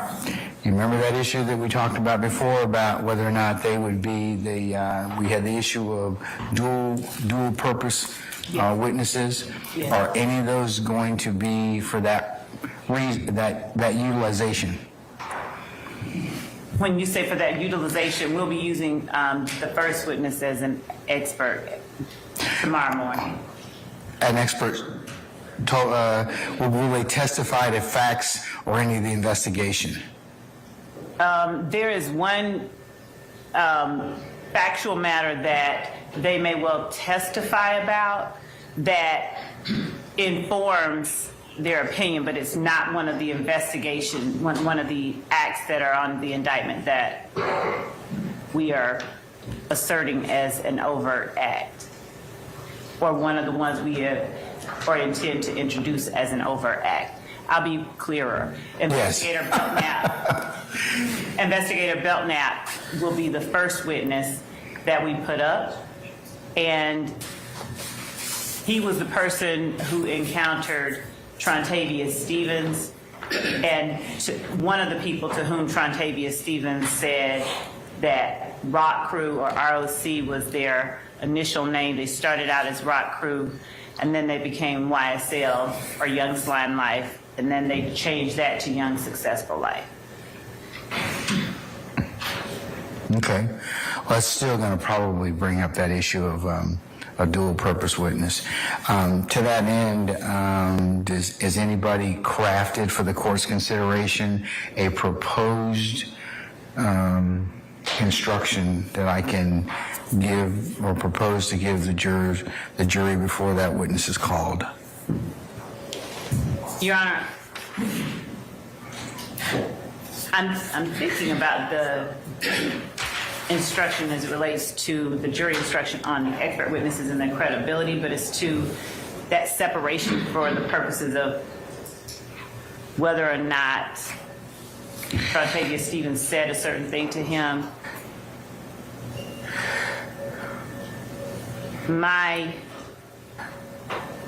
My thought on it was that because it wasn't an act, it did not or would not require for him to play the fact witness role in that testimony. I know that there is case law, and I can cite it for the court. I can send it to the court and counsels that experts' interviews with alleged gang members can be and is admissible to support or to explain parts of their opinion.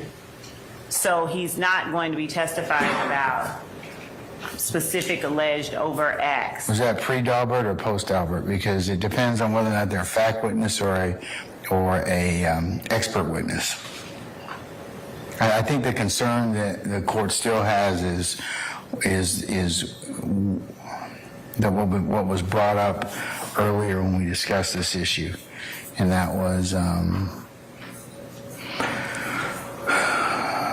bolstering or boosting credibility. So I want to kind of make that pretty clear if I can. Does anybody has anybody attempted to address that issue? Mr. Harvey, I see you're up. Yes, Judge. Can I point the parties, the court and the parties, to United States versus Jet at 908? Is that Juliet Echo Tango Tango? It is. Okay, all right. All right, and what is the citation for? 908 Fed 3rd 252. 908 Fed 3rd 252. 252? Yes, sir. And it is a Seventh Circuit case, but it has been generally adopted by the various circuits. Here's what the court in Jet says. When the expert portion of the case agent's testimony begins, the district judge should allow the government to lay its foundation and establish the agent's qualifications. After it does, the judge should instruct the jury that the testimony it is about to hear is the witness's opinion, not firsthand knowledge, and that it is for the jury to determine how much weight, if any, to give that opinion. That's the general nature. And then, at the end of the case, there is a charge in Jet after that particular witness has testified as an expert, and then, as I understand it, this witness will also be called back again to testify about percipient facts. And then there's a charge in Jet that the court should give at the end of the case.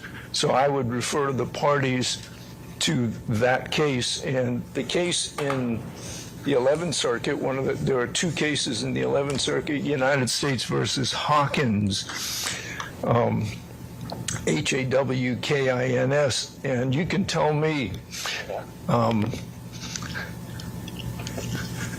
I know the court reporter's got that spelling. That's at 934 Fed 3rd 1251. That's an 11th Circuit 2019 opinion. The dual witness testimony, the most recent case from the 11th Circuit is United States versus Perry, Perry,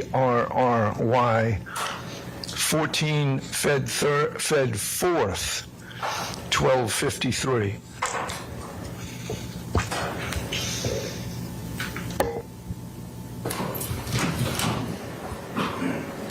All right.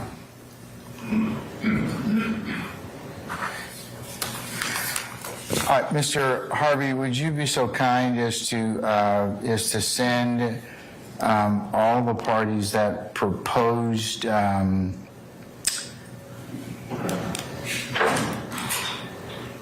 instruction or preliminary instruction for my consideration? Yes, sir. You can send that to the state, and the reason I'm taking it up now is because if we have to kind of address it and tweak it, I'm going to have you all come in a little bit earlier, and I'll tell our jurors to come in a little bit after that. That should not be deemed. It shouldn't take that long, but And it should not be deemed as acquiescence to the court's ruling that these. Oh, in no way, Mr. Okay. Harvey. I would never assume that you acquiesce to anything that the court rules upon. Thank you. So, And Your Honor asked the state whether or not the information that I shared was pre or post Daubert, and part of it was in federal courts, so it was Daubert was being used during that time. But what I will do when Mr. Harvey sends out his proposed instruction is I will reply all with yeah, I just want to make sure that that also when we're doing the court's charge at the end, that it comports with the proper tailoring of what an expert or a dual purpose expert. So Okay. I just want to make for the 25-meter assessment, I just need to make sure that I give that so that they can, it's sort of credibility. So if you're going to do that and that's what you're going to call them for to begin with, I'll give that particular type of limiting instruction at that point. Okay? All right. Mr. Steele? Your Honor, it's a tangential issue, but the same issue I just want to bring to your Honorable Court's attention. Detective Belknap, I believe, if he's called as a first witness, that means he interviewed Trontavious Stevens, in this case, while Trontavious Stevens is in custody. And if Trontavious Stevens is not testifying or did not testify, the statement that I understand will be elicited involves Mr. Williams. It states something like, YSL was young slime life, but when Mr. Williams became very successful starting in 2014, we now just call ourselves young, successful life. That would be a Bruton issue and a confrontation clause issue for Mr. Williams. So I just don't want tomorrow you to say, why didn't you bring it up today? So I'm just letting. That's what I think you did before, but I if I recall, I don't know if this is totally correct, but I thought that Mr. Stevens was going to testify as a I'm not witness. saying he's not. I'm not saying. And that would be the two objections if. But the order matters. Yes, it does. So, Madam. Your Honor, one, Bruton involves defendants who are at the table together, and one non-testifying defendant implicates the other and cannot be compelled to testify against himself. So this is not a Bruton issue. One does not arise. Mr. Stevens has already resolved his charges before this court, so there is not a Bruton issue before the court at all. Okay. Second, regarding Confrontation, are you going to call him as a witness? the state does intend to call Mr. Stevens as a witness. And that part I can say. We do intend to call Mr. Stevens as a witness. We do not intend to call him before we call Detective Belknap. Okay. All right. All right, Mr. Steele, given that, I think you objected that before. I'll just maintain your objection, but I will just advise the state that it will be, since you have indicated and proffered to the court that you will be calling Mr. Stevens, then the confrontation issue will not be a problem. It will be a problem if you don't call him. Okay. As for the Bruton issue, I don't believe that, given what you told me, if he's resolved his issues in that respect, then there would not be one. But I'll note that objection for the record for Mr. Steele and Mr. Williams. Okay. Thank you, Judge. All right. Okay. Your Honor, we have for counsel for the defense a demonstrative aid that Investigator Belknap intends to use. He sent them to us, and we have had them printed out. He gave them to us today.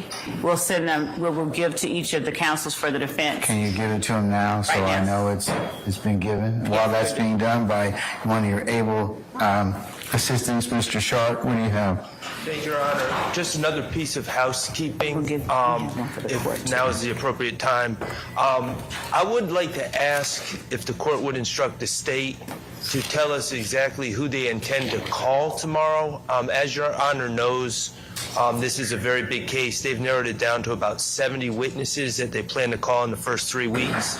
But even that, just carrying that paperwork and all the materials for those 70 witnesses, unsure of who they're planning on calling, I'd probably have to borrow my neighbor's pickup truck. So I'd like a better idea of who we're going to be examining tomorrow so I can make sure that I bring the appropriate materials for cross-examination. Okay, well, I can't tell you what you need to bring. I think that I can ask we can ask the state that, but it's, I think they've given you the general, we're going to call these 60, 70 people, but I don't know about the order, so that's something that I can certainly ask them at this point. So, Madam, how many witnesses are you planning on calling tomorrow? I'd like to tell the jury at least what our order of march is in terms of just number of witnesses. I tell them that on a kind of daily basis so that they know how many people to expect or thereabouts. Your Honor, we will have approximately 6 available to testify tomorrow. We are confirming with the witnesses as we call them up because we were anticipating people today. Yes, ma'am. And so we are having to shift that around a little bit and make certain that the ones that were available for today, we'll have them here for tomorrow, because if they're not, we were going to just switch the order that we will call certain witnesses. So after conferring with our lieutenants and investigative team, I can be more concise as to who wants. Will you have that by the time we close today, or? I don't know that they have confirmed with all of the ones, so I don't. But you anticipate, we're going to at least do Belknap first in the morning, and you have maybe 6 witnesses or thereabouts? Yes, that's what. All right, best I can give you this point in time, Mr. Sharp. And then we can ask again at the end of the day, okay? Yes, Your Honor. All right, anybody else? I was only being facetious, Mr. Steele. I need to call our jurors back, okay? And yes, of course. We just look at this before we leave tonight. I have objections to what was just handed to us. It's the law. Your court. In terms of what was just handed to you? Can I see it, and then maybe I'll address it when our jurors. Judge, we have a copy for the court. We are going to label it State's Exhibit 1. And considering labeling, defense counsels who have used PowerPoints during their presentation, if you would be so kind to email a copy of those to Ms. Weaver for inclusion, I'll include them as the next court's exhibits in order for purposes of your opening statement. So you can do that as you're seated here, but just make sure she gets a copy of that. Okay? All right. So I'll take up this issue.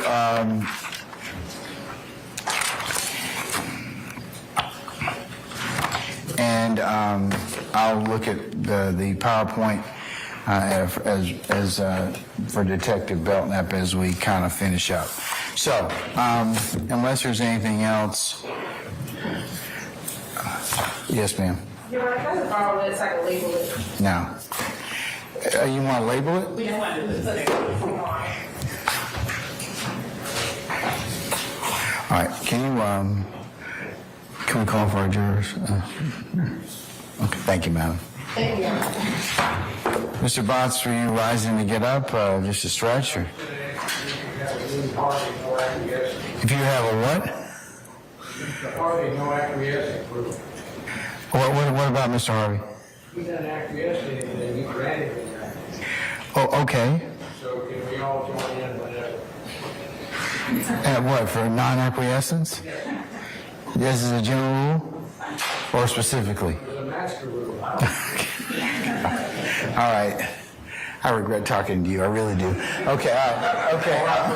We all our jurors, please. Thank you.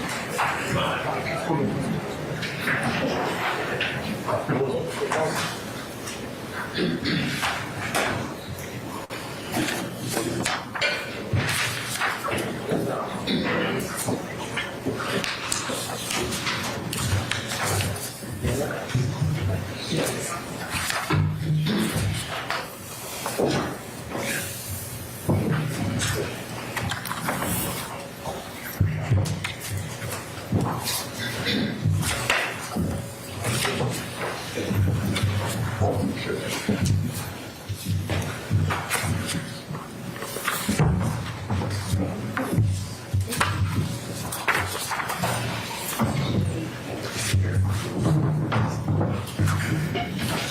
those present? Yes, sir. All right, ladies and gentlemen, please be seated. All right, Mr. Matthews, you can conclude your opening statement at this point in time, sir. Go ahead. Thank you very much, Your Honor. We're almost there, ladies and gentlemen. We're almost there. So on that last grouping of charges that we just got through talking about, the Gary Holloman and the Delmisha Coppage bunching of the case, I want you all to know that you will learn that Delmisha Coppage never presented herself to Detective Henderson or any other law enforcement person to look at any type of photographic lineup array to say that this is a person, Mr. Huey, that was present when an armed robbery took place, participated in an armed robbery, or anything of that nature. So that there was no photo lineup that ever took place with Delmisha Coppage. Okay? Now let's move to this last series of groupings of cases. Count 44. This is possession of a weapon by an incarcerated individual arising from a February 18, 2022 alleged incident. So the government, they are alleging that Mr. Huey, along with Tinquarius Minder, did possess a weapon inside the Fulton County Jail on that particular date. That is count 44. We're going through the charges first, and then we're going to talk about a little bit of the facts surrounding these particular counts. So that's count 44. Possessing a shank with Tinquarius Minder in the Fulton County Jail. Count 45. Possessing a telecommunication device by an incarcerated individual. February 18th, 2022, at the Fulton County Jail, the government is alleging that Mr. Huey and Mr. Minder possessed a cell phone inside the jail. Unlawful. That's what they're alleging. In 45. In 46, what they're alleging. Now, when you look at the indictment, ladies and gentlemen, they are alleging that on this particular date, when you look at the indictment, I don't know anything about February 22nd, 2022, but in the indictment it says that on February 22, 2022, that Mr. Huey, and Mr. Minder, that they participated in criminal street gang activity by possessing a weapon and possessing a cell phone on February 22nd, 2022, 3 or 4 days, or how many days that is after February 18th, 2022. That's in the indictment. I don't know what that's about, but that's what is being alleged on February 22nd, 2022.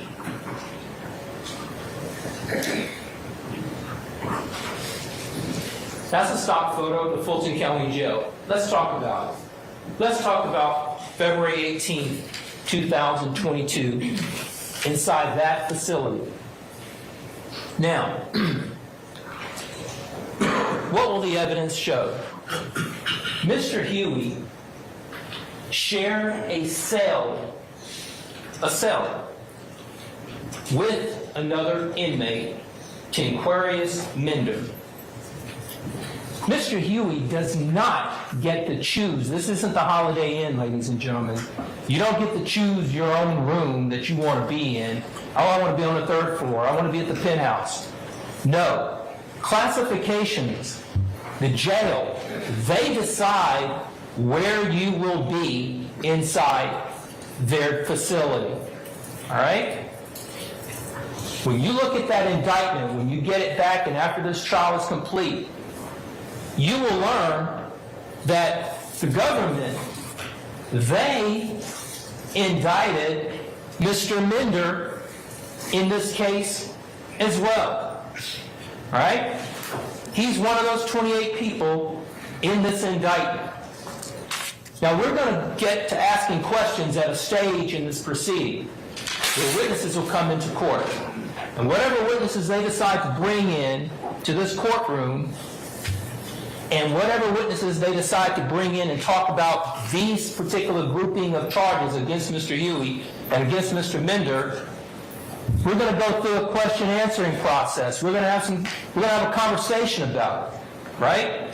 And that conversation that we're going to have, we're going to be asking questions and trying to get our heads around the idea that the facility has made a decision to put two individuals who are on the same indictment in the same cell. Does that make any sense? So we're going to talk about that. Why would they do something like that? Why would that be a thing? To put two individuals that are on the same case in the same cell?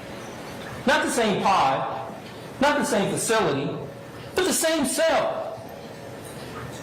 You'll learn that there are two people to a cell, right? Minder, who's on this indictment, didn't choose to be in that room on his own. Mr. Huey, who's in this indictment, didn't choose to be in that room. So there are two people in this room. Now, they do a raid, right? When they do this raid, they tell everybody, get down on the ground.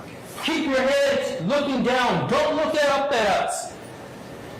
That's what they say to all of these guys that are inside this facility. Don't look up. You're on the ground. So they do this raid. You will notice, ladies and gentlemen, that if they play this video for you, they march straight to that particular cell and begin that particular location among the first of this particular pod. Two individuals on the same indictment in the same cell, and they go to that particular room during their first. Now, you will not hear any evidence that Mr. Huey claimed any shank. You're not going to hear any evidence that he admitted that any shank in that room belonged to him. You're not going to hear any evidence that Mr. Huey admitted that any cell phone belonged to him. So when the witnesses come into the courtroom, we're going to have a conversation, and we're going to talk about it. Now, what is the evidence is going to show you, and what are you going to learn throughout this particular case with these counts about the Fulton County Jail? We know that the Fulton County Jail is plagued with problems. Not small problems, huge problems. What kind of problems? Problems of people dying there. Infested dead person with bugs on them. In your jail that you pay tax dollars for. The jail is falling apart. The jail is under federal investigation for all of the things that occur at that jail that the feds are not pleased with. Unsafe conditions, inmates not receiving adequate medical care, employees having legal problems. So they charge Mr. Huey and Mr. Minder with possessing a shank. You will learn that there are cells that are left open.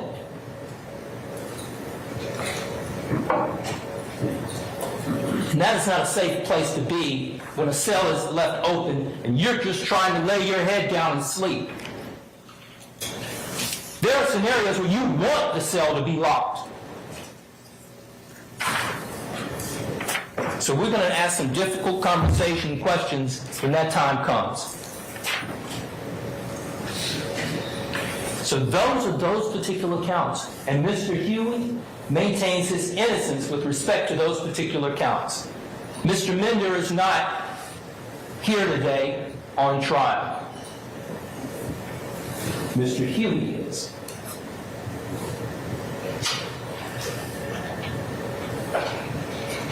Now, let's circle back real quickly to the count 1 RICO. So they have basically, the government has said, hey, look, you know, Mr. Huey and the rest of these 27 individuals were all part of this particular gang, YSL, and that they had this objective of power and reputation and territory and all of that. And they put Mr. Huey in this indictment.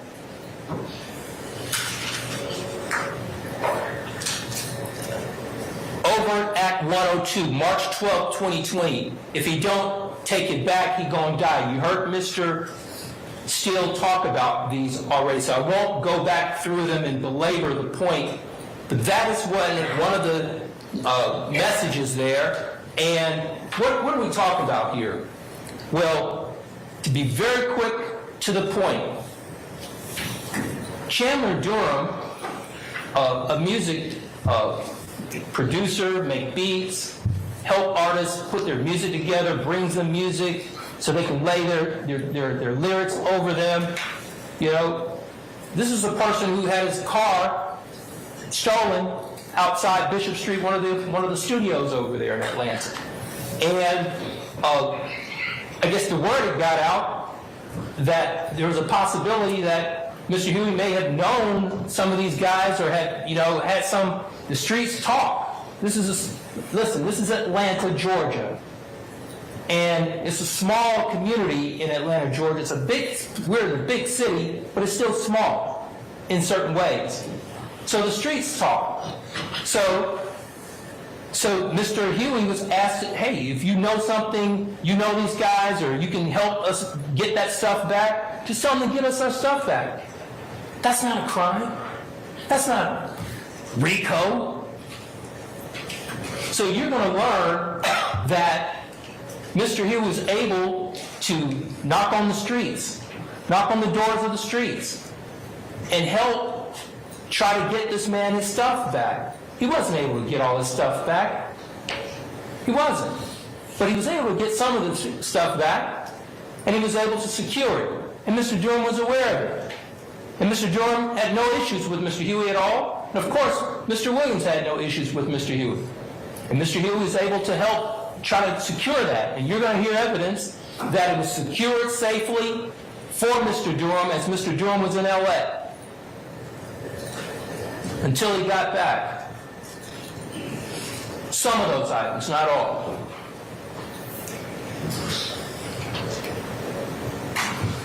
So this is the one where September 1, 2021, a recorded video called With Mr. Minder. Now, Mr. Minder, you may hear as part of that Holloman case that we just talked about, you may hear a recorded jail call between Minder and some other person, some other female on the phone, and then some other male comes onto the phone, and they may tell you that that other male was Holloman. I don't know. We'll figure it all out when we get to that point. But Mr. Minder is a friend of Mr. Huey. He's a friend of Mr. Williams. Mr. Minder was in jail, right? So Mr. Minder does a video call with Mr. Huey. Mr. Huey, the friends that he is with Mr. Williams and trying to get work and and be part of that label as an employee, and they grew up together. So he wants to be able to take care of his family, Mr. Huey. But on this particular day, this is not a crime. What's happening here? On this day, Mr. Minder is on a video call with Mr. Huey, and Mr. Huey had already had some communication maybe with Mr. Williams, and they're at a jewelry store. And you'll learn that just pointing to Mr. Huey to take care of Minder's request, how is that RICO? How is that RICO? How in the world is that RICO? That's not a crime. It's not a crime. But somehow they decided to put it in this indictment for your consideration as an overt act.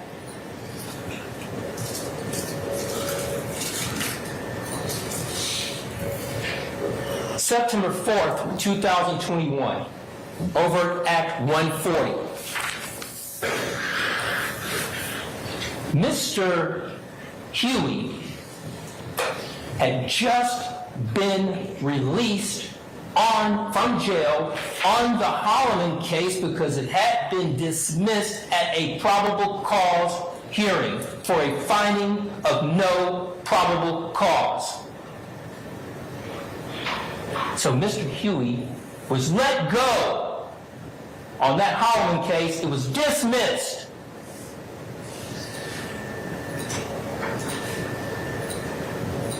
So he walks out of the jail. He and Mr. Williams are cool. They're friends. They grew up together in the South.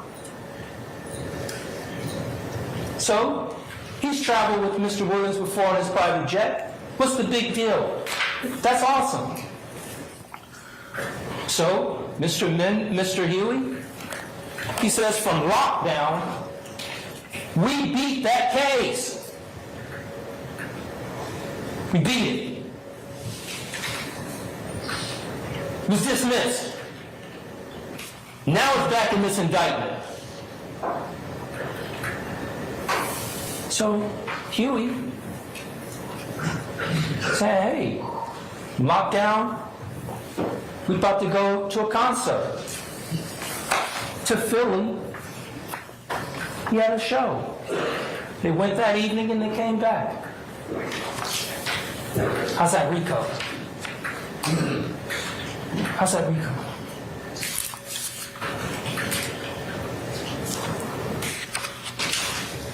This goes back, count Overt Act 150, that's again dealing with the Chandler Durham. And like Mr. Still said, they want to give you that particular text or that particular communication, but the one afterwards, I don't even know if he really did it. That's what they didn't put in this particular indictment. So they're cherry picking. Then here we go, Overt Act 123. Terroristic threats. This is an uncharged event on a text message that they got from Mr. Huey's phone. Justice Woodard is his lady. They have 2 children together. Mr. Huey has never been charged with a domestic violence offense. He's never been issued a TPO. This was a text message between a couple talking, how they talk. And how in the world is this a RICO conspiracy overt act to enhance the reputation, the power, and the territory of an alleged gang? A text message between you and your lady talking? Maybe they were upset about something. Who knows? But they want you to believe that this was part of a RICO conspiracy. And the evidence, ladies and gentlemen, you will learn that the government hasn't specifically talked to Justice Woodard specifically about a terroristic threat of if you put the police on me, you're gonna die. To this point, to this day. So we'll get in the case and we'll see what happens. But that's the overt act that they want to sell you on.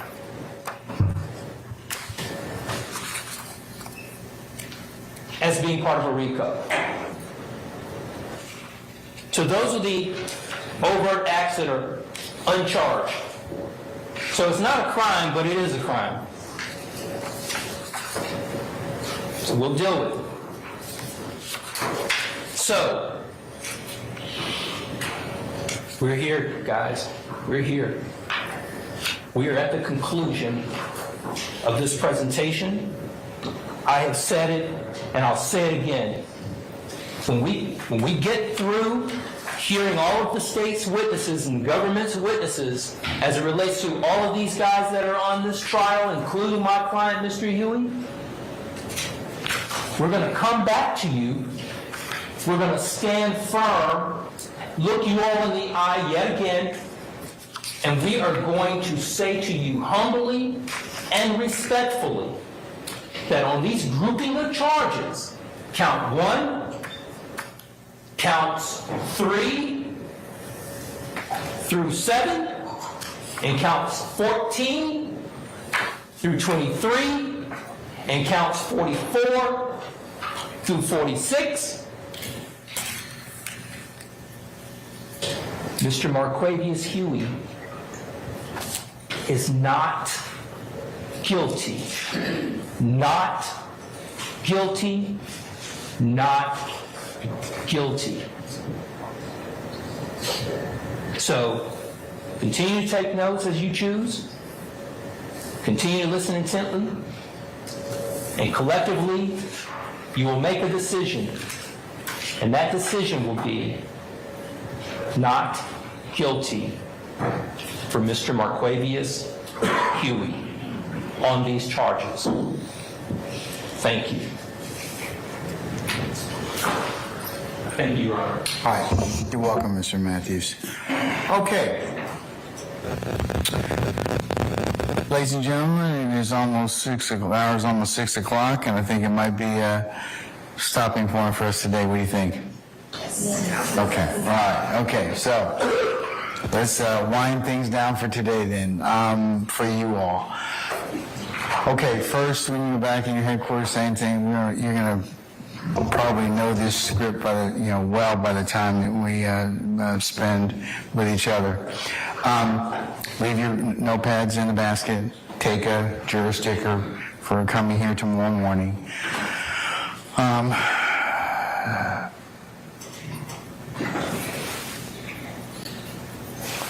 Remember all the ad nauseum admonitions I've given you. They still apply, and I know you all are adhering to them, so please, just as a reminder, don't talk about the case. Even now that we've heard some witnesses, I'm sorry, we haven't heard any witnesses. Now that we've heard opening statement, remember opening statements are not evidence, okay?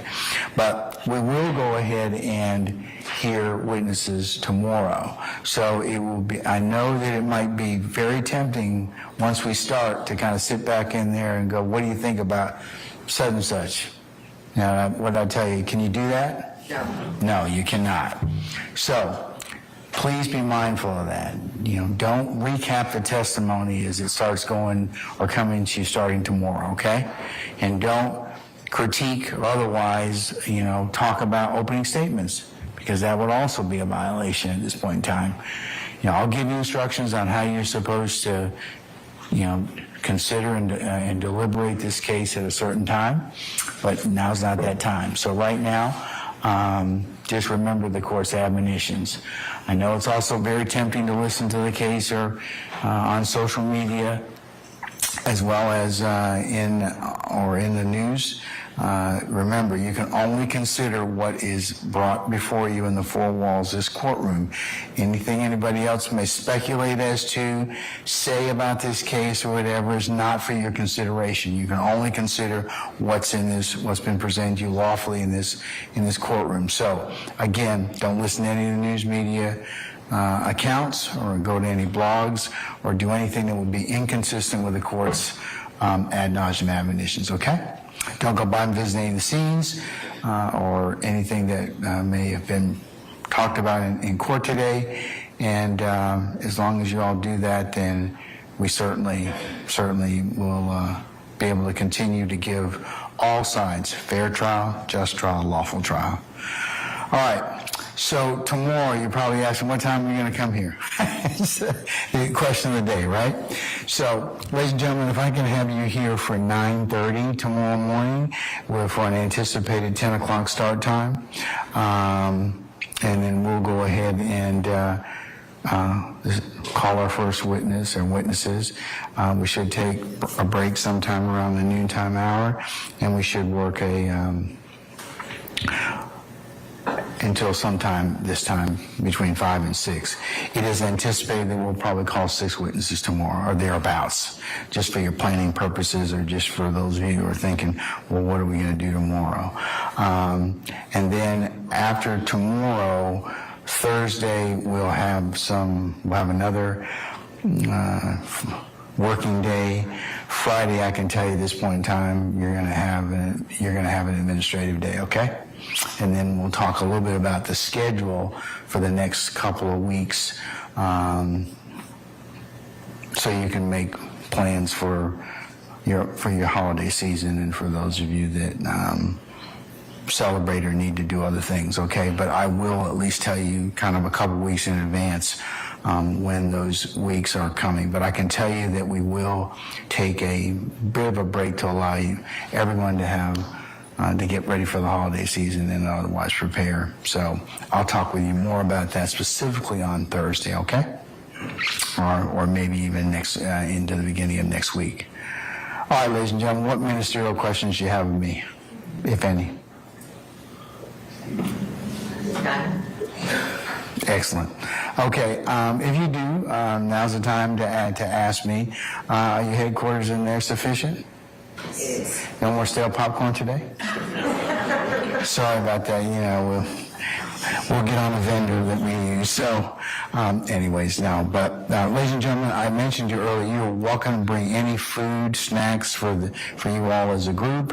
You're welcome to bring any. I see you all. Some of you have drinks and other comfort items. The only thing that I do not permit is 2 things. You can't have alcohol, that's by statute, and I don't permit gum, at least while you're in here in open court. But you can have candy and any other thing that might help you focus and bear attention to this important matter. But as long as you pick up after yourself, you will not offend the court at all. Bring yourselves a jacket. You can always, or something, you can take it off, take it on. As you can see, the courtroom here tends to be a little cold at times, but that's to kind of keep everybody comfortable since we have a fair number of people in the courtroom, okay? So, ladies and gentlemen, unless you have anything else of me, Sergeant Ingram is going to go ahead and get you all straight for tomorrow. And ladies and gentlemen, again, thank you for your patience and the patience that you'll continue to give this particular trial and the trial of this matter. So unless you have anything else, ladies and gentlemen, I'll go ahead and recess you for the evening, leave your notepads in the basket, and we'll see you tomorrow morning for 9:30, okay? All right, all rise.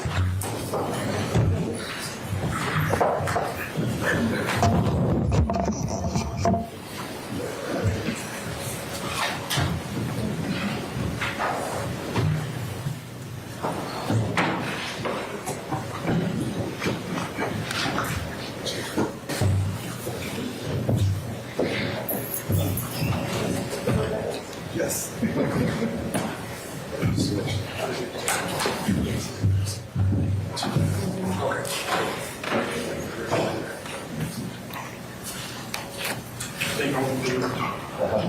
All right, jury has left us. Please be seated.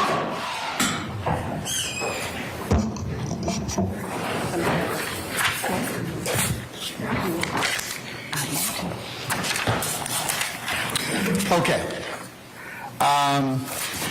So, councils, tomorrow morning, I'd like us to be here for, and out here in the courtroom by 9:30. So I'd like you to be here seated with everyone here at 9:30, okay? So that we can I can go through the charge that hopefully you all have agreed upon, or not charge, but the limiting instruction, I should say, if appropriate, tomorrow. So I'm going to say this, just so everybody's kind of clear. I would like to see a proposed instruction that I can offer to the jury. So that's what my goal is, or my task for you all to do is for you to come up with a proposal. And if you could email it to me, then I can go ahead, and all parties, then I can go ahead and edit it should it require editing. All right? That's the first thing. Any questions about that? Or any further clarifications about the court's instruction in that respect?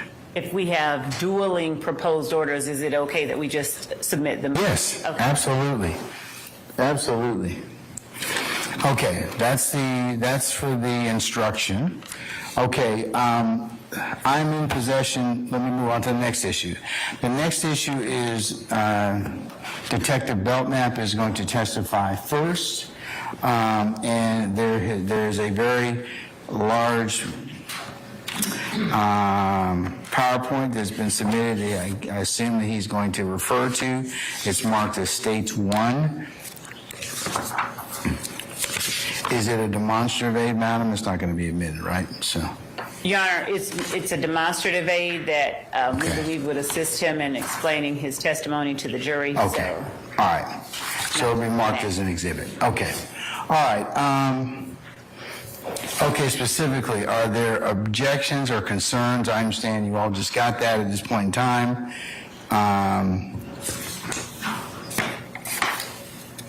If so, please tell me.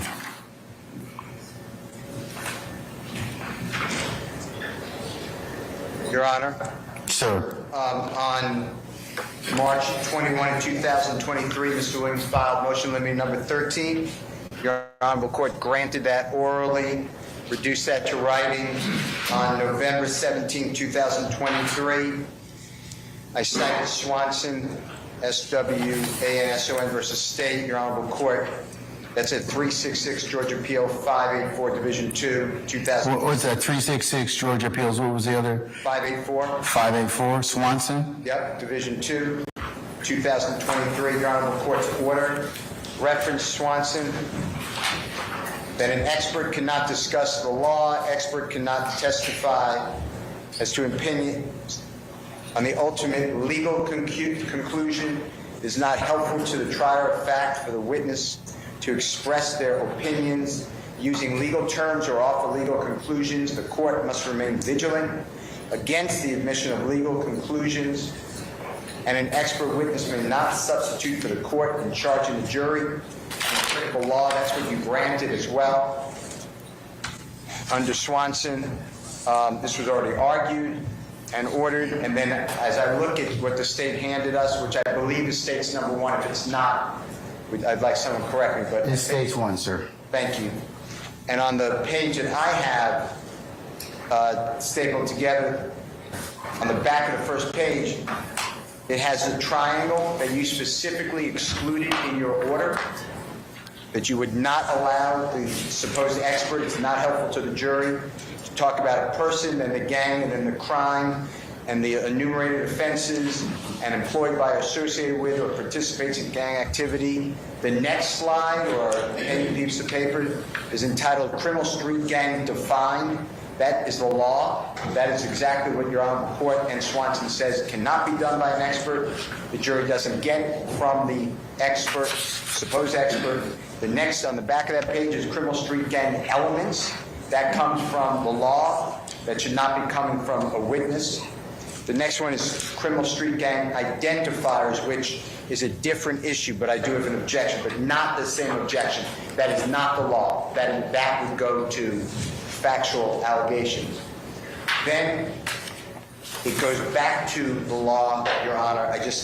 There are several slides in there that reference Criminal Street Gang elements. So I assume that you're objecting to those. There are several of those interspersed throughout the presentation. Exactly. And okay. I don't have a page number, but yes. Yes, it's not numbered, but so let me let the state respond to that to begin with. So, Madam. Thank you, Judge. Your Honor, First, Swanson is quite distinguishable. In Swanson, what happened is that the expert witness was asked by the prosecutor whether or not something is required in order to convict someone of a DUI. And the expert answered no, which is an issue that goes directly to the matters that the jury alone is there to decide. In what Detective Belknap has prepared as an aid to assist the jury in understanding or hearing his testimony, he is explaining the methodology that he employs in making the categorizations and classifications of certain groups as a criminal street gang or not. Your Honor, without knowing how it is that Detective Belknap goes about making determinations and deciding whether he, in his opinion, believes that this particular group is a criminal street gang, how on earth is the jury to gauge his credibility? The court, of course, instructs the jury that the law comes from the court alone, and the court can give to the jury prior to Detective Belknap a limiting instruction saying that what they are hearing is his opinion and the basis that forms his opinions.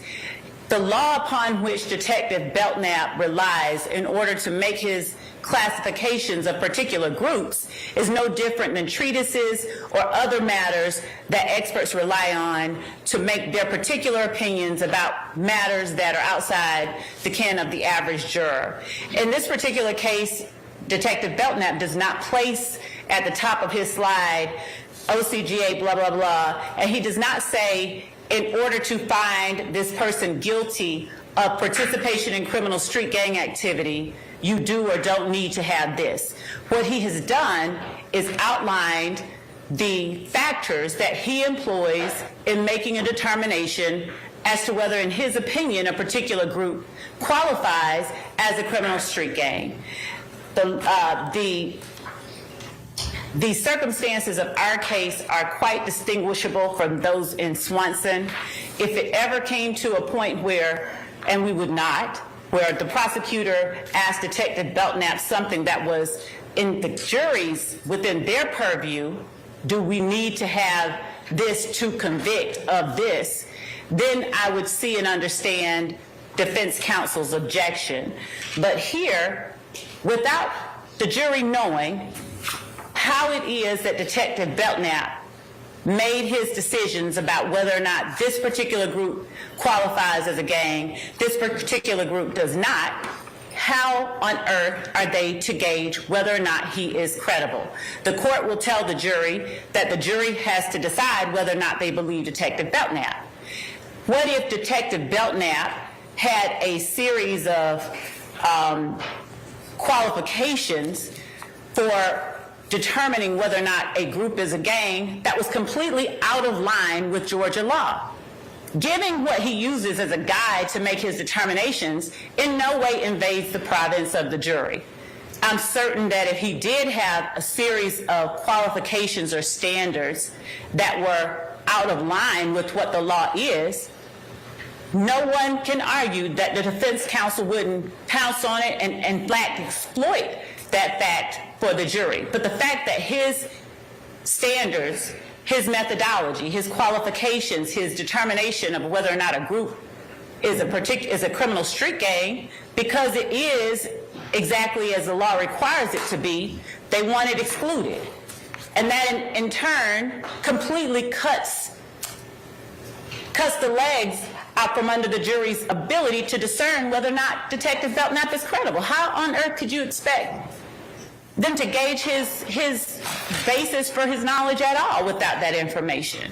Okay. So we would ask that the court find that there is no merit to the objection currently being made as it relates to the demonstrative aid that Detective Belknap seeks to employ, and that in no way does the utilization of the demonstrative on page 1 of his demonstrative aid invade the province of the jury. Again, This is Detective Belknap deciding and determining and using a particular structural tool in making assessments of whether or not a particular criminal act is in furtherance of the game. The triangle that is shown is in no way invasive or invading the province of the jury. It simply helps. Can you say, use email? Yes, ma'am, I'm sorry. No, thank you, Judge. It simply helps to explain how it is that Detective Belknap goes about making the determinations and forming the opinions that he has been qualified to share with the jury. And to suggest that this information is inadmissible, it just, I don't know, it just defies reason at this time, Your Honor. I would suggest that all of this information goes to the weight of Detective Belknap's testimony and in no way should be considered a reason to exclude the tools he uses to make or form his opinions. And thank you for allowing me to speak. All right. Anybody else wish to add anything before I go ahead and rule? Mr. Sharp, you got up. Separate issues with the same PowerPoint, so. Hey, what's your issue, sir? Your Honor, if you go to, there's a few slides labeled no slide light. It's how I say halfway through. Okay, can you give me a slide? Is it the one that starts on October the 14th? Ms. Hilton and Ms. Page 22, if you count your eye. Okay, hold on, just wait. Ms. Love, is it possible for you to ask Detective Belknap tomorrow, before he testifies tomorrow, to label or to number his slides so it would be easy for me to deal with these kind of queries? Absolutely. All right, that would be wonderful. So, can you give me what page it's near, Mr. Sharp? Where you just were, it starts on the one before there. Okay, all right. YSL criminal activity? Yes. Okay, all right. And it continues for, I think, 3 slides, including the one that you were just looking on. And it lists specific allegations that are not in this indictment, not charges overt acts, that are criminal in nature, prejudicial, that discusses specific acts that Detective Belknap apparently wants to talk about to discuss the history of YSL as he sees it. And these don't involve any of our clients either. And O'Connell v. State, 294, Georgia, 379, certainly I understand the law that an expert witness can rely on hearsay. However, an expert witness may not be a mere conduit to hearsay. And right now, it appears to me that the state is planning on having this expert tell the jurors about all these other completely unrelated incidents that he had, to my knowledge, had no involvement in investigating, but certainly he would be testifying to hearsay. I don't think that they're planning on calling the alleged victims of all these incidents or anything like that. And it's just a bunch of other completely unrelated criminal acts that have nothing to do with this case and these specific charges that are going to be brought in through Detective Belknap as their conduit. And we would object to that under that O'Connell case. All right, sir. State, you want to respond to that, please? Yes, Your Honor. These particular incidents go to both, as in the case with Trontavia Stevens, matters that the detective, the witness, observed personally, and matters that other people observed as well. And an expert is allowed to testify that the basis for his opinion consists in part on these type of observations made by various persons.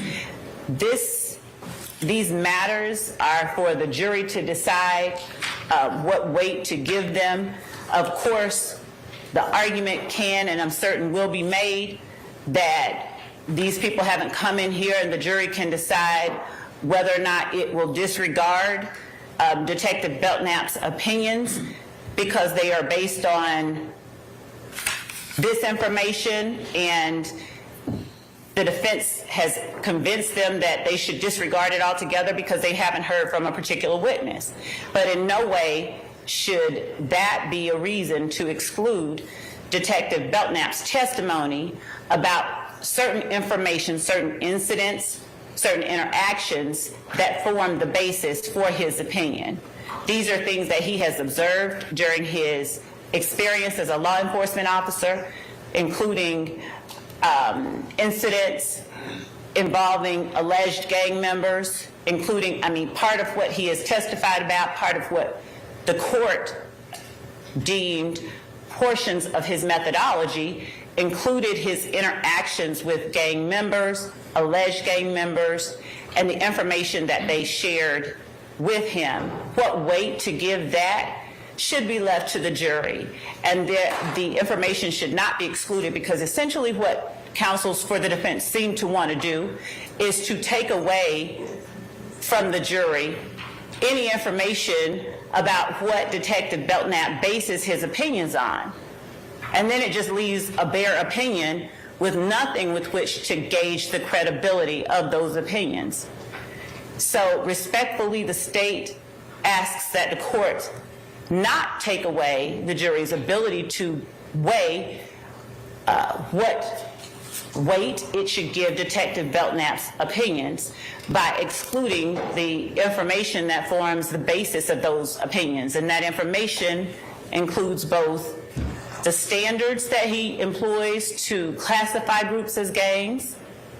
It includes the methodology that he utilizes to determine whether or not an act is in furtherance of a gang.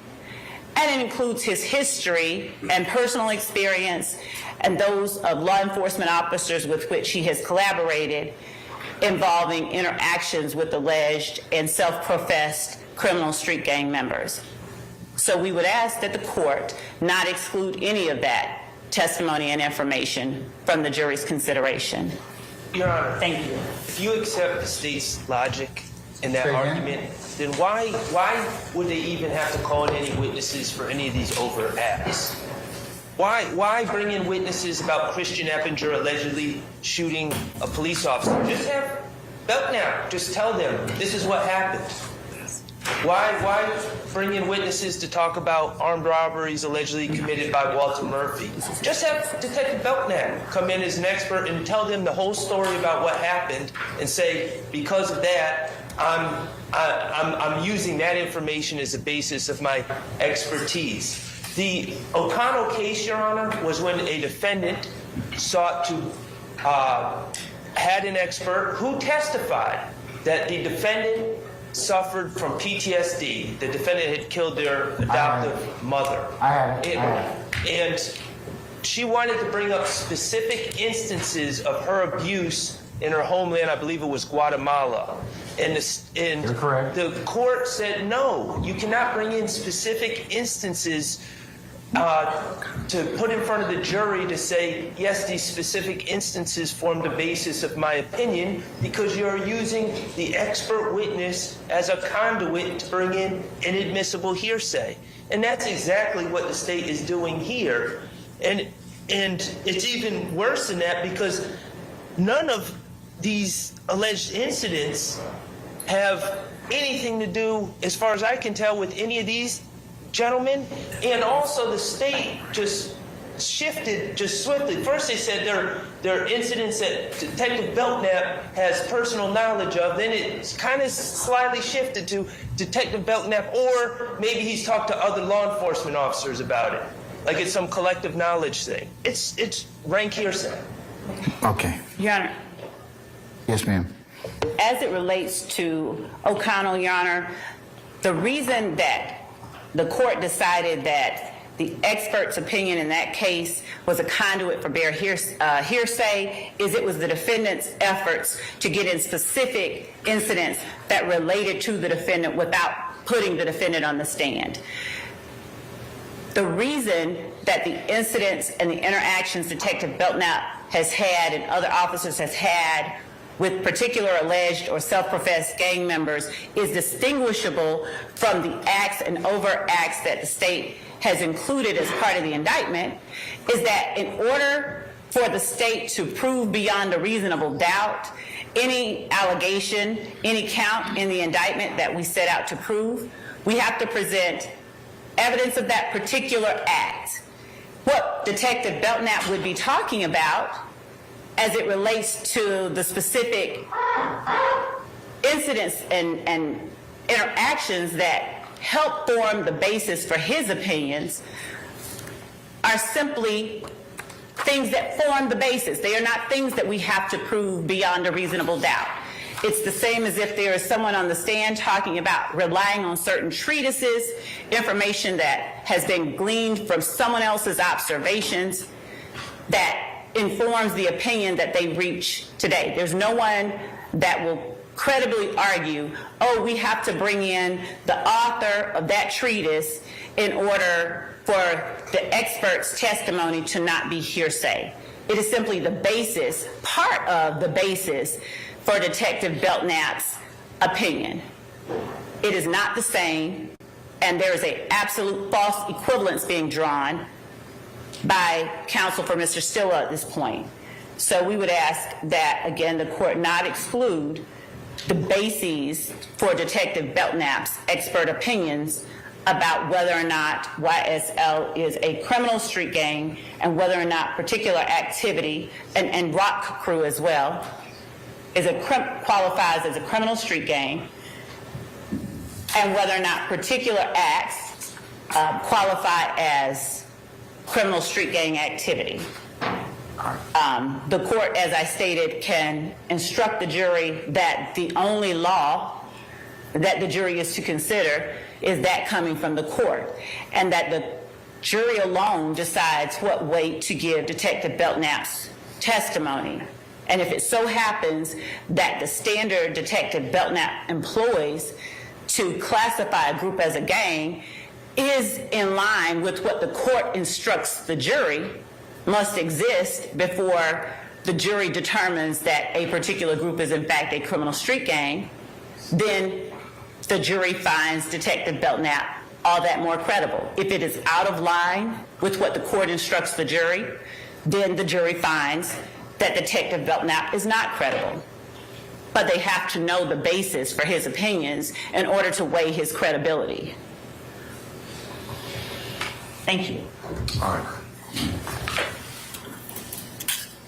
I have more, if you don't mind, Your Honor, when you're available.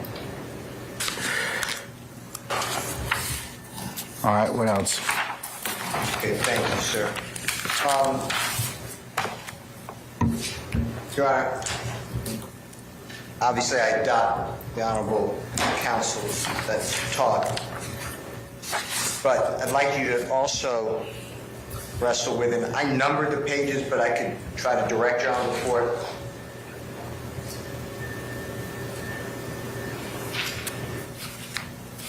Yeah, page I have it on page 19. It says gang hand signs. And I just did page 1 would be page 1, and then you go to page 2. So I didn't it's not 1, 2, the front and back. It's just page 1 is the front. Page 1 is the back. The back of page 1 is 2 is the next page.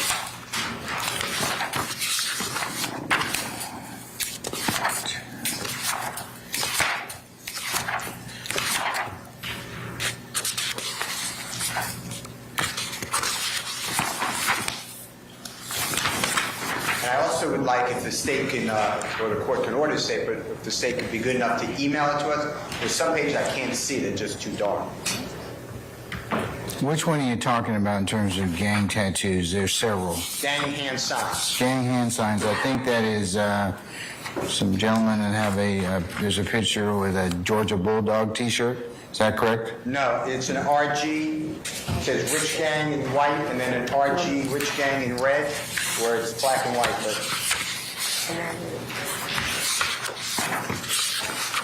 I've just The photograph from the indictment, is that the one?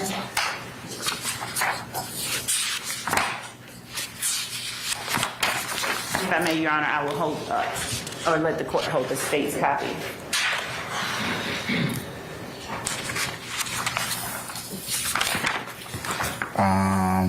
Here. What page is it on? Let's see.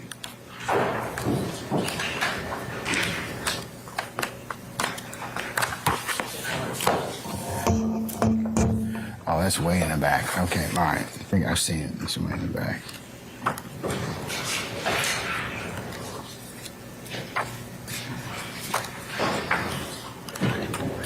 All right, I see it. All right.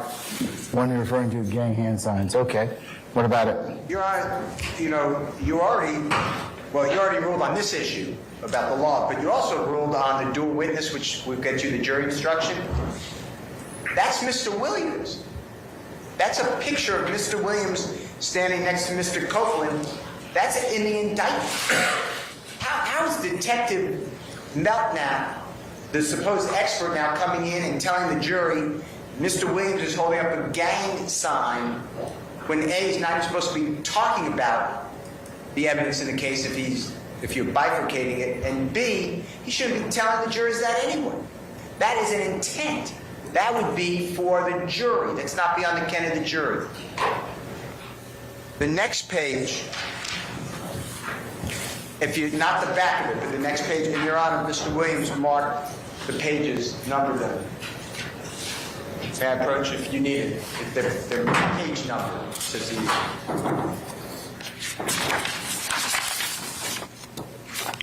Which page is it, sir? It's page 20, but it's the next page what you were just looking at. Okay.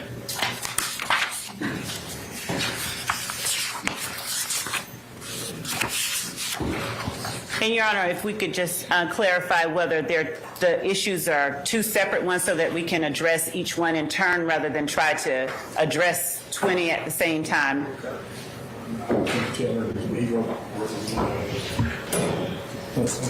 Page 20. Oh.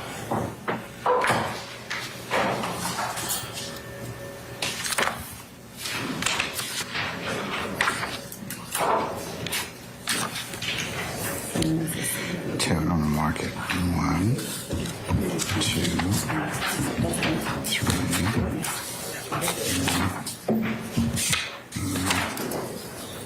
6, 7, 8, 12,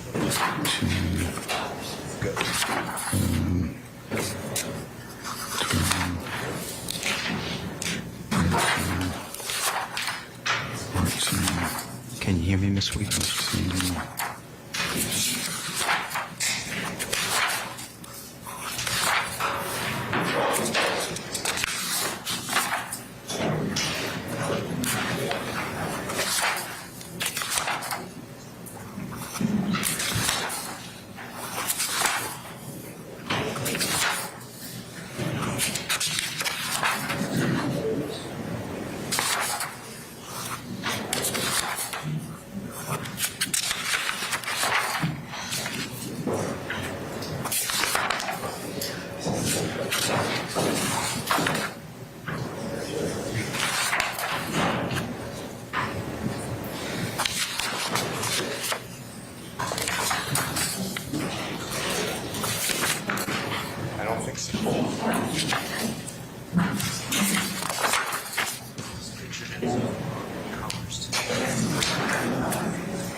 Hold on, Tim.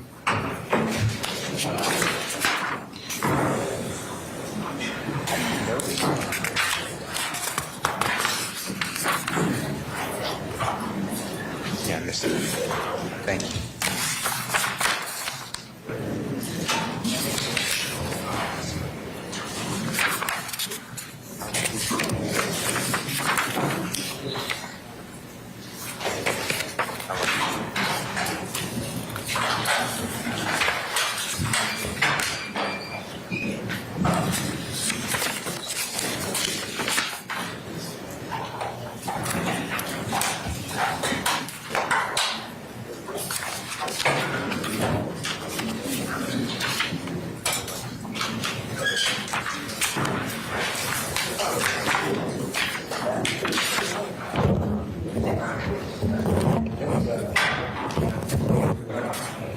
They need to give them a clean copy of that, so, yeah.